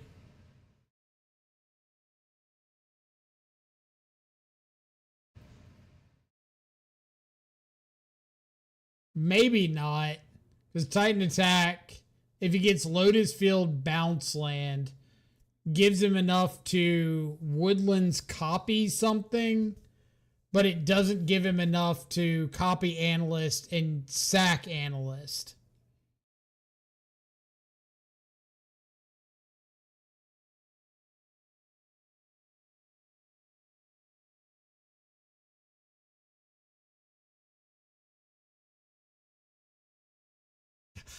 I'm glad to know this decision making isn't as terribly difficult for me as it is for them.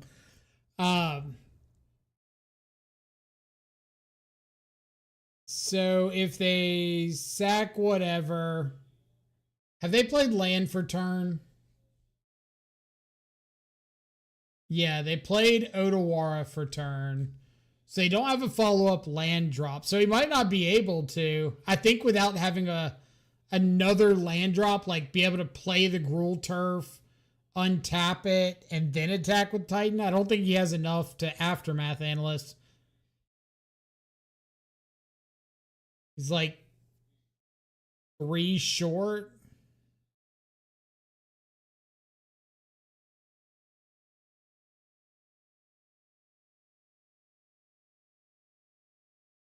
You have to have double Lotus Field in deck plus a land drop for turn.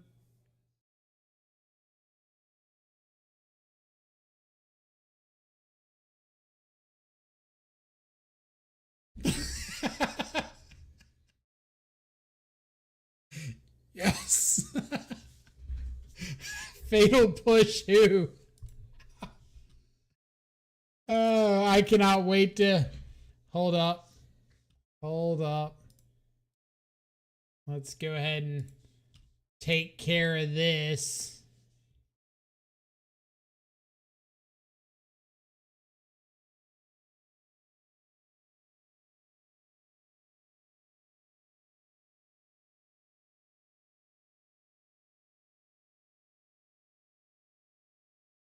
I don't even remember where I put my screen capture.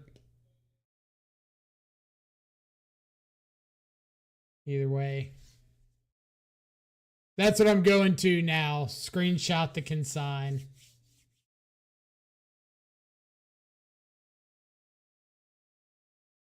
Unfortunately, it's a little slow.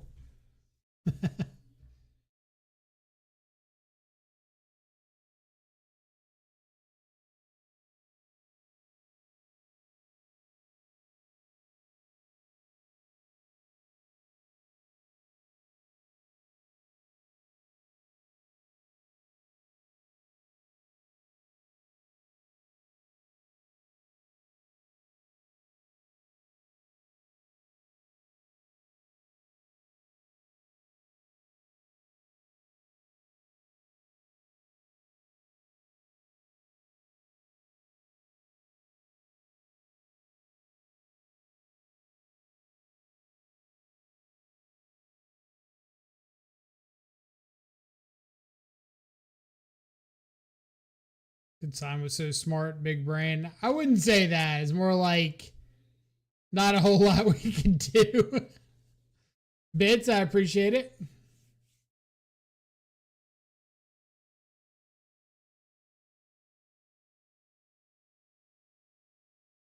Come on.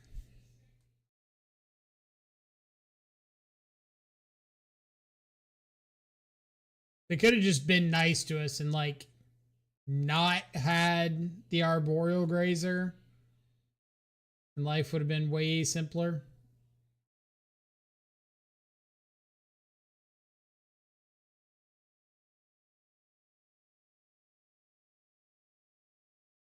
That block also mattered.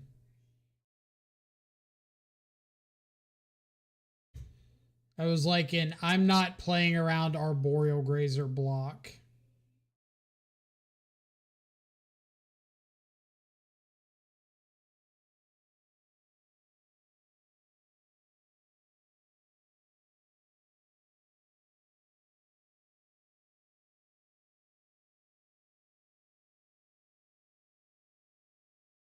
I think this is one at a time. Go and get Lotus Field. Tank over that for 20 minutes.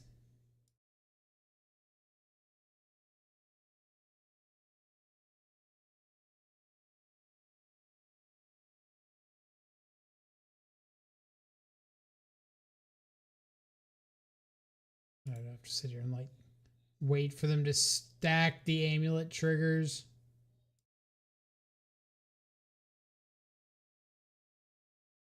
It's gonna make me go through playing each individual tap. All right. Let the replicate resolve.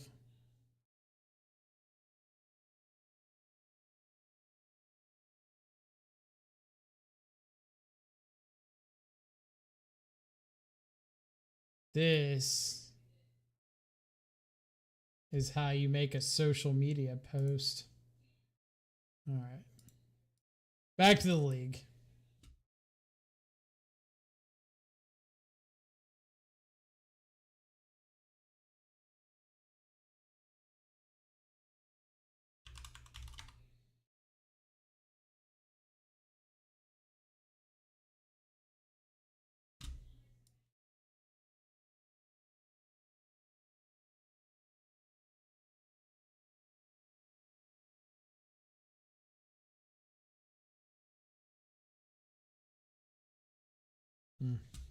I'll have to change that up later.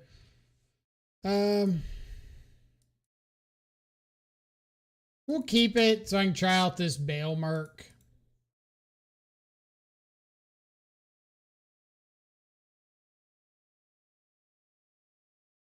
Oh, you know what I need to do?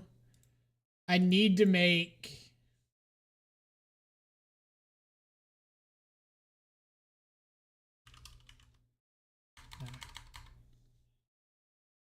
Adobe Express.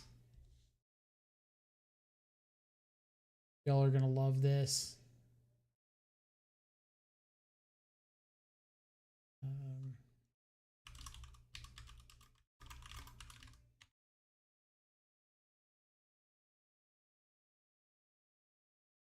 That's just rude.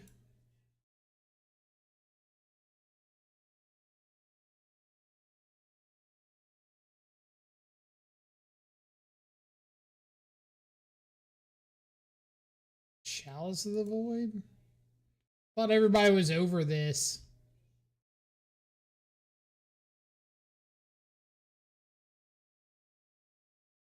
Thought we were like on to bigger and better things now.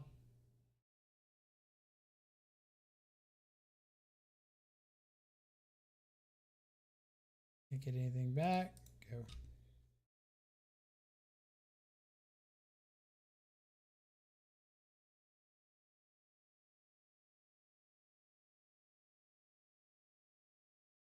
All right. Which version of Overlord of the Bale Merc do we think is best?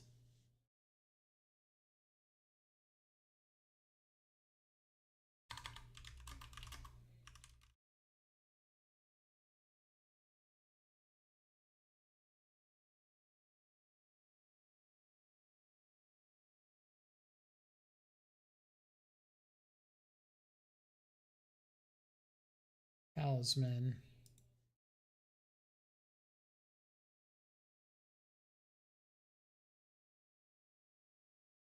I think I'm just gonna windmill slam and Oculus and pray. Like if I sit here and hold up Counterspell and they just have something good, my life kind of sucks. But maybe if they don't have anything this turn and I get Oculus down and can untap with Counterspell next turn.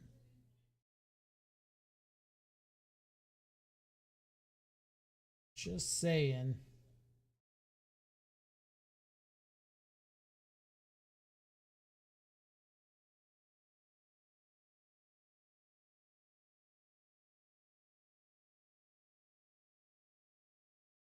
All right, I'm working on this. Give me a moment.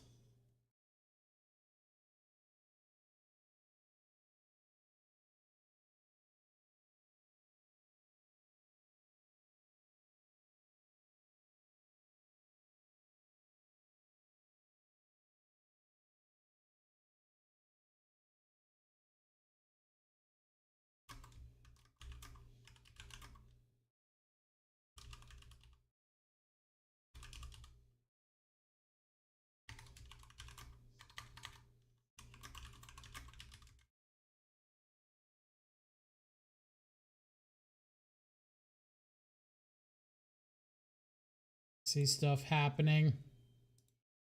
I'm assuming I'm dead.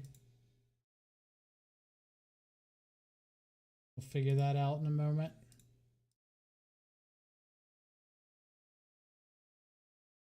Nope, nope, I'm untapping. Chalice on 2. Wrong number, opponent.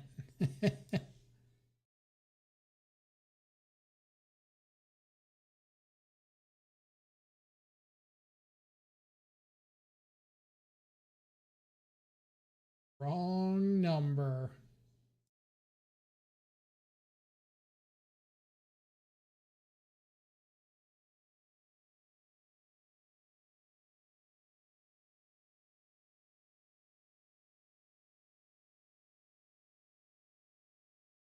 I need you.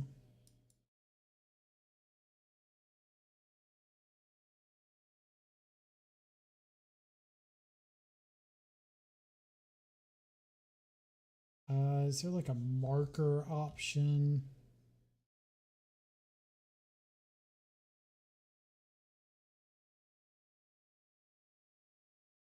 I know there is.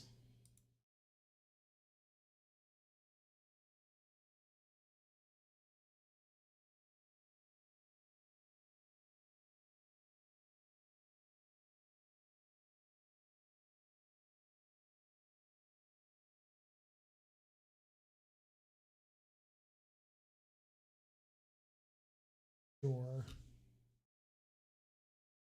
All right, Adobe Express. Pencil.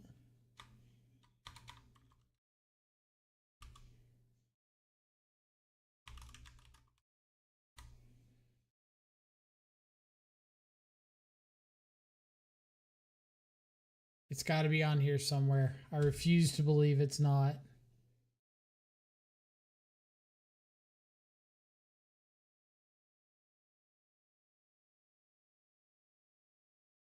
Talk about that one.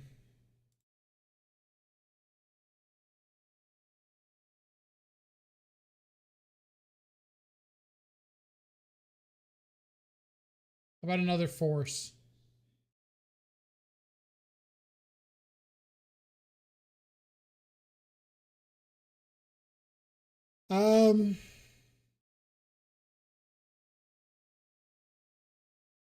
I kind of want to Grist kill the Myco spawn, but at the same time, it probably just doesn't. Or no, I do need to Grist kill the Myco spawn because it makes it a 2-turn clock instead of no, because I'd have to sack the token. Damn it.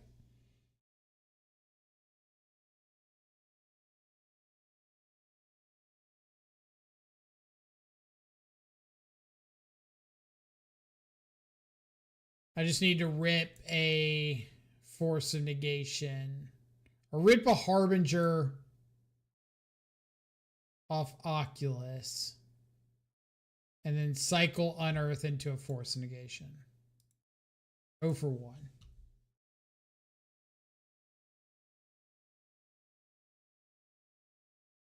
Does anybody know? I know there's a way somewhere on Adobe Express to like write in, like use your mouse as a pencil. A lot of chalices.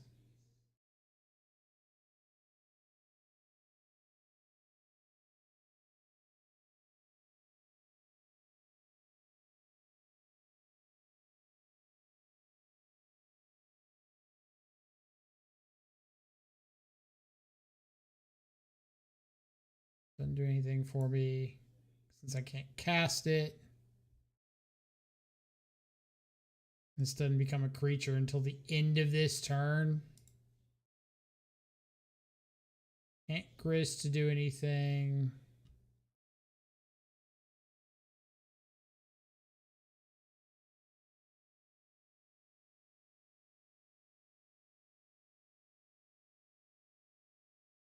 Wish I could hit him with the wrong guess.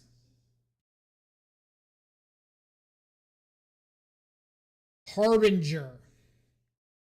Harbinger. I went 3-1 with Dimir Ninjas again this week, only losing to Ruby Storm. Deck feels really good. That's pretty dope. I'm a big fan of having ninjas in the format.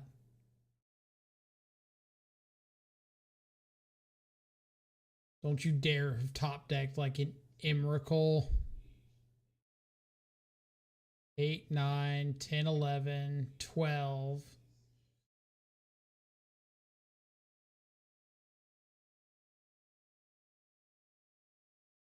Just a big Kozilek's command.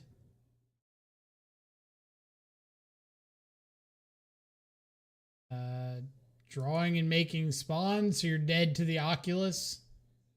Or no, they got spawns.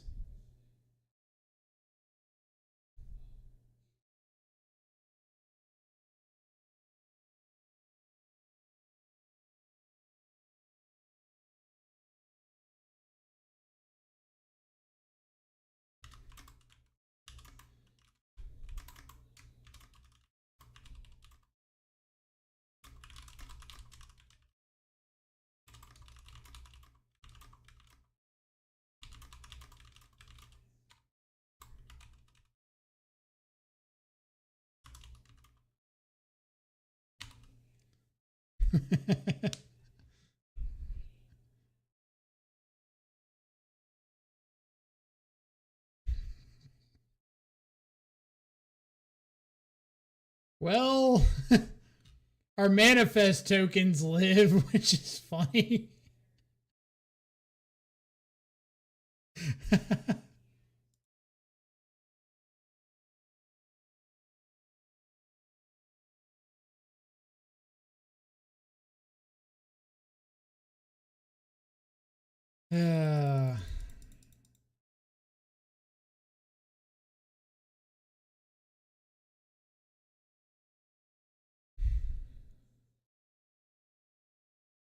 Anything I can do into this chalice. I mean, I think the only thing I can cast is another Bale Merc.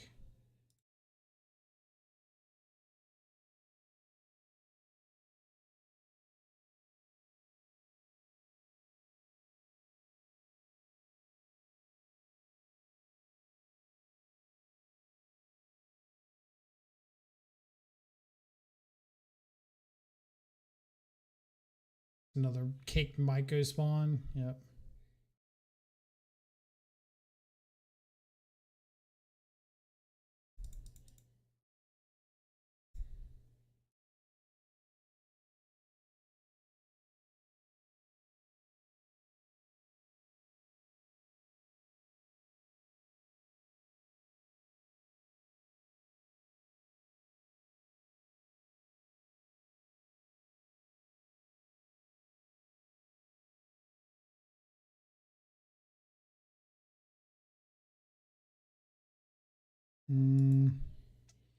What's a good, like,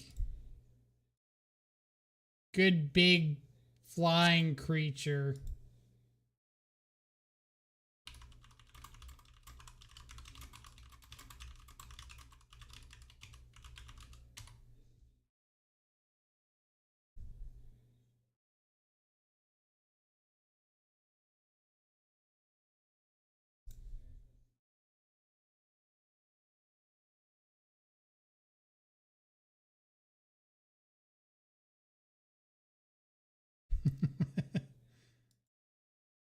No Odawaras is in the deck, unfortunately.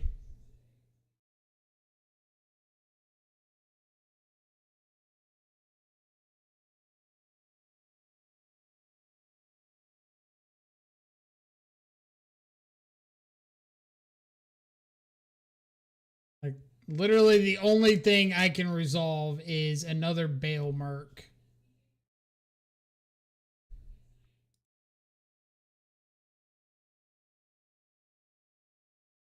Which I will say, I'm working on this fantastic thumbnail over here. If this deck ends up getting on YouTube,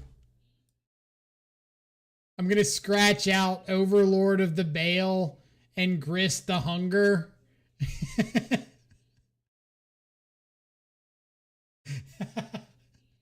going to be fantastic.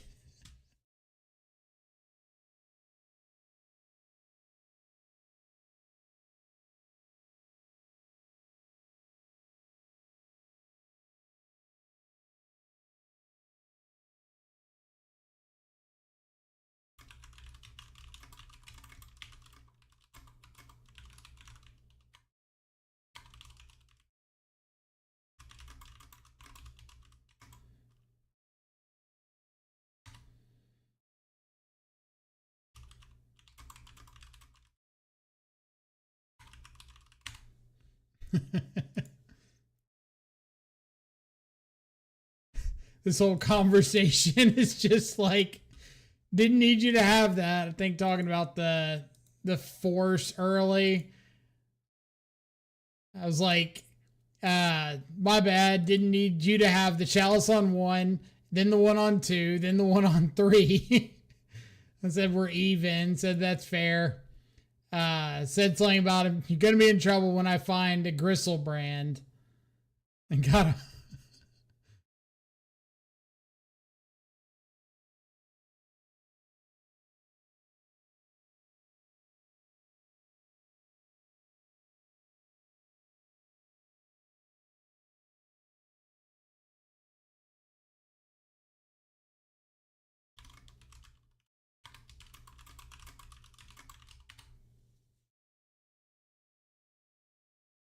not scooping to that one.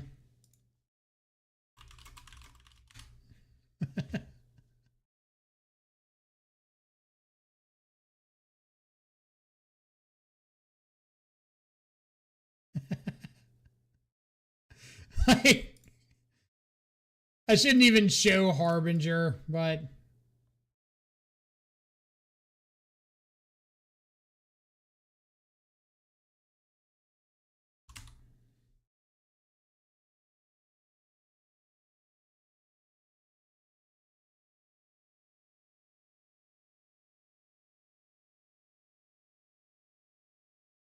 all right, so in response.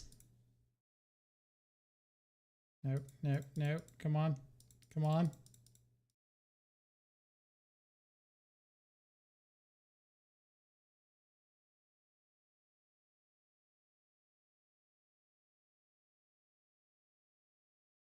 Let me hold control.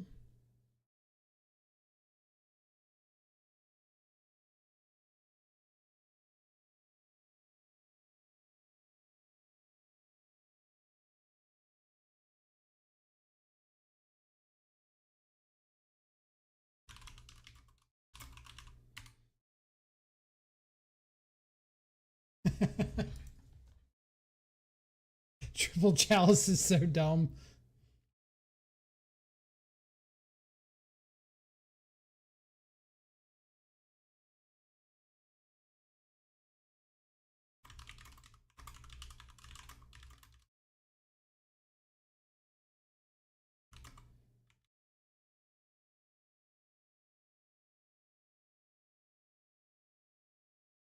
All right, we got a whole bunch of stuff that is not going to make triple chalice easier.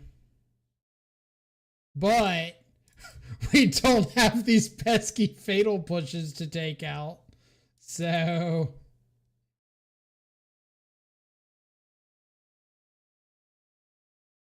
that's got to count for something, right? Please. Okay. I think we got this post board.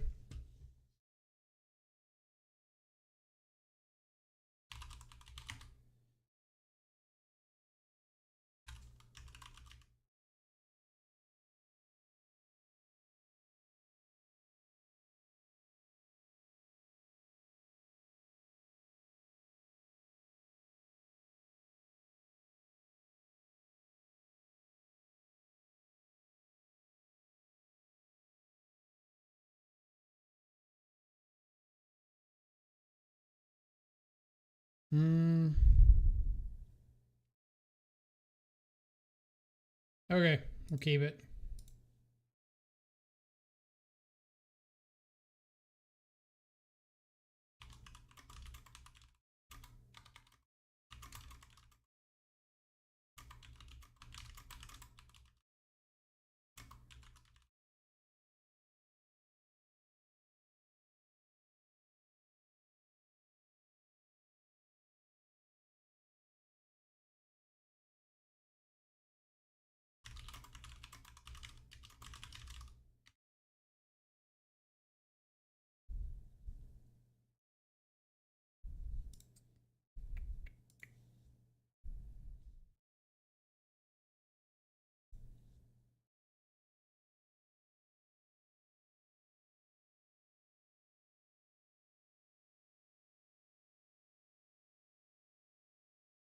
All right. Basic forest.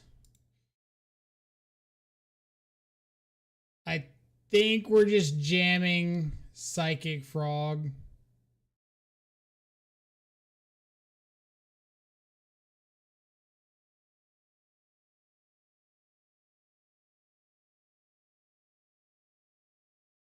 Opponent says they keep getting killed by frog. That is what it's supposed to do.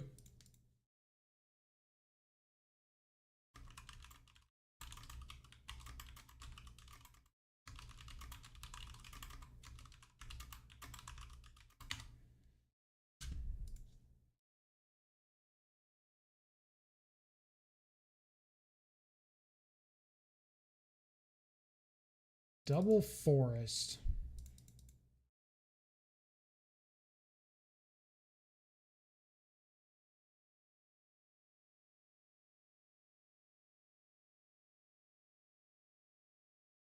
I mean, we didn't come here to not unearth frogs, so...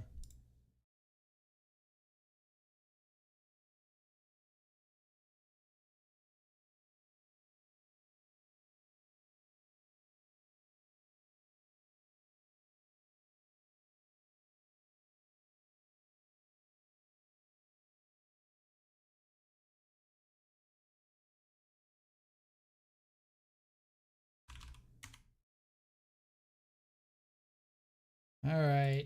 All right.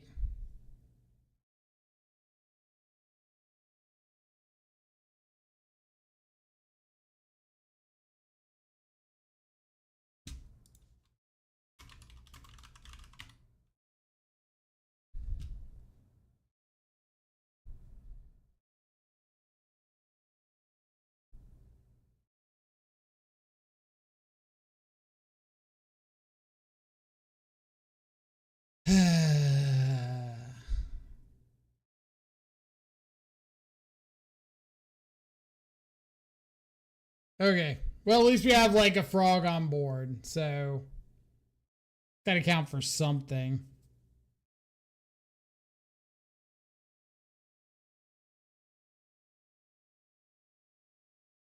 I believe in the power of the frog.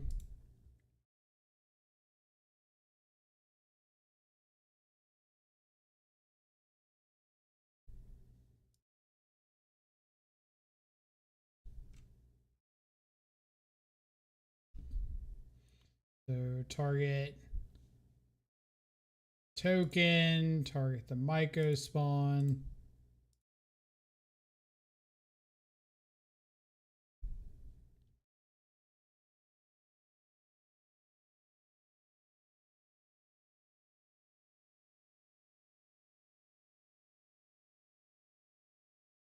Pretty good one.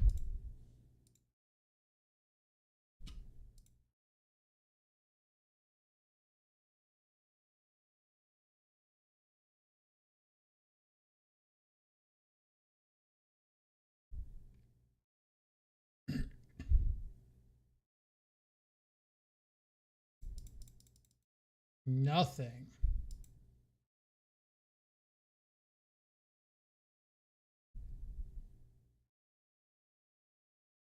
Show me that Kozilek's command.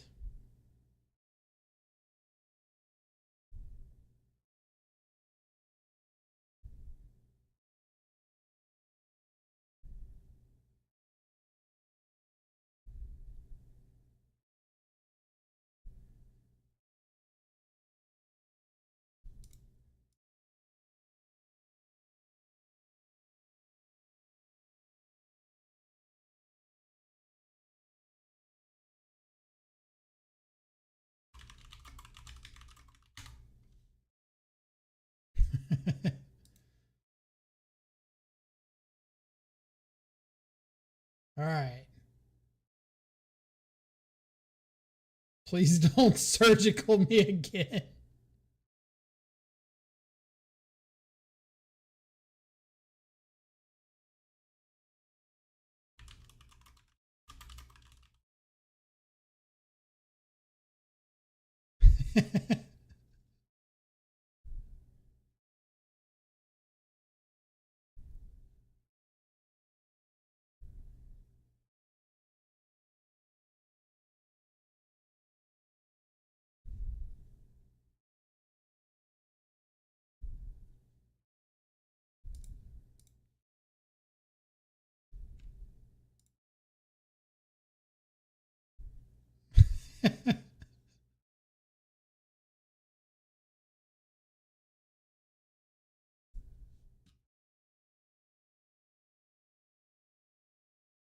Surgical with a frog on board, right?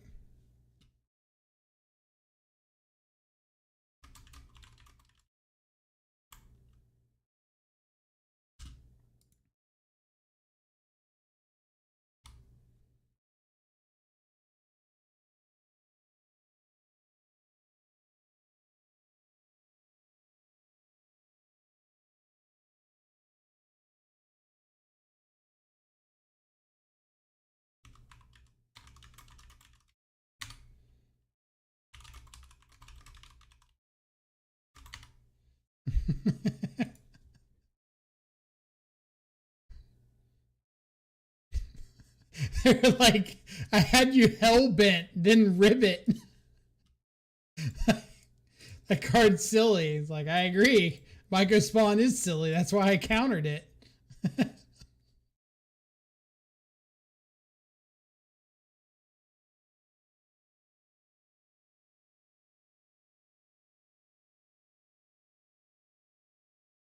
don't know if that's worse than bolting a Goyf and Sexix. Thank you so much.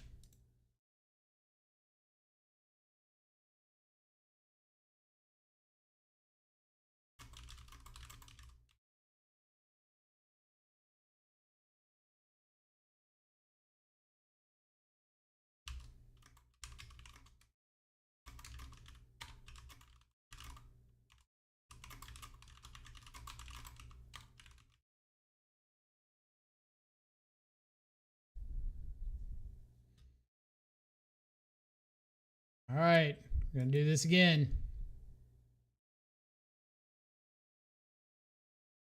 I believe.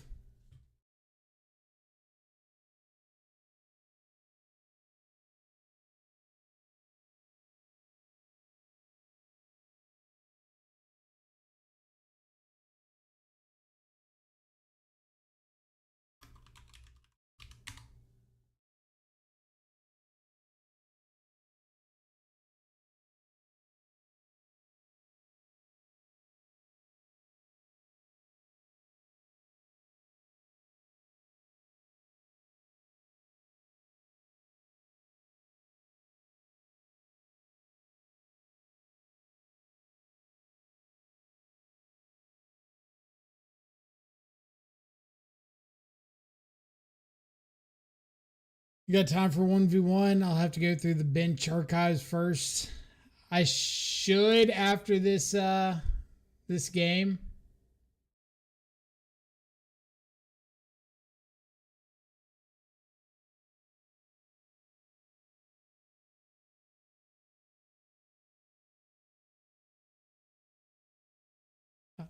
To be fair, bench hadn't played in like 2 months, so there's no telling what the bench archives involve.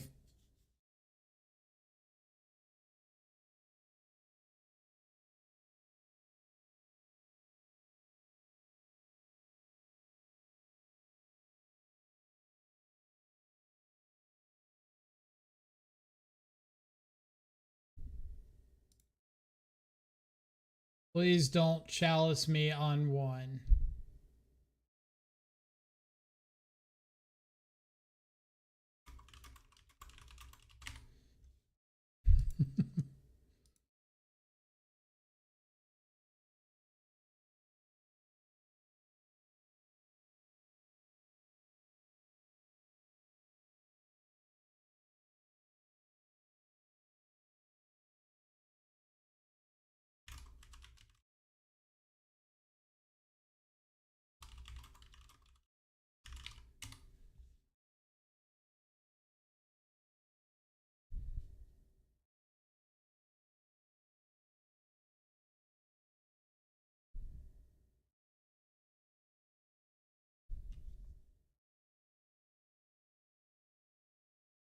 Chalice and a Cavern of Souls. Okay. We are going to try to consign into memory the trigger off of something. I don't know what.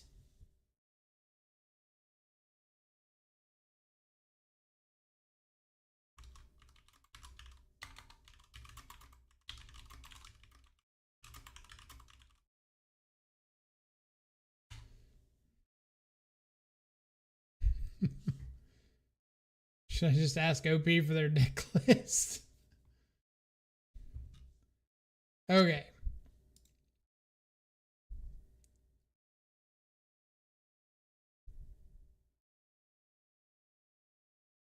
We're going to replicate a consign.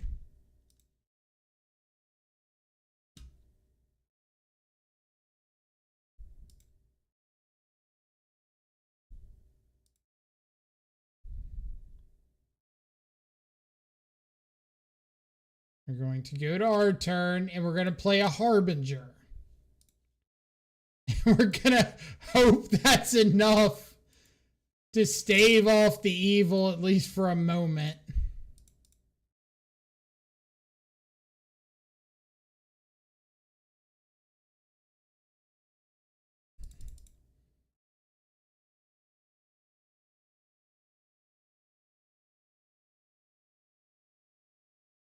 So we have considered to pitch to this force pretty easily.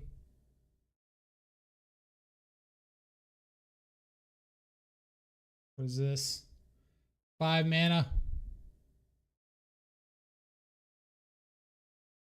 Harbinger is doing exactly what I want it to do. Turn this into an island and turn this into I discarded a card.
I really want to hard cast this Oculus.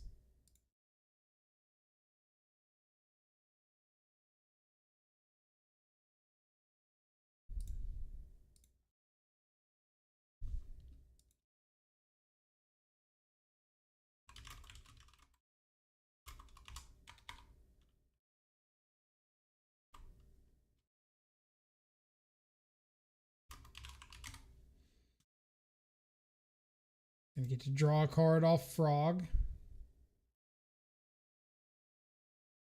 1, 2, 3, 4, 5, 6. My one fear is that it's a Devourer. And they get to go like Devour my Harbinger. So I think I'm just going to pass with Consign.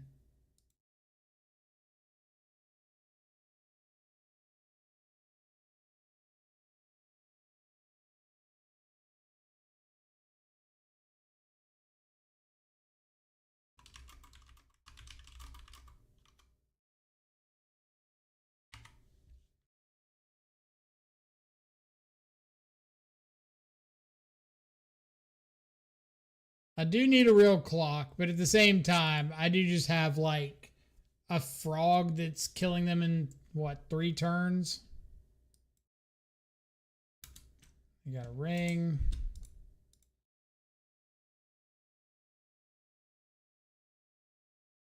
So like that would have been my clock gone right there.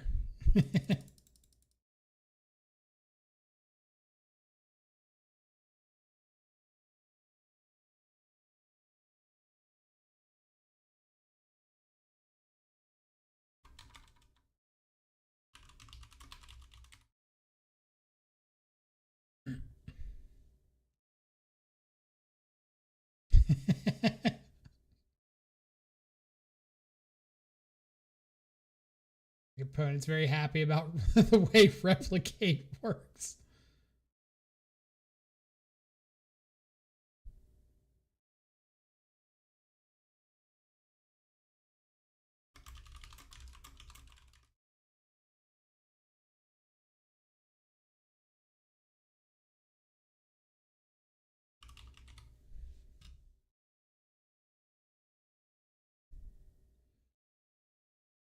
All right, so let's discard.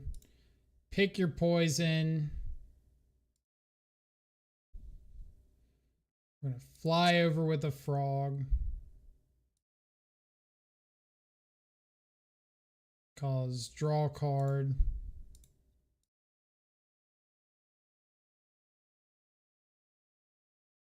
I'm going to wait until after combat. Because if I draw a force...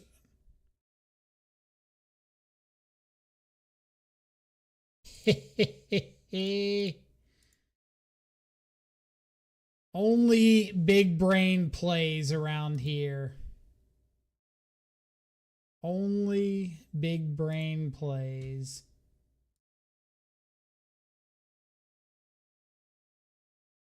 Now we have lethal in the air with a frog and an Oculus.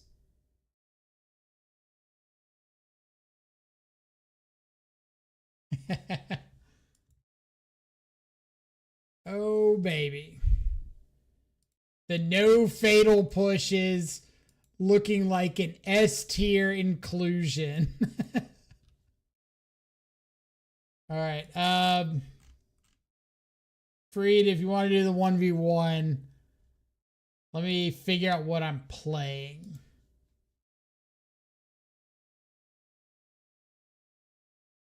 What am I playing?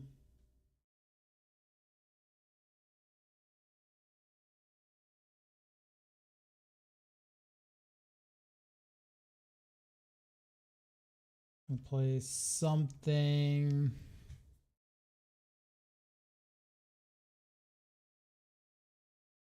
But what?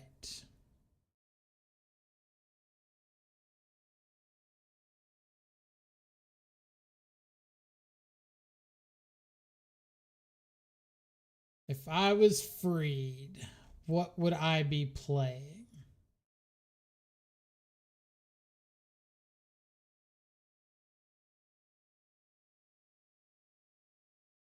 I know what I'm playing. You have to rent something? Well, I've got my deck choice ready.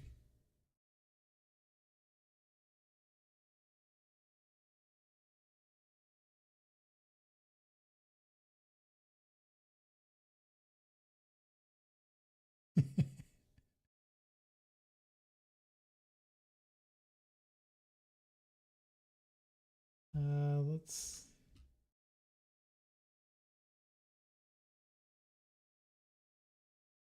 get this one.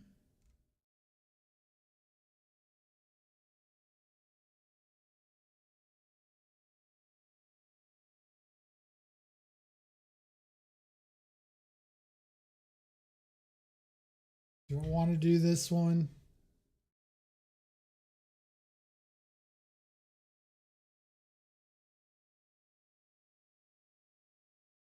I feel like this shouldn't be what I play. But I really want to.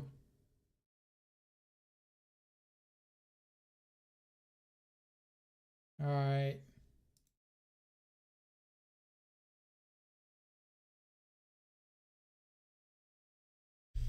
Freed, are you still in here? Or can I pull up my deck for everybody else?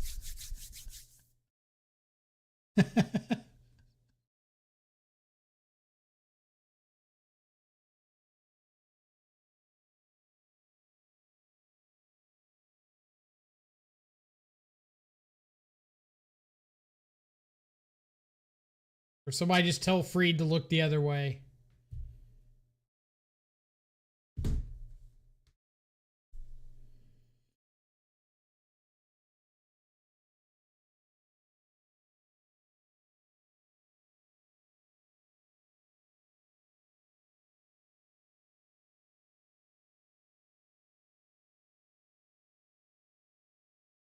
I don't know if Freed's looking or not. I will add it over here. Oh, no, no, no, no. No. We're going to see it anyway.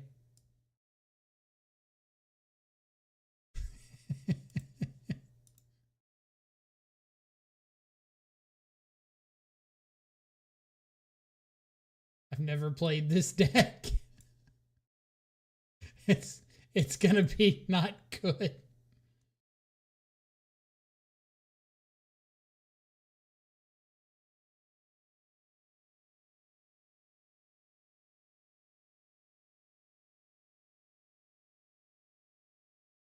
Let's see.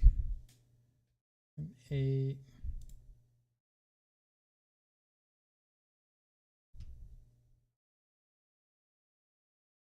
We'll figure out some way to win with this. Maybe.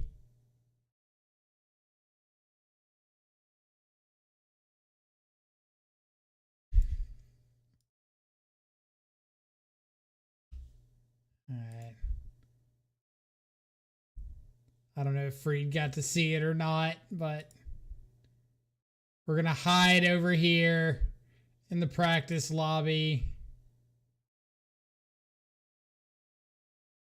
Oh, wait. Shit. Yeah, totally that.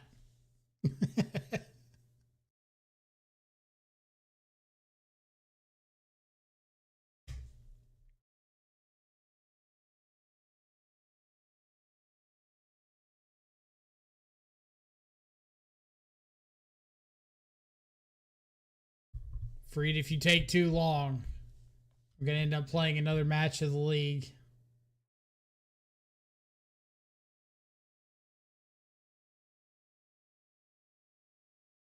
I can't wait all night to Basim. Send a challenge? Okay.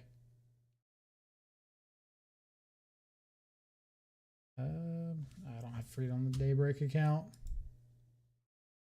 Yeah, go ahead and make a lobby.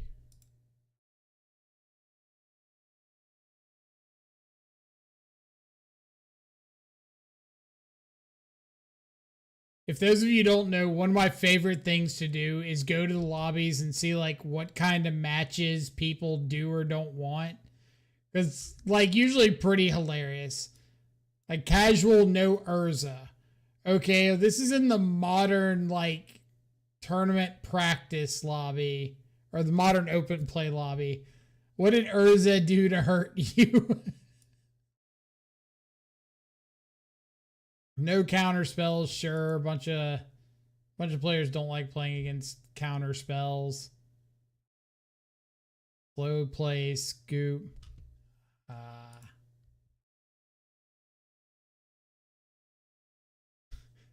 saw that name. Okay. Who's ready for this? Who's ready for this utter destruction? Yeah. Keep it.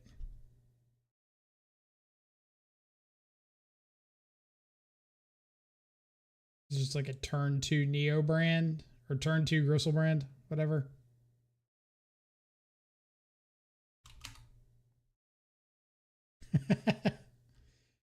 Reed said, for the record, he's never played this deck. Same.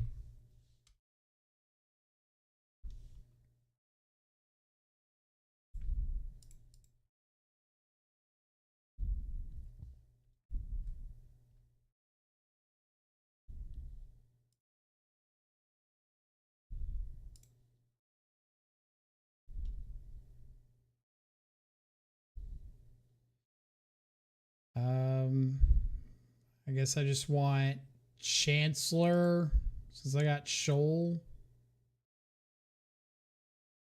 Wait, no, I don't want Chancellor. Chancellor bad.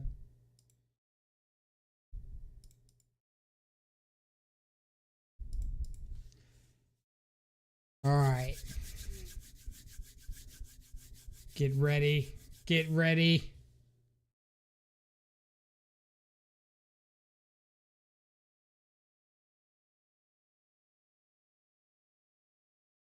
I imagine this is just like the Naya combo energy deck.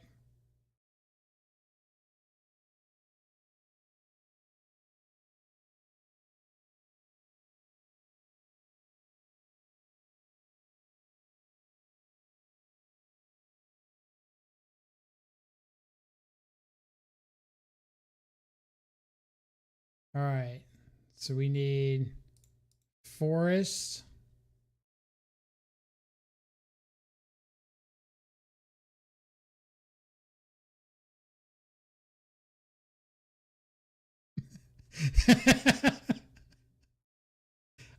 I hope the truth is setting in.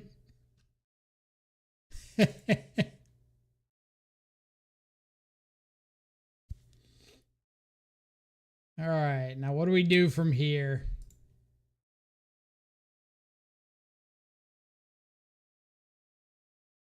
There's an autochthon worm.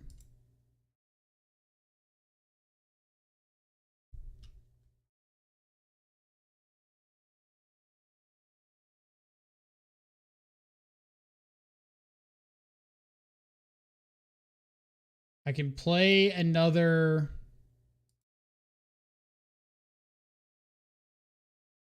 Allosaurus rider. Does that do anything for me?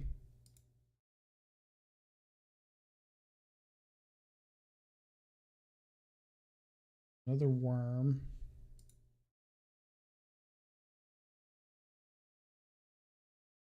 So, nourishing shoal, big worm.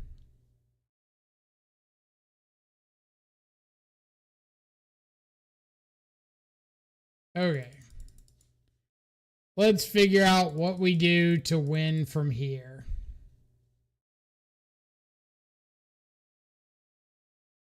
We can play a bunch of riders, but that doesn't do anything.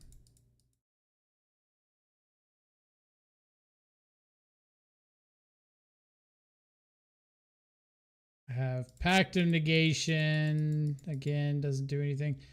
Is there no way in this deck to, like, make more mana?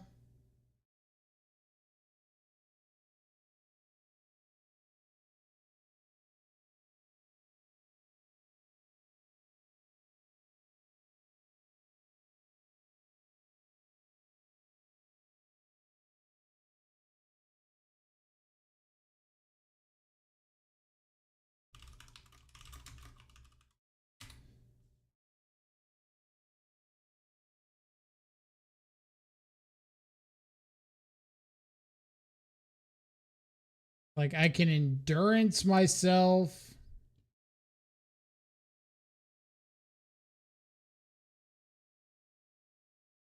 Where is hate that you can't have your hand all at once? So if I, like, get out all of my raptors or my Allosaurus riders, get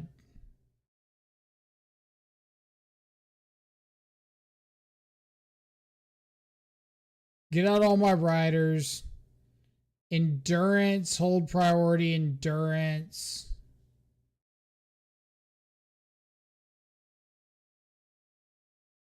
Can I cord for something? Like, if I cord for a Wither Bloom, are they both in my hand? They are both in my hand. Okay. Oh.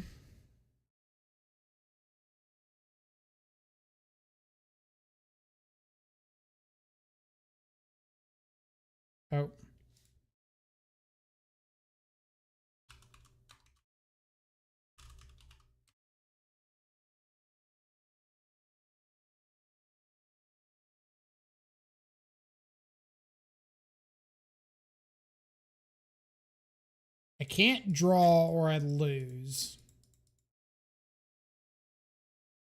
So let's go eggs or play one of you. Play you. That's fine.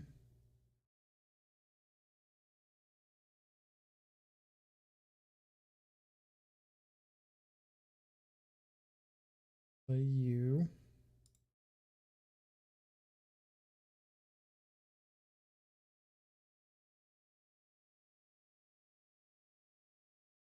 Where is endurance?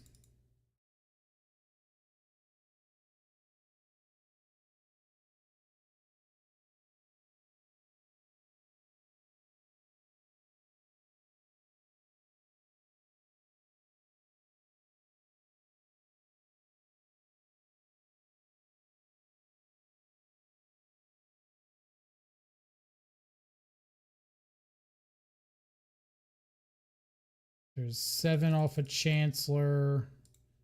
The worm.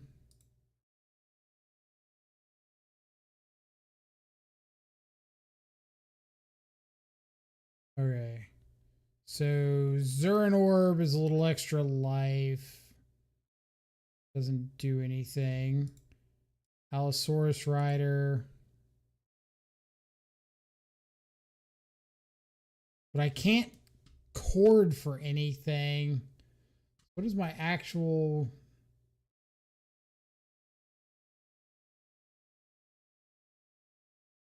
Like I can't Galta.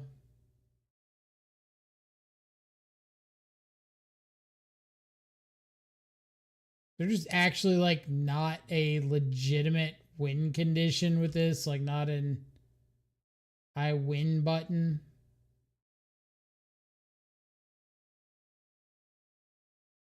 Or is it this Witherbloom command in my hand that I can't do anything with? Or not Witherbloom command, Witherbloom apprentice.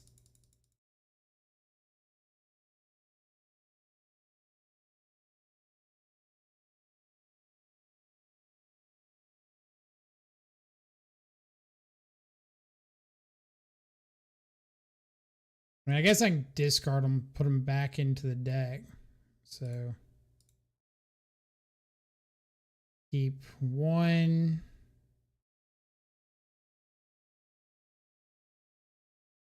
Discard a bunch of lands, bunch of ponder effects.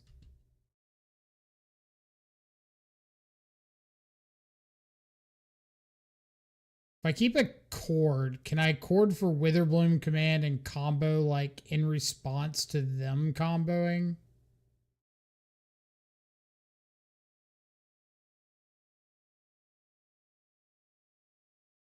My God, this is so miserable.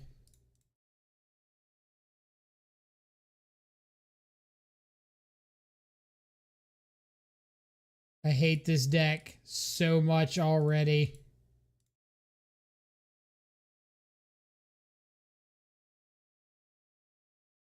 All right, so I didn't select a chord.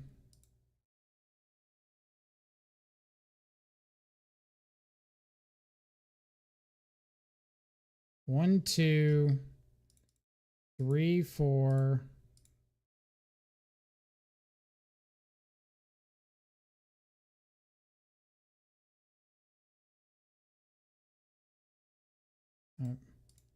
Need Pact of Negation in case.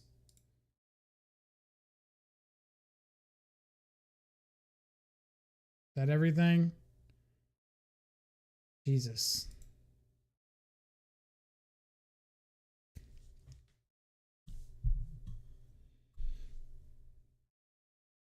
All right.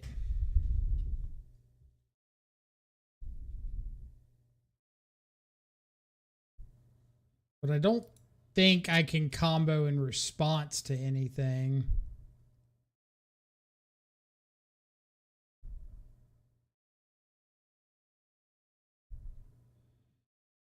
Destroy target non-basic land. Okay, so it doesn't hit anything on my side.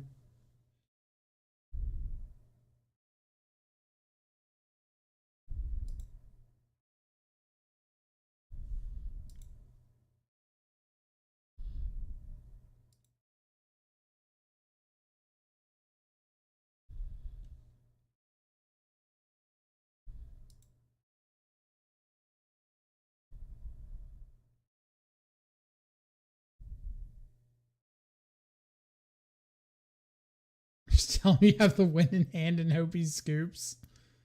Respect. Oh yeah, I got this.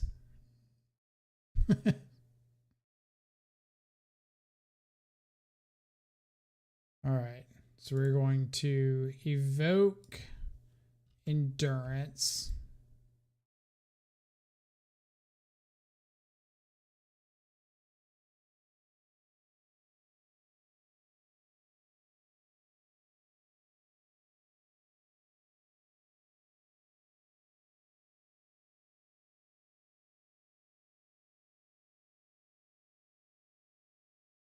Cord for 3. Get a Witherbloom Apprentice.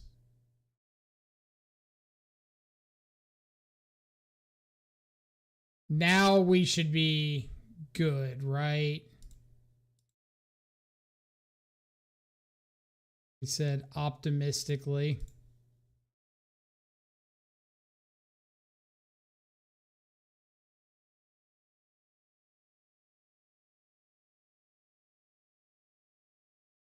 I can like find enough nourishing shoals and big stupid things.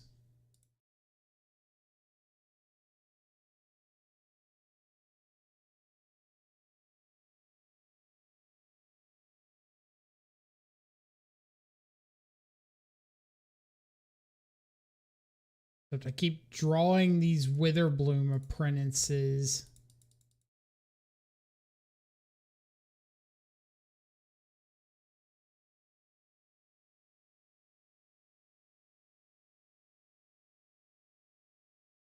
I just hit him in the face.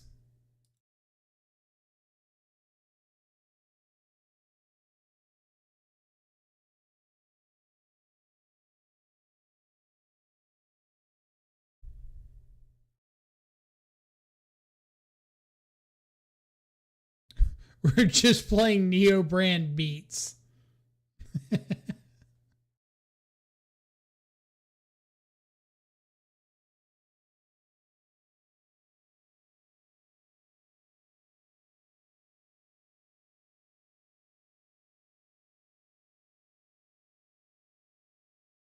Because I'm pretty sure I can just sit here and like pact over and over again. Like Summoner's Pact, Summoner's Pact, Summoner's Pact, Summoner's Pact, fail to find into the Witherbloom Apprentice, and then like Endurance, pitch something, put my graveyard back in my deck, draw it again, Summoner's Pact into the Witherbloom a bunch again, and like drain them out that way. But I kept drawing my Witherbloom Apprentices, and I couldn't get them from my hand onto the battlefield outside of Galta. But I kept drawing the Galta, so I couldn't Neoform or Eldritch Evolution for the Galta. And I hate it so much.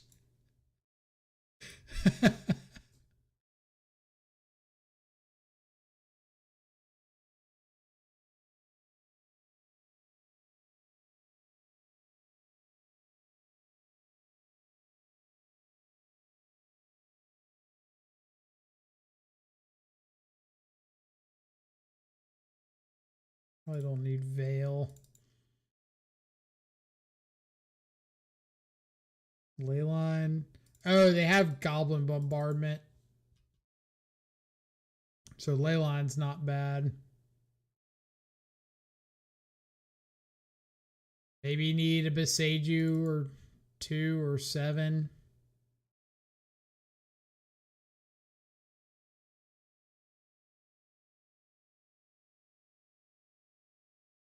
I feel like there's not a whole lot I can cut as far as don't need pact, or as far as like potential bits of combo.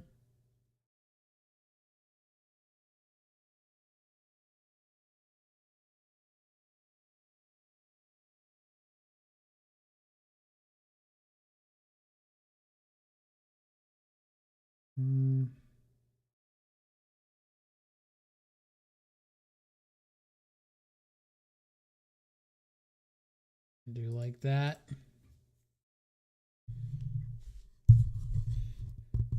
I can't wait for Free to get back into the chat and just be mad at me for playing Neo Brand.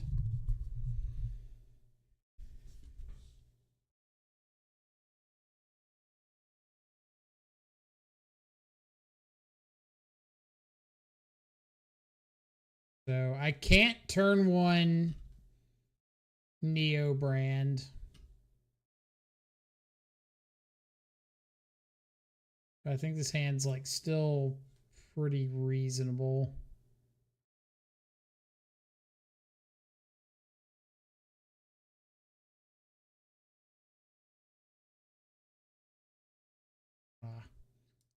Neoform off the top would have been fantastic.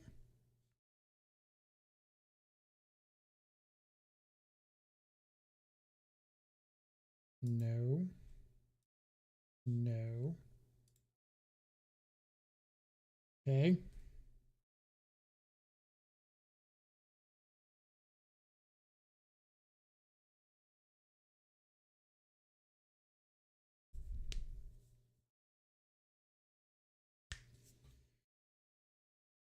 All right. Got the birthing ritual again.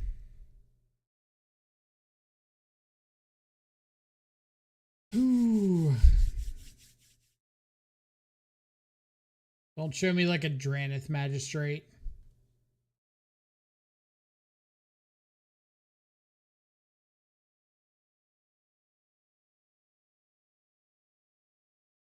Okay. So I can pack for Allosaurus Rider.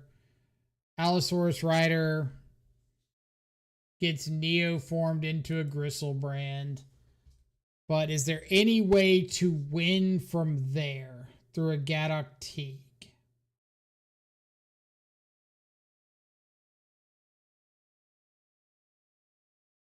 Because I can't Court of Calling for a Witherbloom Apprentice. If I get a bunch of Allosaurus Riders, I'm dead to...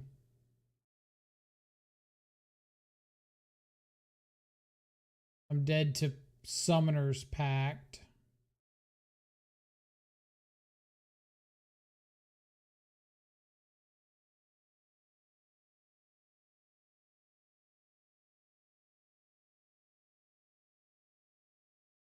I could get a Galta Summoner's Pact for Allosaurus Rider, Neoform into Galta, put a Freyalise into play. That doesn't really do anything for me.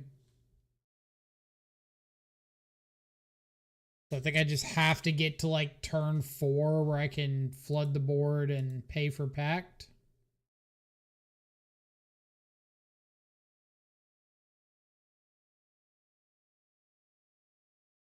But then I guess I can't Nourishing Shoal, so...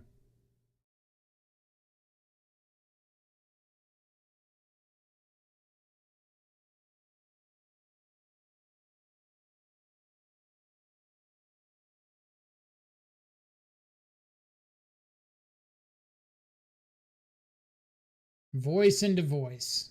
Basically Splinter Twin.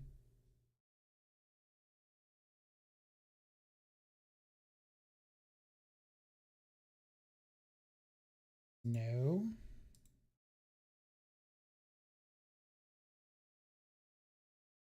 So I can't Nourishing Shoal into Gaddock Teague. Does this get any better for me if I pass? So 6, 7, 8, 9. I wouldn't be able to Nourishing Shoal.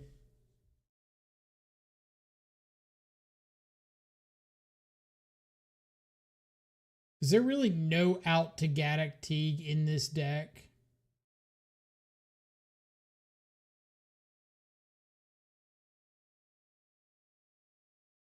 It's like I get Gristlebrand. I draw 14.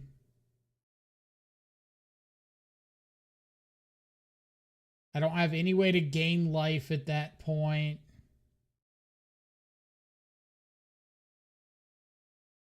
Can't get a Witherbloom Apprentice out.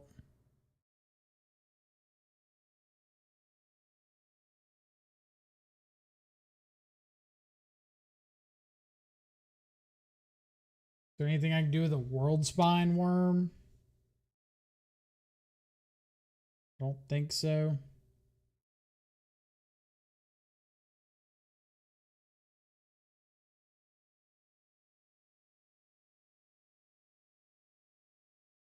Yeah, Nourishing Shoal's the only thing I can do, and I can't do anything against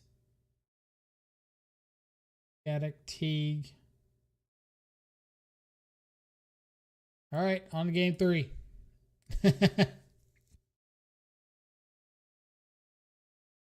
So this needs to be keep a hand that goes off turn 1 or turn 2. Gemstone come out. Botanical Sanctum back in. Seiju doesn't look like it matters. Leyline doesn't look like it matters.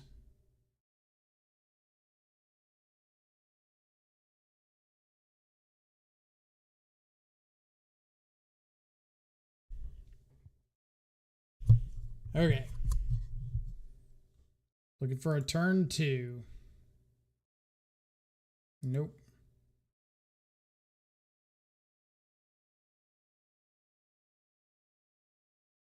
Nope. If it had an Allosaurus rider, maybe.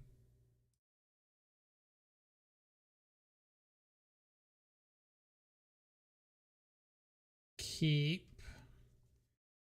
All right. So land. I don't need. I can just ditch both the Nourishing Shoals, right?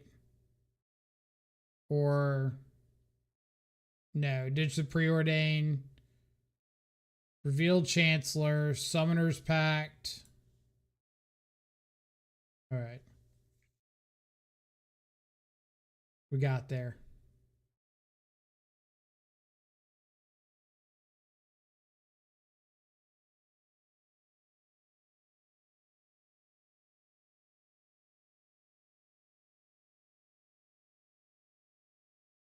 Their island. Summoner's Pact. Yes. Allosaurus Rider.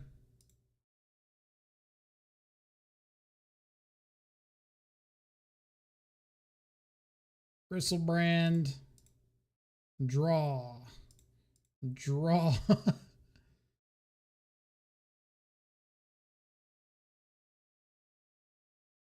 Nourishing Shoal. It's Autochthon Worm. Draw. Draw.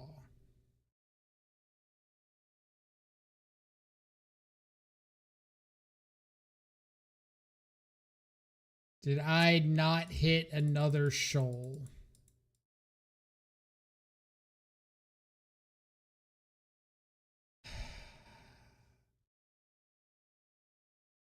I do have a Zurin Orb, which will give me 7 more cards.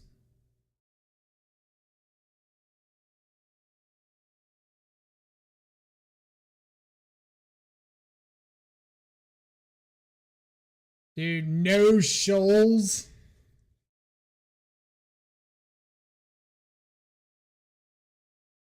All right. Allosaurus Rider. Ditch.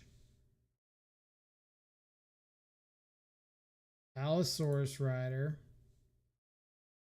Ditch.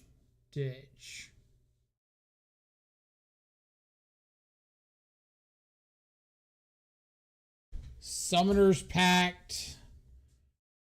Do I have 2 Summoner's Pact? I have 1. I have 2. All right, so Summoner's Pact for an Allosaurus Rider. Did I miss an Allosaurus Rider in my hand somewhere?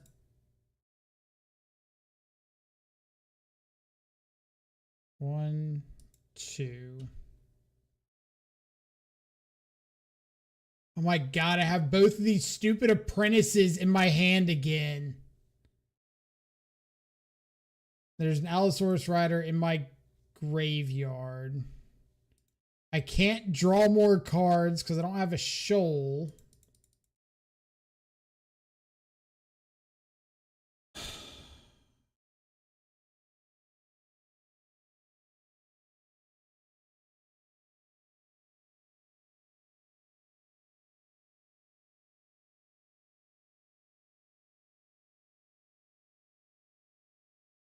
All right, so endurance.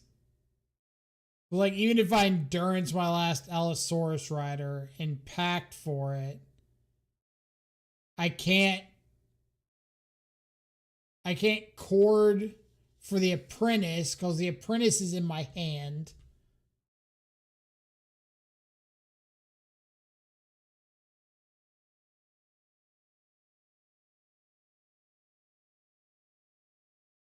Nothing. This deck is so awkward.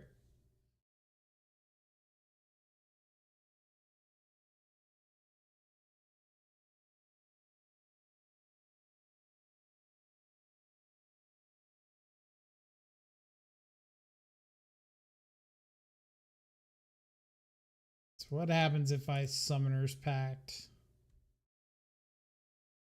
Get Endurance, Allosaurus Rider. Neither of which do really anything for me. Or maybe if I cast enough spells, Freed will get bored and scoop.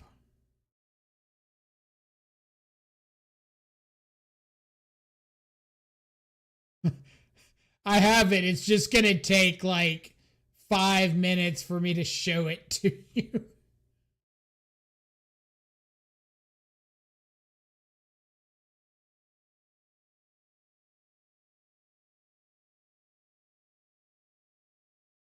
All right. Pass. Pass, and I'm going to Pact of Negation your turn 1 play. Think I won't.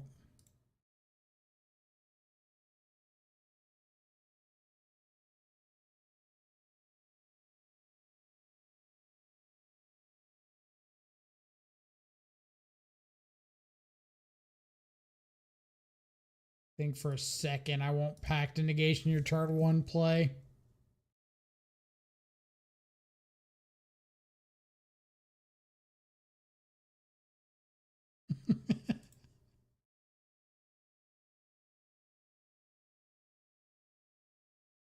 All right, let's stack these. Can't do anything. Can't pay the life.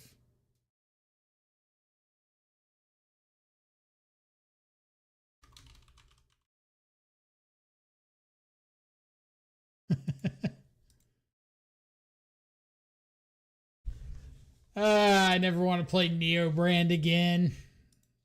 That was such a miserable experience.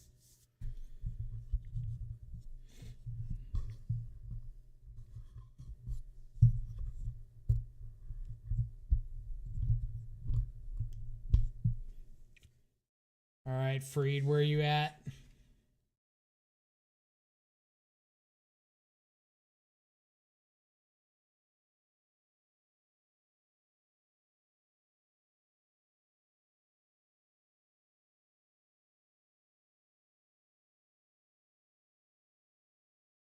Back to your regularly scheduled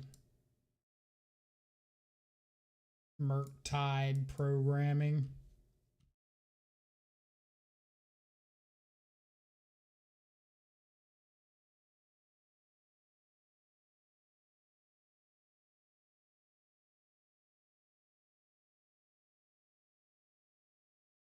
Dude, Freed, the first game was fine. The second game, I realized there's no way in the 75 to beat a Gaddock Teague.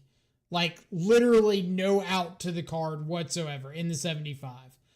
The third game, I was like, okay, I got to keep a hand that goes off turn 1 or turn 2. Sure. Found a hand that, like, goes off turn 1. And then proceed to draw the first 2 Nourishing Shoals, never see the third. I find 3 Allosaurus riders, so I'm like, okay, I can endurance the 4th into my graveyard, or back into my library, Summoner's Pact for it, and packed off of my 4 Allosaurus riders and my Gristlebrand for the The Witherbloom Apprentice. Both Witherbloom Apprentices are in my hand, and I have no way to get them to the battlefield. So, just like not seeing a shoal, drawing both of the Witherblooms. Just, I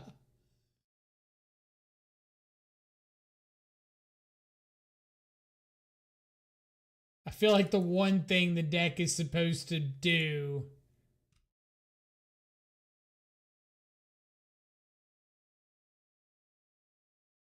I redeemed your channel points. Did you even pay the channel points?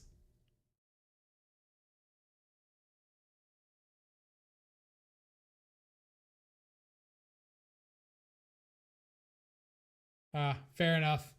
Okay. So give you a sub. Unless you want the channel points back. But I will gift you a sub. Let's see.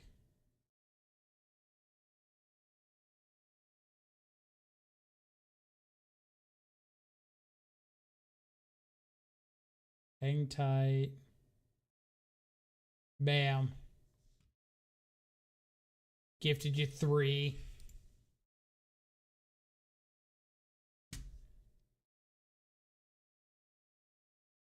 Don't say I've never done anything nice for anybody.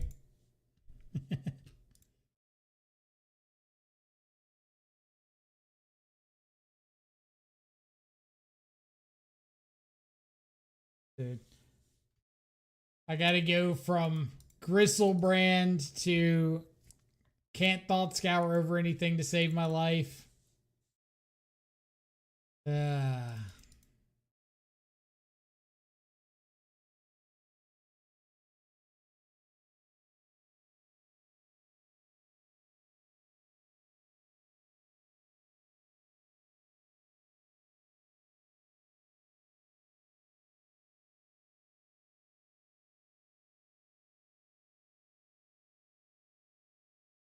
I just picked the first deck that looked different. It's basically what I did.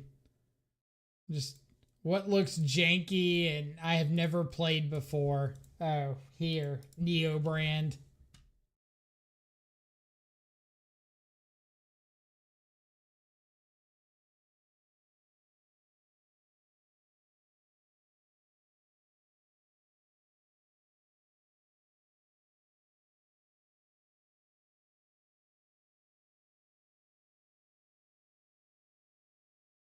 At least I won one game off sideboard cards. Okay, so this was the list I took.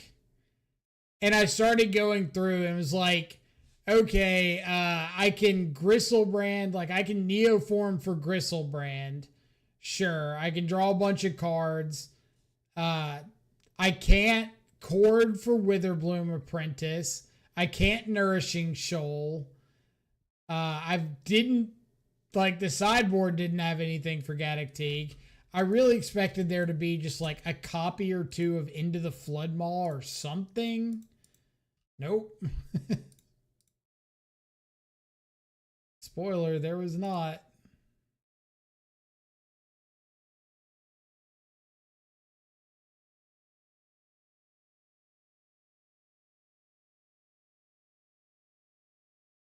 That's just cruel, deck.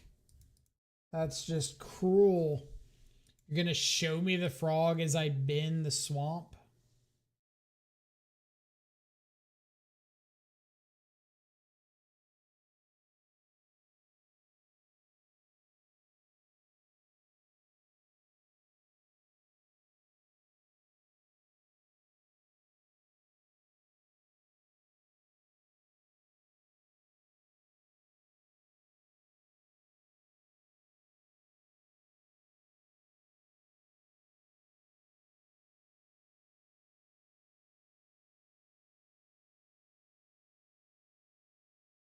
All right, we'll go to game 2.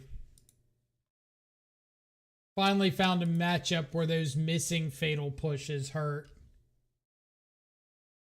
I was kind of concerned that we wouldn't find it. Do I want static prison or pick your poison for like static prison?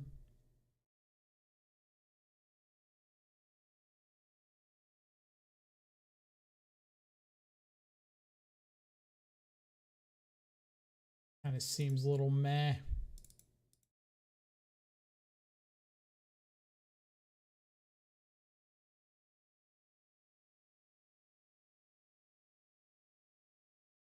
Yeah, I think Neo Brand needs like a couple copies of Into the Flood Maw or something similar. Probably exactly Into the Flood Maw. One blue, hit a target permanent. Or target non-land permanent.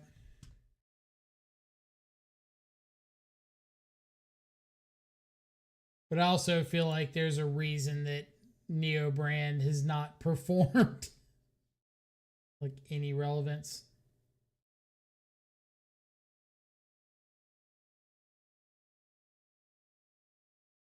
I also noticed that one of these other lists has got Thassa's Oracle, which would have been way better. You could just like Thassa's Oracle or chord into an Oracle, trigger on the stack, draw, Nourishing Shoal, draw, shoal, whatever. That would have been quite a bit better.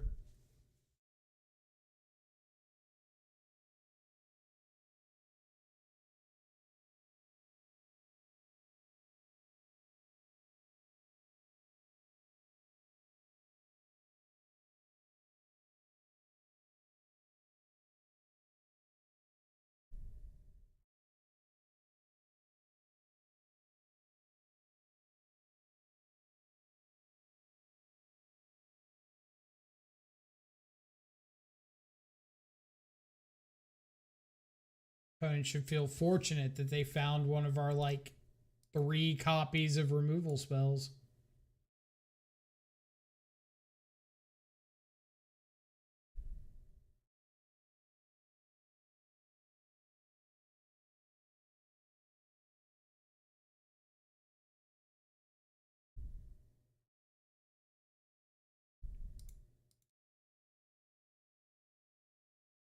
Take it.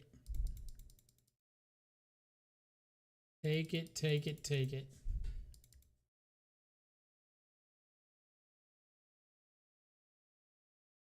Sure.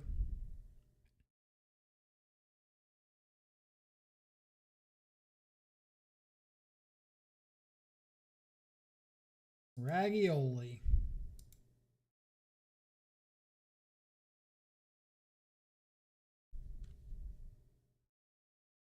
Right, I have to get black to be able to deluge.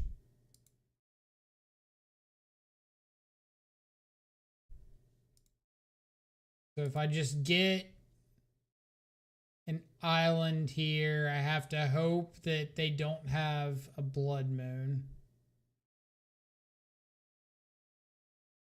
I can get a swamp.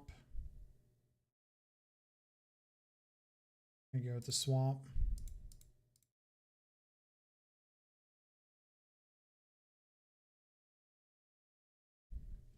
I don't even know if I can consider that a 3-for-1 since they wrapped her into the Ragavan, so.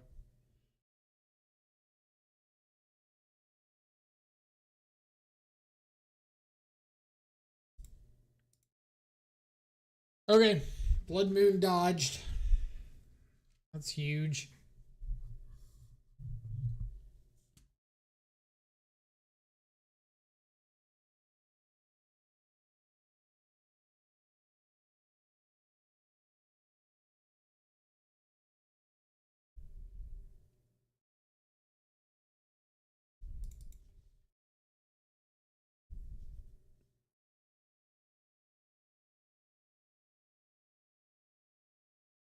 Into the Flood Mall is going up. I need some for standard. I almost picked a couple up, and then I saw they were like $3 or something a piece, unless they've gone up again.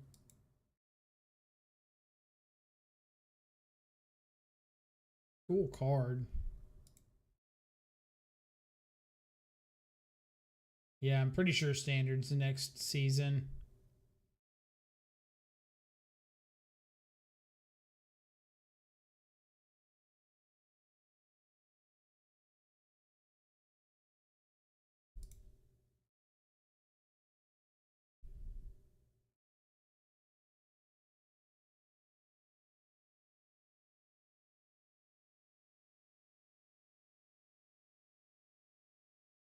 Let's see if I can catch them like wanting to discharge, but it is far too disciplined for us.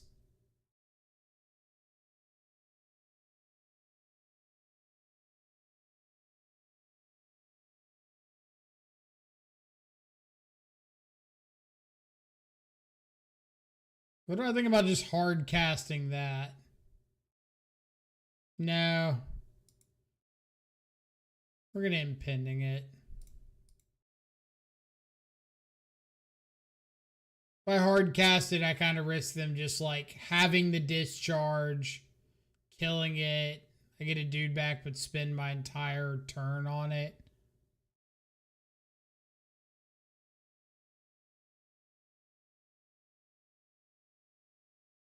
Back in Oculus.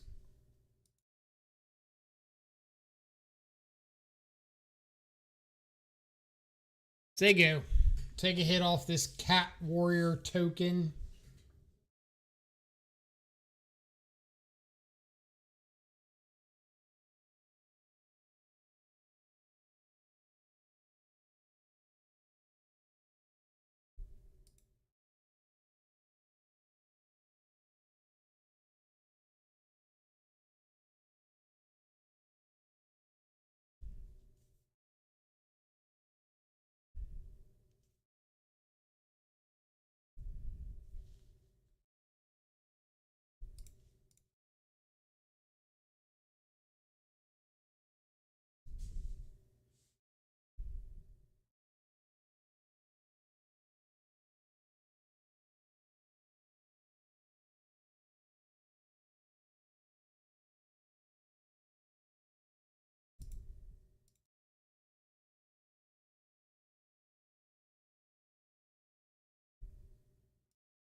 Well,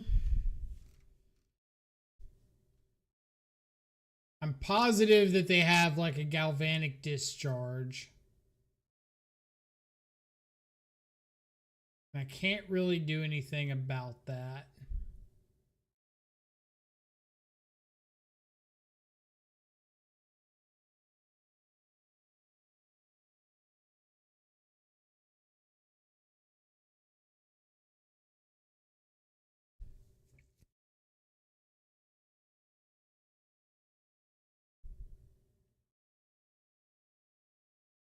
Show me the discharge.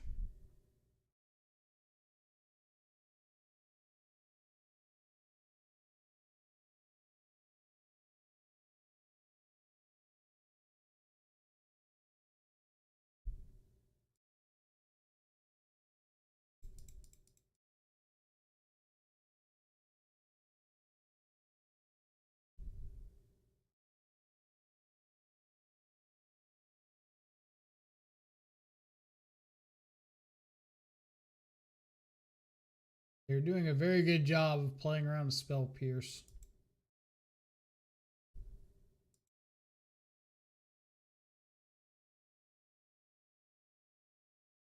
Got a Blood Moon. Wouldn't really hate a Blood Moon.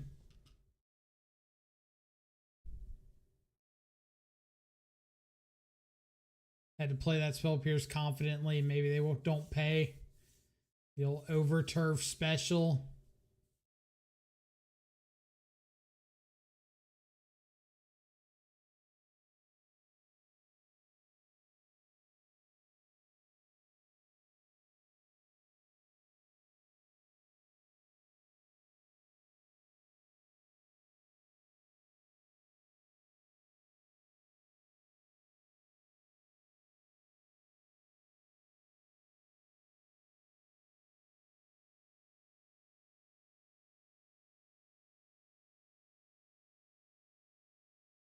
Need a few less lands.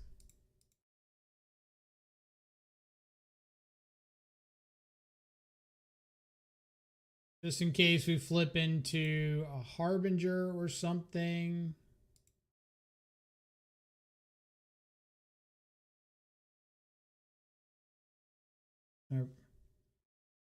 One of these days, I think I've gotten to do that one time. Like, actually flip the Oculus into the Harbinger and get to Harbinger on their upkeep.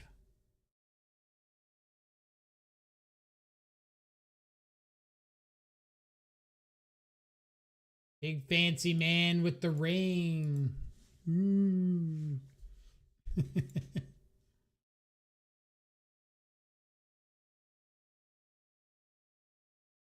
I've hit way more Oculus than Harbingers off of it. Same.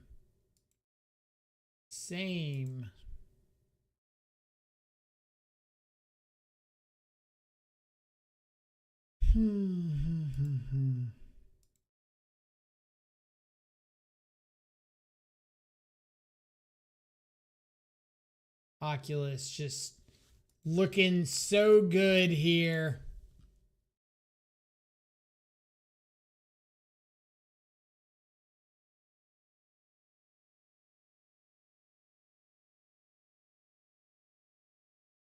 I also see the argument made a lot of like, oh, Oculus fuels your Murktides.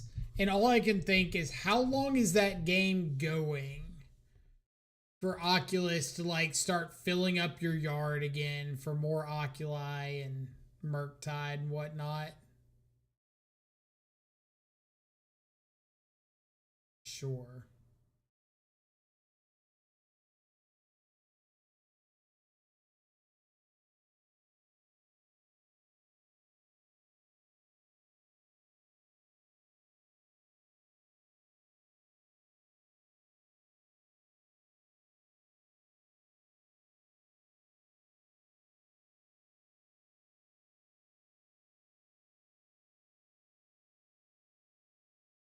My God, we get a combat step.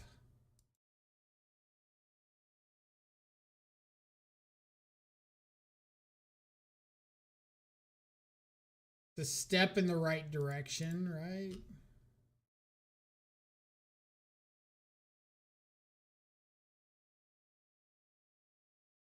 Fragster, appreciate it. Hope you're having an awesome evening.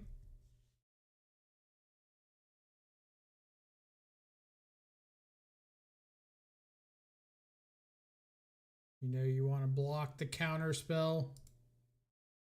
Terrified. Fragster coming in with the Twitch Prime sub too. Thank you so much. Greatly appreciate it. Welcome to the subscribers.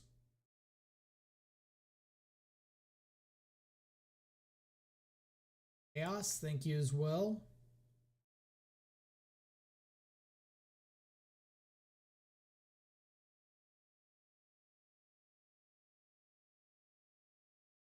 Can never flip that Overlord up, but that would be funny. All right, don't kill me. That arena looking kind of sus with Blood Moon, though.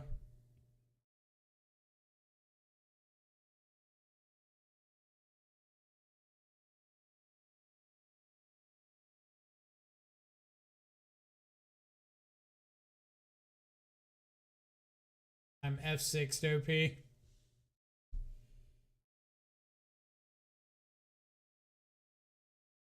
Godspeed. What they hit?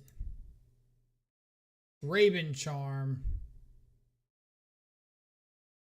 They can kill a dude. They can blow up their own Blood Moon.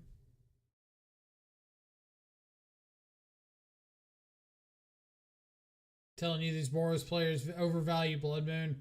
I think they're just really obsessed with the idea of like turn 1 guide, turn 2 Raptor into a Blood Moon, which is obviously really good, but there's definitely a point where it's, oh, I don't have any resources. Like, I have no cards. you have a one ring. You don't need Blood Moon. You can just play good Magic cards.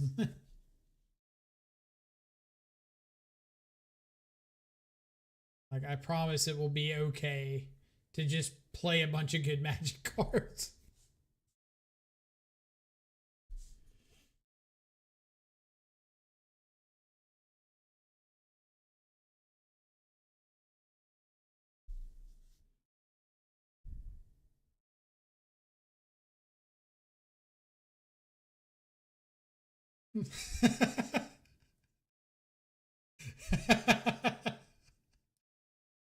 I'll take that. We're out here like winning more games against Boros with no fatal pushes than we are with. What's your opinion on Oculus or Murktide? Personally, I think Murktide's better. I don't think Oculus is bad by any stretch. I just think that Murktide is more consistent, and that's kind of what you need in modern consistency.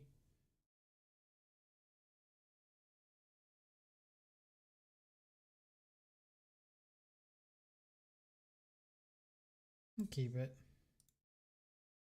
I got one of my like 3 pieces of removal. Please don't Ragavan. Damn it.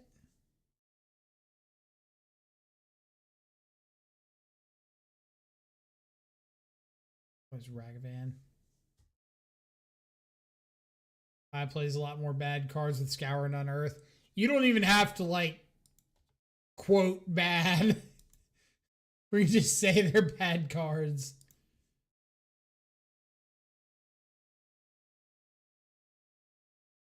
What'd you hit?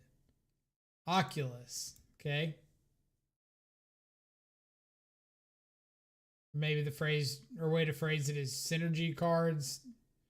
Either one kind of works, but for the most part, it's just like playing a bunch of cards that aren't individually good for the sake of like trying to get some, like you said, some bad synergy together.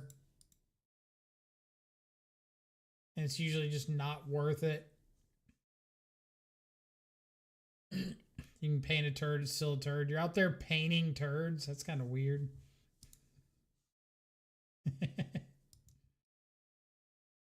That how you spend your weekends?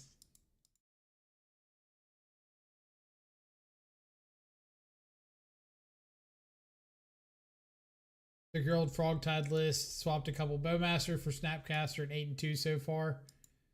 I'm not a huge Snapcaster fan, but I'm glad that it's working for you.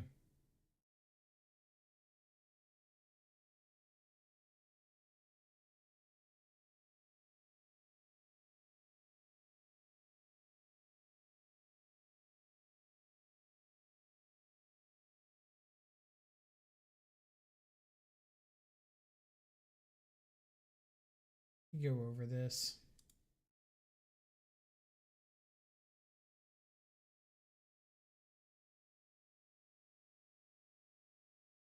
Sure.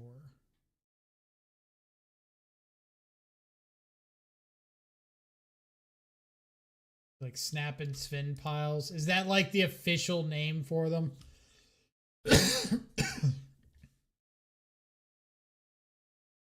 In my spin pile.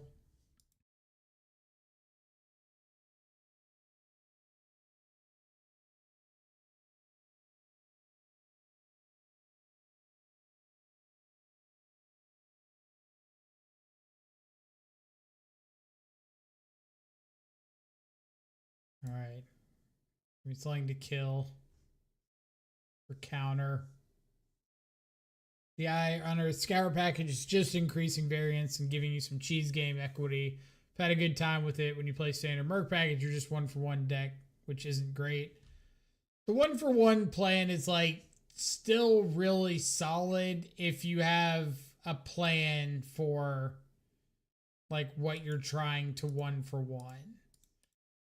I think a lot of times when people play 1-for-1 decks, it ends up devolving into like okay, I've got a bunch of cards that 1-for-1, and now I'm going to proceed to like try to 1-for-1 everything.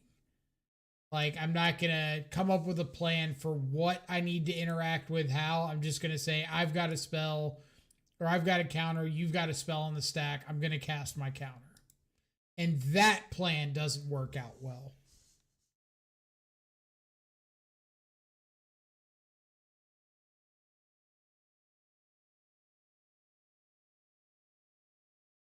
Ragavan is an outlaw, and that's come up a lot, especially in the league that we don't have Fatal Push. You're going to exile my graveyard. You got it.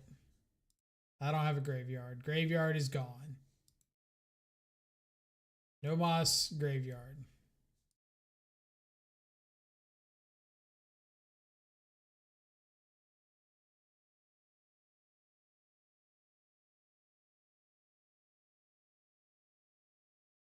Ragavan is also a non-land permanent with CMC 3 or less.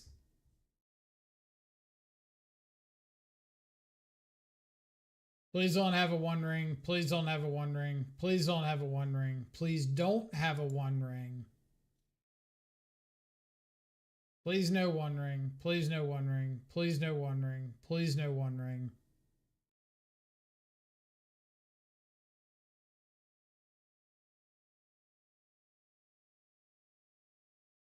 Please no One Ring. Please no One Ring.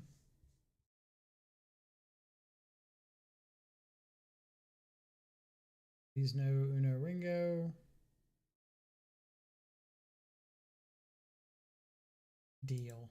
Deal all day.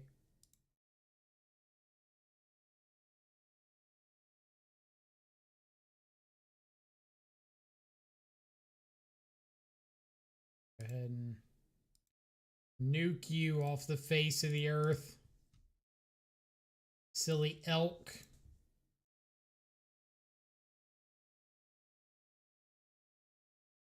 Son of a...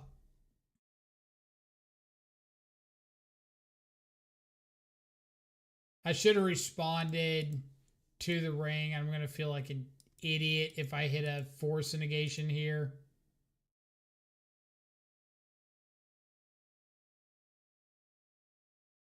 Actually, I don't think I would cast the Thought Scour. So, don't feel so stupid. Now we hit the force negation. Okay. Oculus in the yard.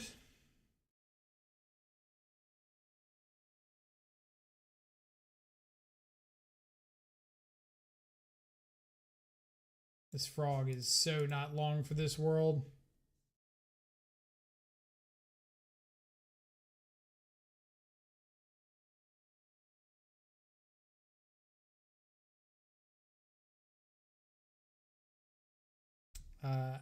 Land a Johnny into a Johnny into a Johnny. Damn. That was close. They just kind of skipped over the whole a Johnny thing. Go away.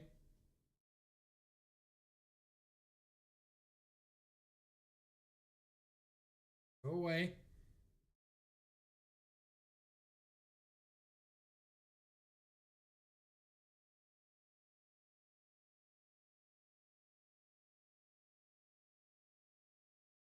Unearth. Unearth.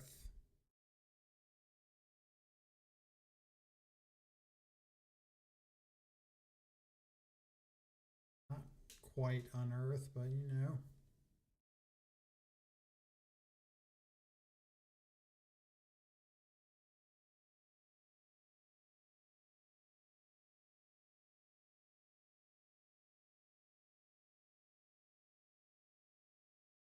All right, if this overlord kills them, I'll gift 20 subs to the chat.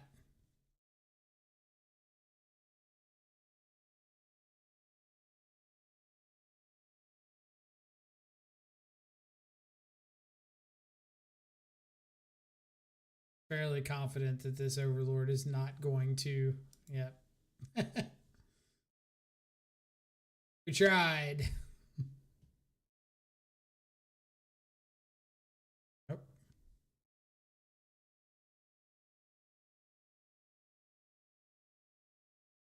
Good old died to ring. That's how it goes when you forget Fatal Push in your deck.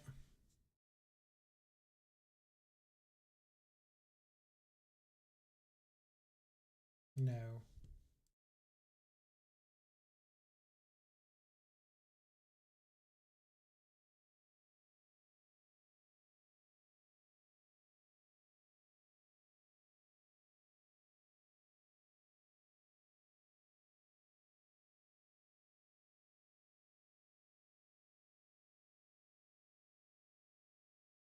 You've got an Ocelot Pride.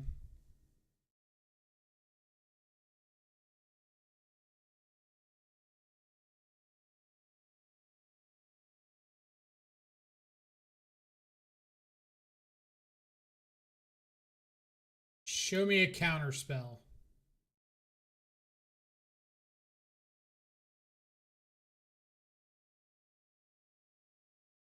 One, two, three, 4, 5, 6. Go. We do have decay somewhere. At least one more of them. Yep. So I'm going to get something back.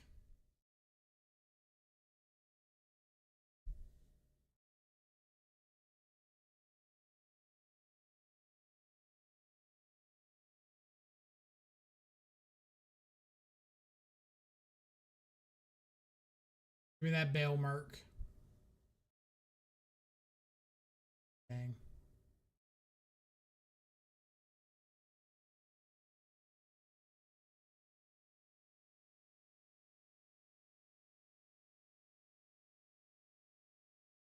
Thankfully, we're not too terribly afraid of some Ocelots.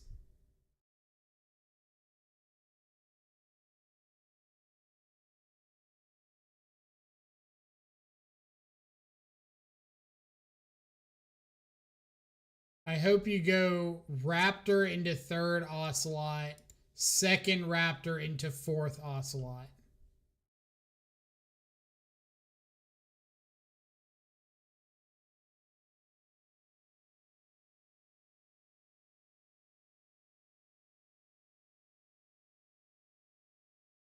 Yes, like this is where the One Ring really gets insane in Boros when they're able to put together these like card combos. Like, oh, I hit a Johnny, 2nd a Johnny. I hit a Guide, Ocelot, Ocelot. I hit Ocelot, Ocelot, Goblin Bombardment. And they just like sandbag until they go off.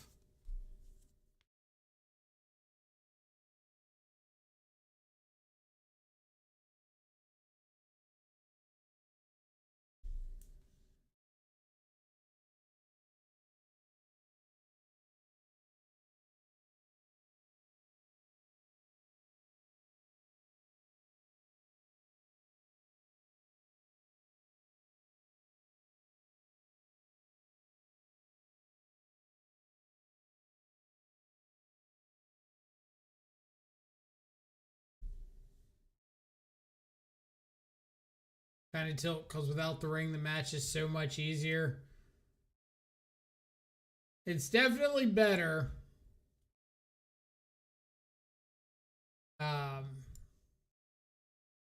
You missed like the whole discussion earlier about the One Ring, but there was a number of people in the chat greater than 0. I don't know if they're still here or not.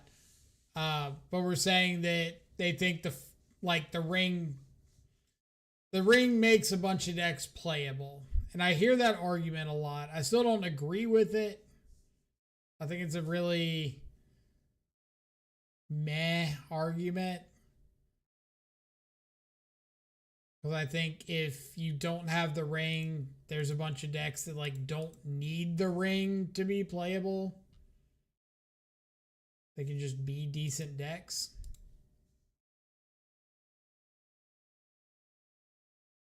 I just think Modern right now is like, here's all these decks. Here's some decks that start playing the ring. Here's the decks playing the ring in response to try to keep up with the ring. But if you just got rid of the ring, they're just all here. There's not like, oh my god, here's the decks that rose up because they were playing the ring. And they're still up there. Like with Boros, how much better does Boros get if you can Wrath without fear of your opponent untapping and playing a ring?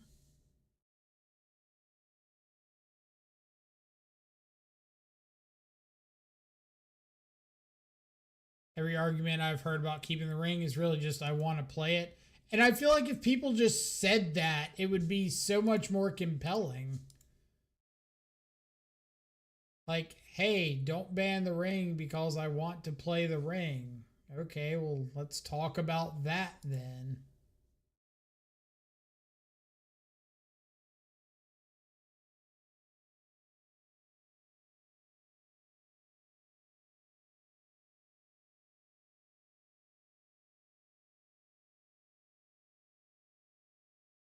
Let's get an island frog down. I'm kind of expecting like a FOMO this turn.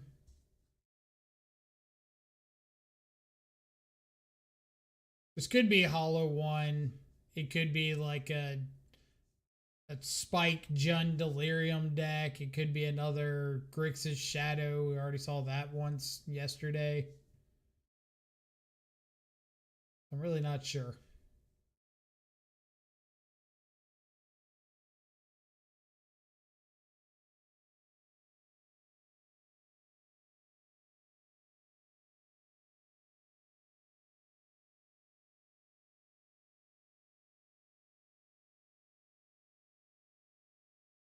Looks like hollow one. Still could be Shadow. Kind of wild that people are playing hollow one again. The ultimate RNG deck. Yeah, Dogfish isn't in here, but he always tries to get me to play hollow one. I keep having to explain that like my luck is just not good enough to play hollow one consistently. And that's okay. I accept that.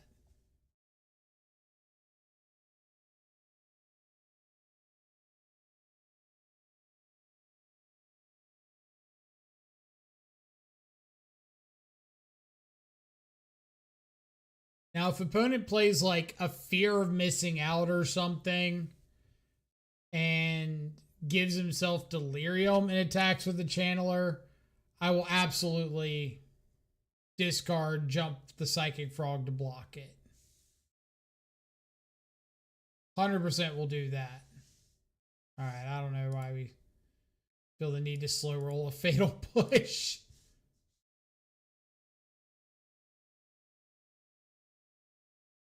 Like, what are you doing if you're not fatal pushing the frog?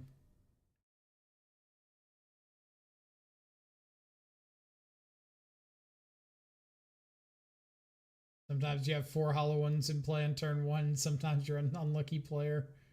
True.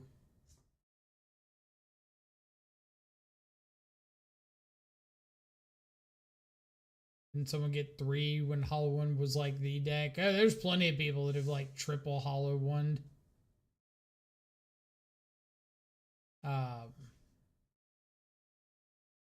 Who was it? Was it Javier Dominguez that used to play hollow one like every event? Or Martin Yuza? One of them played hollow one like religiously.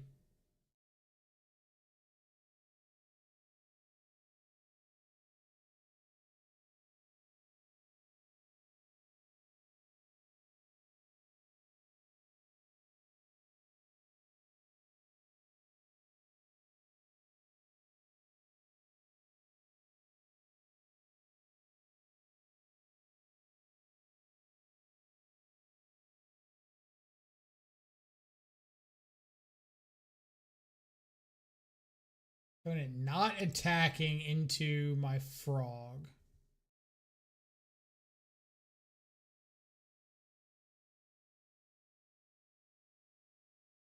So, does that mean their hand is just like terrible?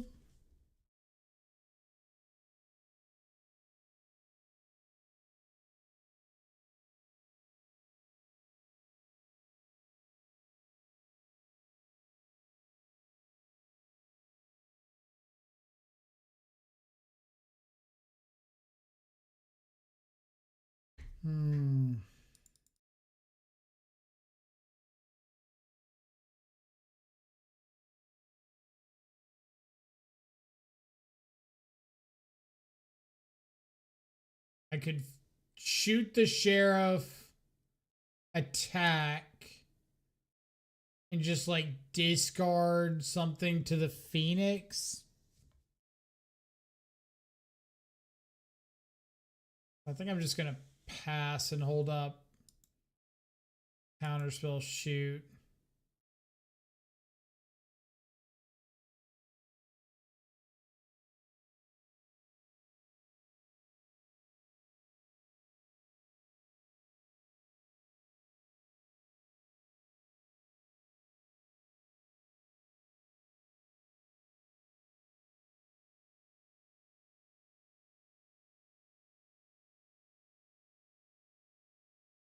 Won't tell the Storm player my story. He legit thinks his deck will turn to, let's say, 100,000% of the time, then dies on like turn 50 instead. That's just Storm players for you.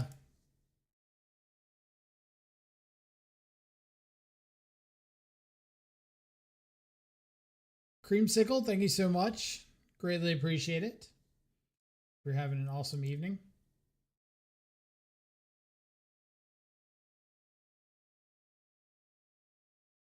Milton coming in with the 8-month resub. Thank you so much. Hope you as well are having an awesome afternoon, evening, whatever time it is. All right, I don't want you having extra combat steps. Sounds not ideal for the home team.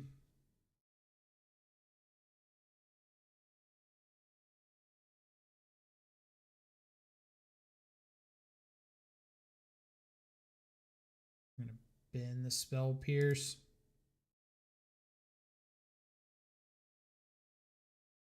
All right, shoot the sheriff. In this case, it is a Dragon's Rage Channeler. You are the sheriff. You're not an outlaw.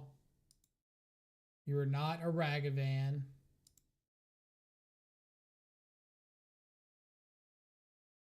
I'm going to attack with the frog. I'm going to block.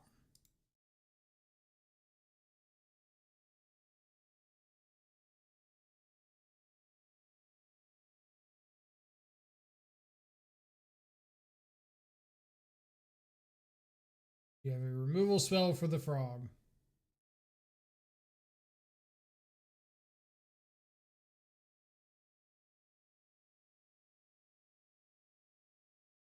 How many Storm players do you know that do the tap, tap, tap, thinking, counting before they go for the combo? Oh, the Yu-Gi-Oh! Special. Let me see if I got something. To look at my notepad or whatever.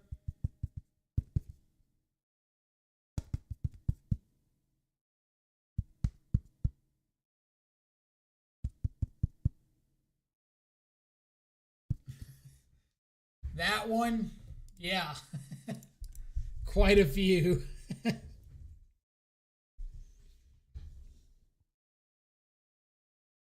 That's why I would always love watching Caleb Scherer's streams when he was streaming Storm full time.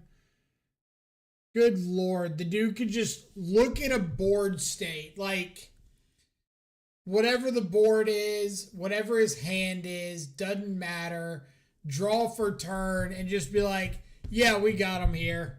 And you're like, wait, what? and just proceed to watch him like double ritual, manamorphose, gift for like wipe away and some stuff, noxious revival to wipe away on top, hit your grave hate, and you're just like, I don't know what happened, but bruh.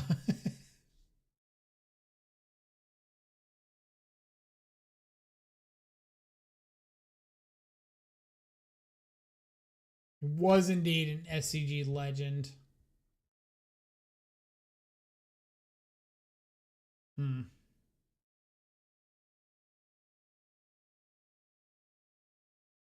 I want to draw a card.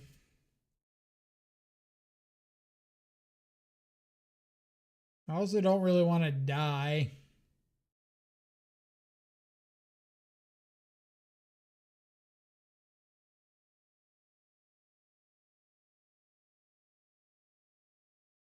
Got a frog. I don't have an Oculus.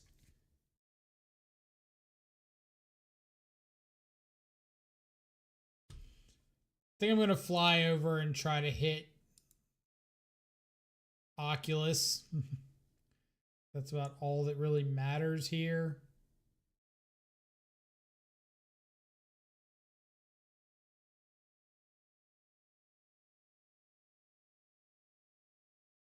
Show me the Oculus.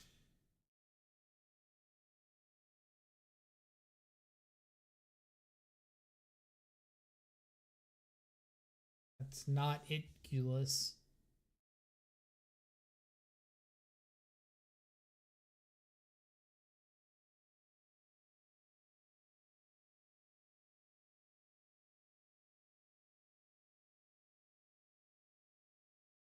Can't let that resolve or I just die.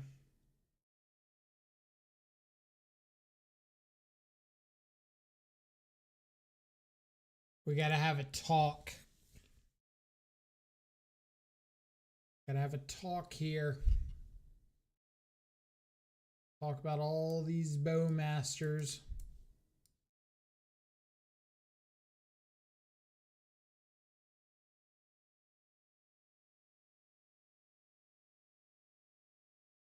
Pick your poison. Can hit Hollow One, Channeler, FOMO.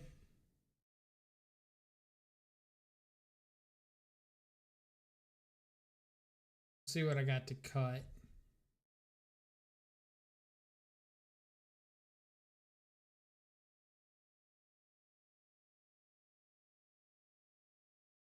Bowmaster Inquiry is very dirty.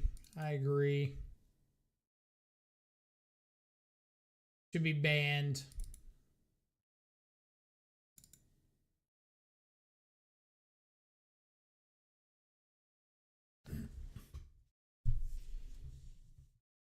That fair. Oh, you talking about the Jeskai Fair Breach deck? Just like Ragavans and Darcy's, prismatic endings, iteration, whatnot.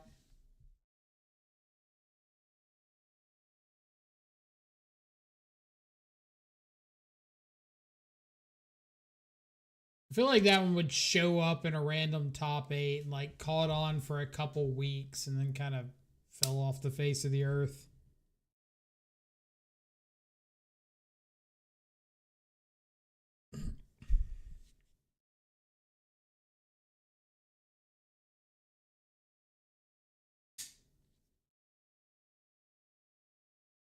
There's a build that used Bowmaster and Inquiry to just ping you to death. I never saw that one then.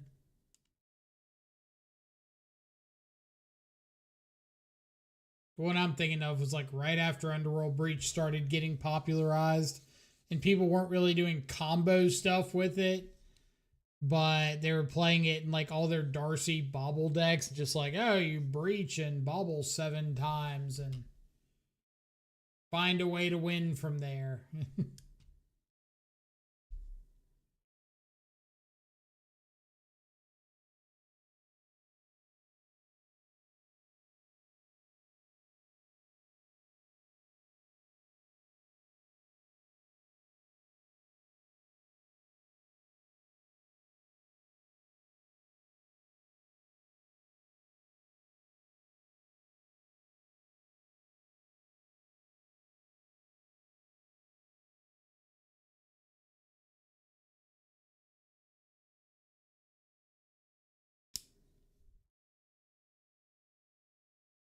Okay. Unearth in the yard. Can you give me, or Oculus in the yard, can you give me an unearth? One time, deck.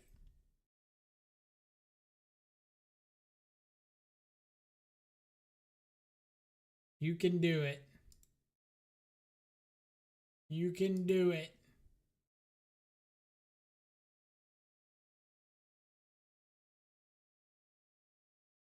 Unearth.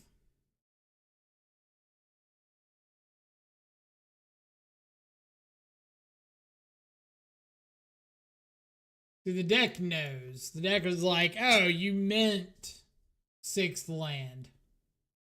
Or I guess like 7th, 8th. You didn't actually want an unearth. I'm just pulling my leg. You're right, deck.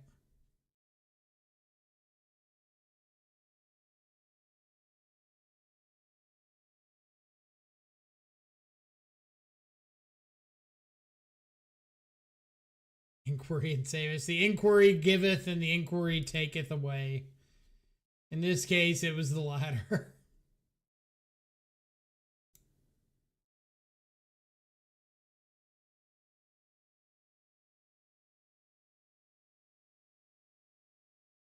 All right, so we can cling the inquiry. Never mind. Gonna say cling the inquiry to take them off delirium, but and they tar fired.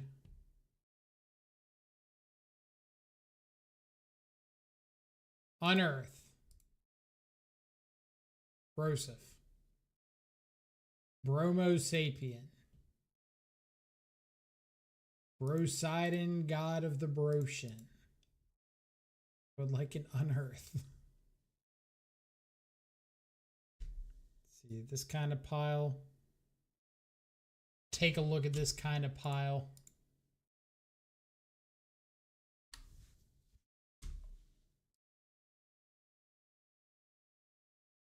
Rakdos Breach by Soggy Meatball. That's BFG, right?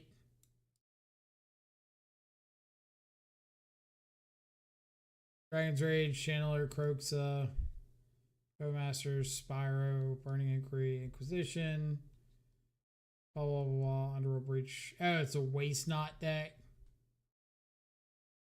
That explains it a little bit more.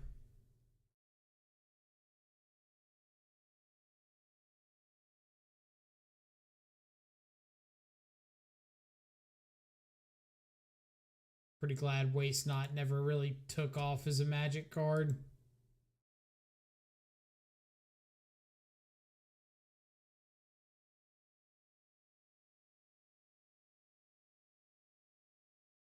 all over for like a week way back when because someone was stomping with it on MTGO leagues.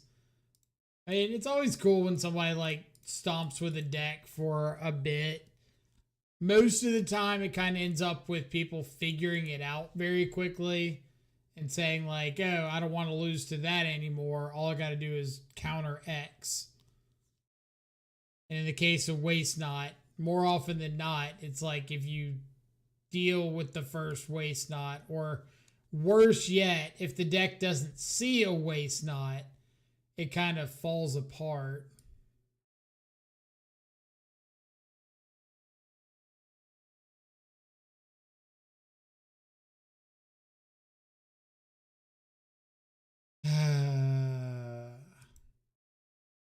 Surgical my Oculus on draw step when I draw an Oculus. Smoil, are you in here?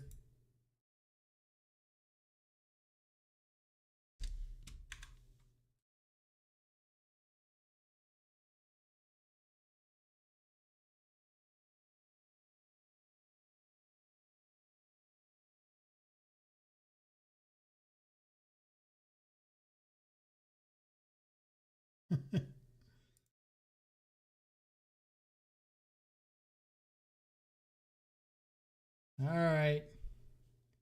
You want it more.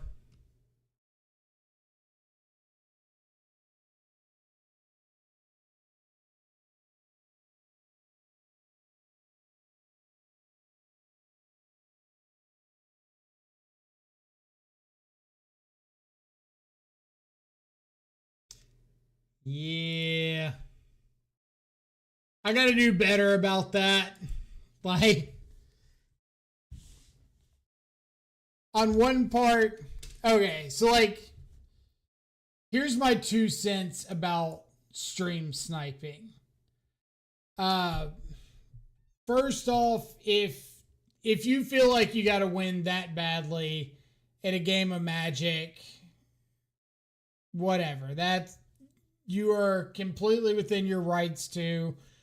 I'm never gonna like raise hell over somebody stream sniping, even in a large event. If I choose to stream it, I'm opening myself up to being sniped during games. I get that. I understand that. I think streaming on a delay makes a horrible experience. I think I could go and like just record for YouTube, but I enjoy interacting with people. But I need to accept that at the same time, I don't have to put up with it. Like, if somebody wants to stream snipe, that's cool. But this is my private space. I don't have to allow them to be here doing it. So, I'm going to try to do better about just saying, like, you know what? You're gone. Don't come back. And we'll see how that works out in the future. But that's just kind of the way it goes. And I mean, I've seen it in so many regular streamers' chats. Hair, thank you so much. Greatly appreciate it. Like Spike's got his hand hider. I don't like hand hiders.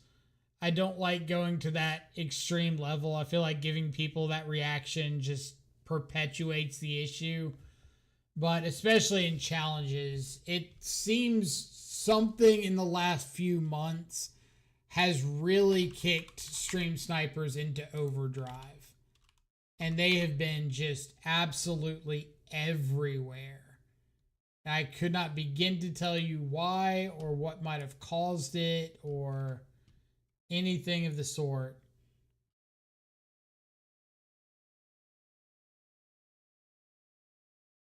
Hand hiders make for really bad content. I agree. That's why I have like no intention of doing hand hiders. It just seems really not fun for anybody involved.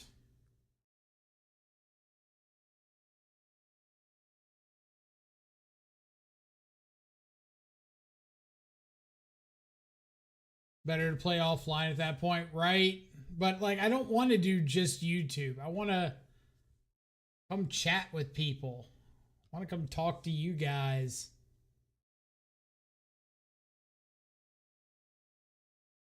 This kid's never had to deal with split screen, and it shows the blanket divider in the middle so that you can see the bottom screen and then a blanket and then the top screen.